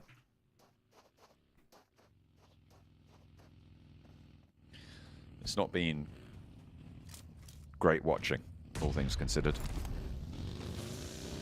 Definitely far from cinema. Na'Vi just sort of maintaining lockstep with some fairly strong teams. And that's kind of what you want to do. With the first place that they got in week 1, they were able to accrue 20 league standing points. And in general, that's likely almost on its own enough to see you into those finals, right? If you imagine you're looking down towards the bottom of the tables, on average, the team in 16th place is going to get 4 points, right, for placing there. So you expect that the boundary is going to be around sort of 12 bonus points moving into those finals. So getting 20 already in 1 week, and then whatever you're able to get in the next weeks, is almost certainly going to be a guarantee to get towards those finals. So just keeping lockstep here, keeping it nice and tidy for Na'Vi could be good. Yeah, it's not a case of having to get terrific point scoring, and especially because the vacuum's up towards that top side, you know, getting up towards the 14 to 20 points margin, a lot easier. Well, not 20 points, considering that has gone over towards Team Spirit very comfortably this week. Yeah, almost certainly. The circle heads hard over towards that west side. Okay. Sort of giving a bit of advantage over towards Brute Force, I would say, because there's not going to be a lot of teams over towards their 180 in La Vendita, so they can literally just use this rouge towards their advantage. in terms of high ground, looking out towards the east. I mean, you didn't want to say Team Spirit there, but frankly, Team Spirit also with a pretty decent slice of this pie. Yeah, on the southwest side. I did not. It's it could be pretty nasty. A couple more rotational options out to the east as well. They're closer to it, so less time out in the open if they have to go for a crash across the road. But difficult times abound. Nades across Na'Vi, and Zeus over on the northeast edge, trying to find their way on in. 2 players down for Zeus, and it's looking good for Na'Vi. They've got 4 players alive. Someone just off screen puts a nade to the back, and Maniac hunkers down behind it. Darkin. DBS, dangerous. Underneath the staircase, can't connect, and that is a beautiful strafe side to side flip. Goodness me, that was dangerous, but he makes it work. Yeah, I mean, that is flip all over though, really. Very consistent with an aim, flipping things on its head when things look a little bit tough. About 2 minutes now. Before we crunch this in even further, we should eliminate a lot of squads, honestly, in this open area. Virtus Pro right now is in probably one of the best positions in terms of survival. A lot of open ground around them. They have a compound. They've got a hill to push out down towards the south if they need to later on. The ridges on either side of the road also valuable to play. And at the moment, the only team really with a fairly central compound position. 77. Not bad spot. I have no clue how he's alive, but not anymore. Even had the Molotov just in case. Cremated him. I think he's a witch. I think he's a witch. Yep. How did he survive that first aid? Right, burn him. That's a burning. Ligma Galaxy attempted to get towards Team Spirit. This is exorbitant amount of smokes. The play they're making. They're not even too worried about them right now. Ligma Galaxy. Nomi takes damage. I think that's uphill from brute force. And you can see how much of a high ground that is for them with this perspective, which is nice. Brute force will have to figure out their path forwards, though. Shots over towards Virtus Pro, and there you can see just how strong their building is.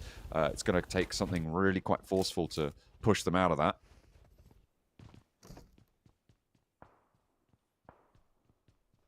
No eliminations. Remember, 9 points needed for a 100-point day for Team Spirit.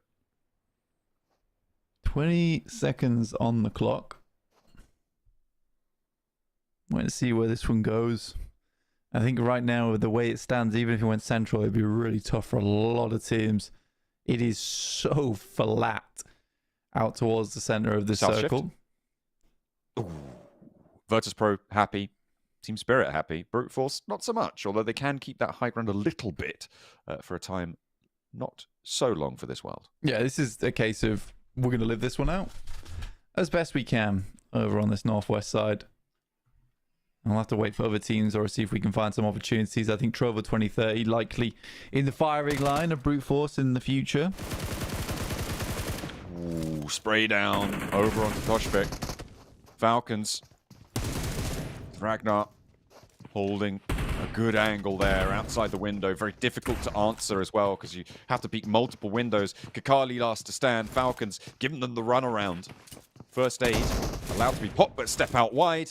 And Ragnar puts it to bed. 4 eliminations for Ragnar, 6 for the Falcons in total. And they are starting to do a little better than they have done so far this week. A little bit. A touch better. A touch better. Just a touch. Yeah, I mean, the Falcons are slowly bringing things up to speed. I mean, it took a while, but I'm glad it did happen now because they have been really suffering. Some good shots from Brute Force, though. They don't pop anyone out of the vehicle yet, and they'll be frustrated about that. But at the very least, Trovo will find the shots, and they'll finish off Spark. 77, though, dealing with Na'Vi over towards their north side as they try and make a gambit for their position in the circle. Exposing themselves a little bit. The potential for big gain. Ragnar can't find Trovo 2030 on the spray downs. 77 still holding off Na'Vi. 2 players, 3 players down. Zadira on the hunt with the buckshot in the pump action now. Just Default remains standing. Flush onto Lemon. stepping out wide, and it's Magnum to seal the deal with the pump action around the edge. Na'Vi will be going down for the final time today. A 77 keep their resurgence going. The north side cuts them in with a little bit of this next circle. So I'll wait and see just where they're going to be able to go. Virtus Pro, now, this is the team in the middle. This is the team to beat.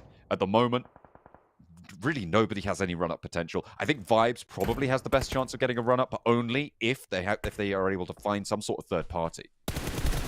Yeah, it's the fact that Virtus Pro's position is so strong, but so out in the open as well, so it's very hard to rock up on them without them knowing. There is a few tiny ridge sides outside the building that is available, but a lot of those are exposed to other angles on the map. So you really just have to wait for like stage 6, stage 7 to make a play here. Freezer moves down off La Bandita Ridge. Yeah, better angles over towards Team Spirit. Give it a hard west shift. That might just about cut Virtus Pro out. This is that just last bastion of high ground that Brute Force have. It's very good right now. In about 10 seconds, though. Ooh, could be a bit shaky. Yeah, they just don't have a lot of time to play it. They've kept people out here looking the entire time to ensure that they have ideas of where to go next. 77 gearing up, scouting. Brute Force scouting down to the south. And this, by rights, should be Virtus Pro winning here. 77 could move up the roadside and potentially cause problems, but I mean, I just don't see a world that Virtus Pro don't win this with the 4 players alive, with the sightlines they've got, with the compactness of the compound as well. It's not like they have to spread super wide.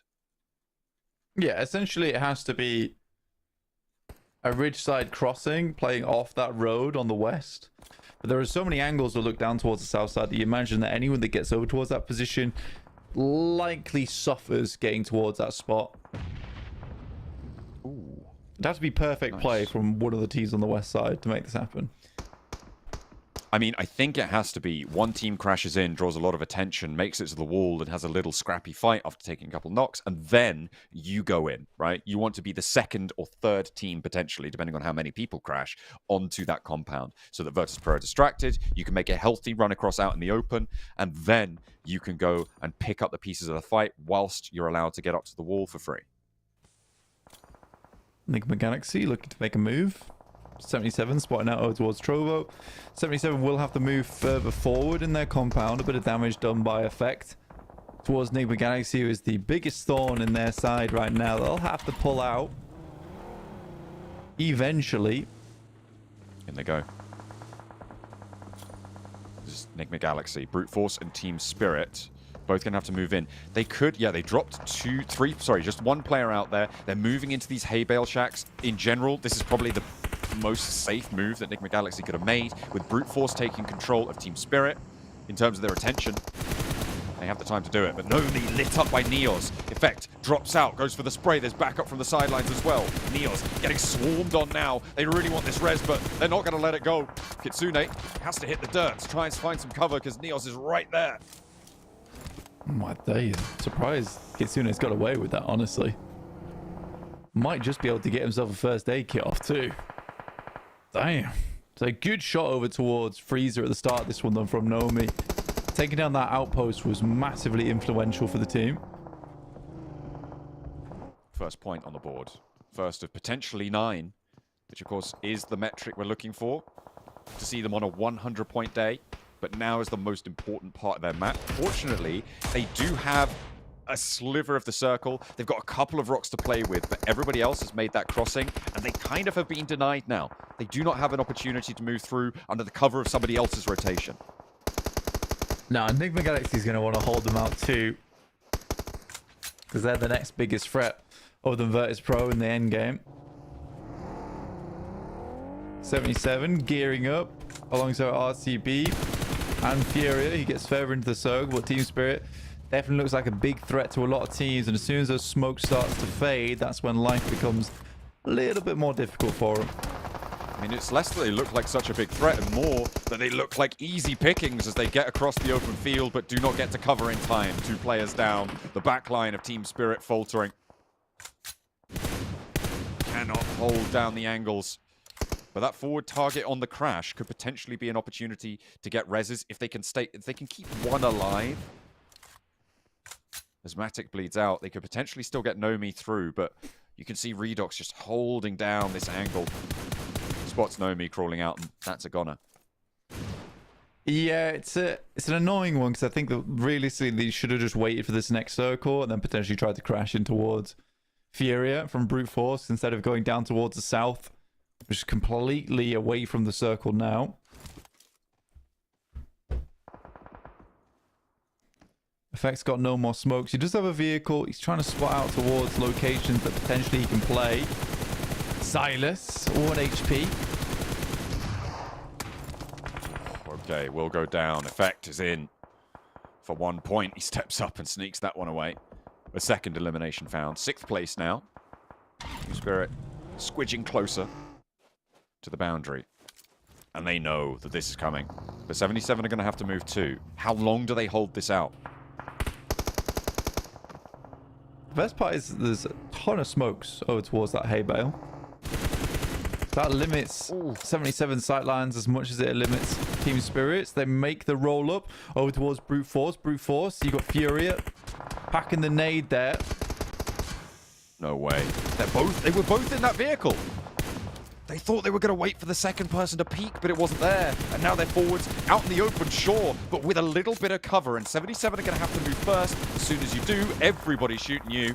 Trading off that aggression. I don't think there's sightlines from Liquid Galaxy out to this angle. Kitsune steps up. There's a challenge. Bishke gets the knock. Immediately a volley sends them back to the bellies. This is very well played from Team Spirit, and they have good amount of cover as well to work with. They're sort of relying on everyone else in the lobby to take shots towards them. Kitsune finishes off Zadira. Limbo Boom very low. Magnum. Oh, this is great play from Team Spirit. I mean, it's a very, very tough position to be playing in. They shot out both the tires first, so the belly of the vehicle drops to the ground. Fury gets taken out by Icy, and Effect does get knocked, which will be very hard to res. Yeah, I don't think they're going to be able to do it unless 77 get taken down. If 77 do go down, if they get taken out by the solo player now for Team Spirit, I don't think it's going to happen though. Yeah, they will fall. The question is, did they do enough? I think 4th place. They managed to get 3 elims, was it, I think? Yep. Ooh, it's going to be close. I don't think they managed to get 9, though. They have pushed up over 230. A denial of the 100-point day. The century will be no longer on the cards. Double knock, and this should be an easy pickup. Onto Liquid Galaxy's position. A lot of damage. Narvalo with the bouncer from Koa. Will eat dirt, but 77, again, actually, 11 eliminations, 3 players, forcing Virtus.pro to leave this compound now. Could be nasty. Yeah, I think that, you know, they could play this out. They do get a bit of a refresh over on Team Spirit, which they desperately needed. Just need a knockover towards Bishke. They can't commit to the spray. Virtus.pro are outside the circle. They've got to move in. Right now, they're floundering a little bit. They are just in this next circle, but 77 definitely with the advantage here. Limbo Boom in that hay bale shack. As things have kind of turned on their heads. The numbers advantage, though, is still there for Virtus.pro. They can still go for one-for-one trades and end up winning, but they need to get them first. Yeah, I think realistically you have to play Zone 9. Because they have the hay bales. Limbo Boom is the linchpin. If he goes down, the game's over. Bishke closer. Shunting their way up the roadside. As Malloy drops the smokes, trying to look for some cover out the window. Magnum, wanting denied access to the circle, steps out. Bold challenge. He knows what he's stepping into, and he embraces it with open arms. Goes low, goes down. Just about knocked as Magnum, looking super unhealthy, has to pop the first aid, and Malloy down means that the numbers now for 77 are even. Nades in from Limbo Boom. This is the linchpin position. He's lobbing him. He's got 5 still in the pocket. This is bombardment. Damage pouring on through. Bishke will take a bit there and take a touch on the other side as well. Another one bouncing in. They just keep going. He is juggling this, and Virtus Pro cannot step forwards into it. Koa goes low. They are almost dry, but there's still one more to come. It bounces off the front of the hay bale from the off angle, but there's another launch. Bounce, bang. Bishke is low, but again, it just goes too far. And around the edge, finally, they find something, force him out, but he steps back in. He's hot on the feet, and Koa's there for the backup. But there's so much delay they've thrown in here over towards VP. Oh, no. I mean, Limbo Boom, he did a lot of work here, but I think now the nades can head over towards his direction. Huge amount of damage. Next one should do the trick. Slightly far, but this is a hard fight to take for him. First down, though. 2 players left and will not be able to do it. 77 denied. Virtus Pro will rise from their compound. They held out in the open ground, transitioned to the roadside, and were able to get it done in the end. We saw them gathered up around the map at the start of that match, and they do make it work. Team Spirit as well, late into that game, not quite able to make the century, but still a record-breaking day.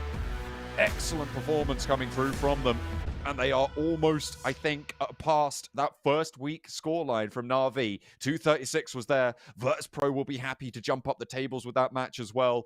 They started the day in 3rd place, and they're looking to try and maintain that title. Yeah, I think for 77, there's a case where they could have started throwing nades much earlier. And instead of trying to isolate positions, I genuinely think that if it was just both their players just sending all the nades, because they had so many, just littered across the ground, it would have been really hard to step away from them. But because they were so obviously all going into the same direction, Bishke is able to dodge out them massively on the side. Yeah, 77 do a great job, especially from Limbo Boom towards the end there. But Virtus Pro, because it was slightly more predictable, it was still very, very well played from Virtus Pro to manage where those nades were going to ensure that they could have a good end game. But for Team Spirit, it is a strange push out from Matic and Nomi down towards the south side, just as the circle's about to hit as well. I think they could have waited, because I think that... Yeah. The world for them is they wait, and if they can get a 4-man up towards that north side and fight out that north side, there's a chance for them. Instead, they take the gamble down towards the south side before they could really infer too much. And there we go. Here's our points from that last match. 21 found for Virtus Pro, 17 for 77, and then a big drop-off for 7 points of Team Spirit, going down in 4th place. They're able to get 4 eliminations. That is 2 points shy on the day of the century. That is unfortunate. I thought we were going to see it when they were in there late, but that, I don't want to say clumsy rollout, but it felt like it wasn't quite up to the shack enough, because they stopped as well short of the hay bales. Obviously, with the vehicle on fire, you don't want to put it right next to your cover, because it's very likely that it's just going to explode as the sprays just keep coming on in, and it takes you down with it. But I feel like you just go up a little bit closer to the hay bales, you hop out with a little bit more cover, and you have a better time overall. But not to be. 98 points on a day, however, still fantastic. Files are down for Magnum here on 77. Very, very well done. Ooh, yeah, I think for it's forgivable under the pressure of that circle, and there is a ton of pressure in that circle with how open it is. You can somewhat excuse Matic and Nomi, but there was a different option. However, the rest of their games have been honestly phenomenal, and their win from Milta was probably one of the best games I've seen in a long, long time. So I think they can rest easy from today. It has been a very, very good one. Virtus Pro, on the other hand, you get given the circle, you get given the God compound. There's not much any other team can do from here, but they still are able to pack away a fair few eliminations off the back of it, getting 11.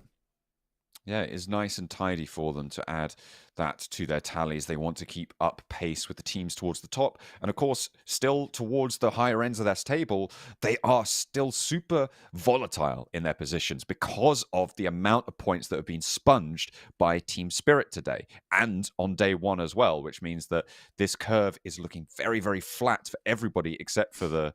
I don't even know how much of a lead they have at this stage. It's going to be pretty big as we take a look at the head-to-head from that last match between Virtus Pro, who were in in first place, and 77 in second place. You can see very even across the board. Yeah, it was very, very similar. Again, I think for 77, they played a very good game there. Unfortunately, just does not go their way in the end. purely because there's some slightly more difficult rotations to be made for them than for Virtus Pro.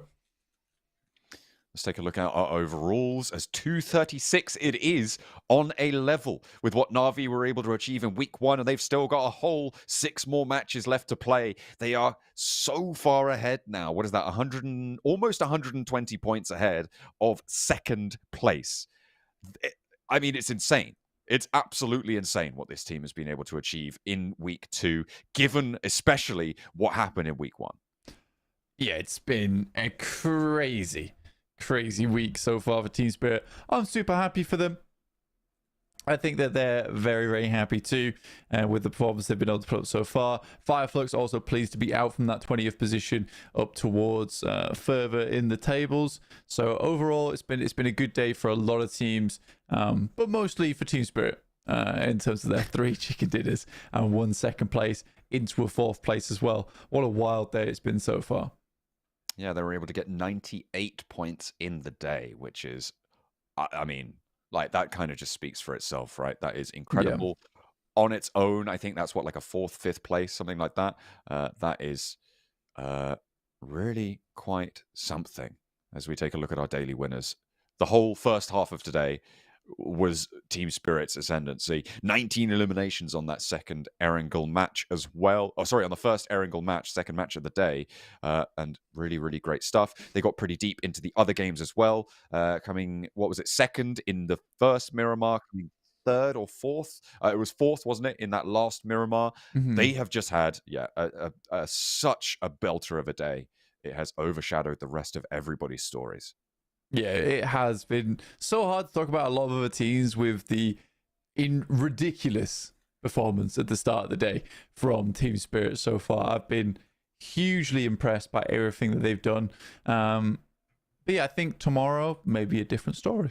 We never know, because day 4, day 5 for Na'Vi certainly weren't slobber knockers. No, only 1 more day to play. But who's the MVP? I bet it's someone from Team Spirit. It's Effect. Okay. It's not Nomi, of course, going down a little bit earlier. Nomi wasn't able to put up the same numbers he was in day 1 and 2, but still, Effect takes that MVP, which means Team Spirit get the call-out match again for the 3rd time this week. They will be taking to the warehouse. 3,500 damage almost, 17 limbs today. Effect has been beautifully playing.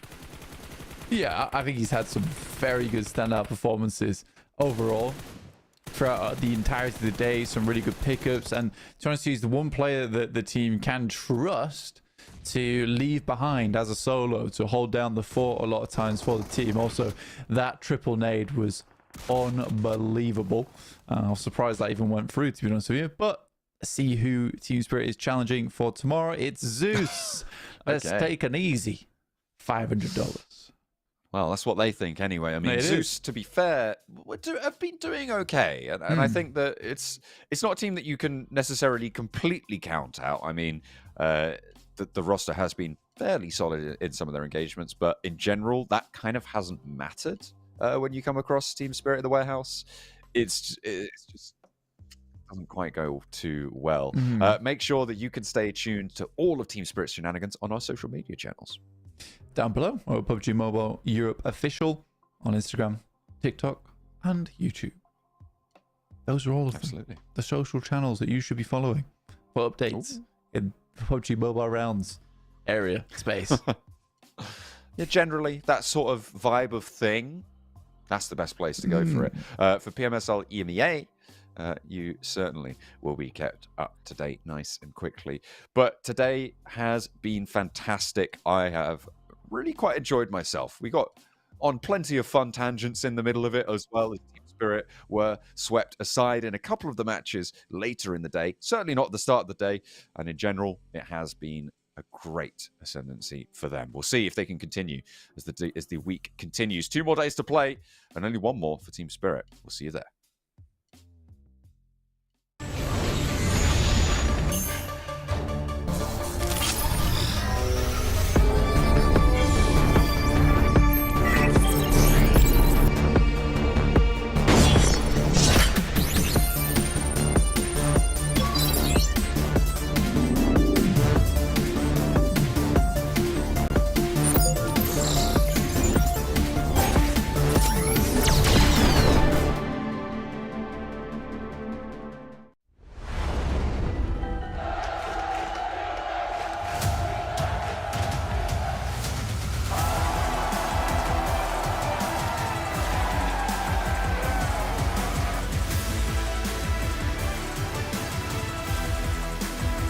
here, but Ratto Boy goes down. The need through the back line. He finds one minute turn.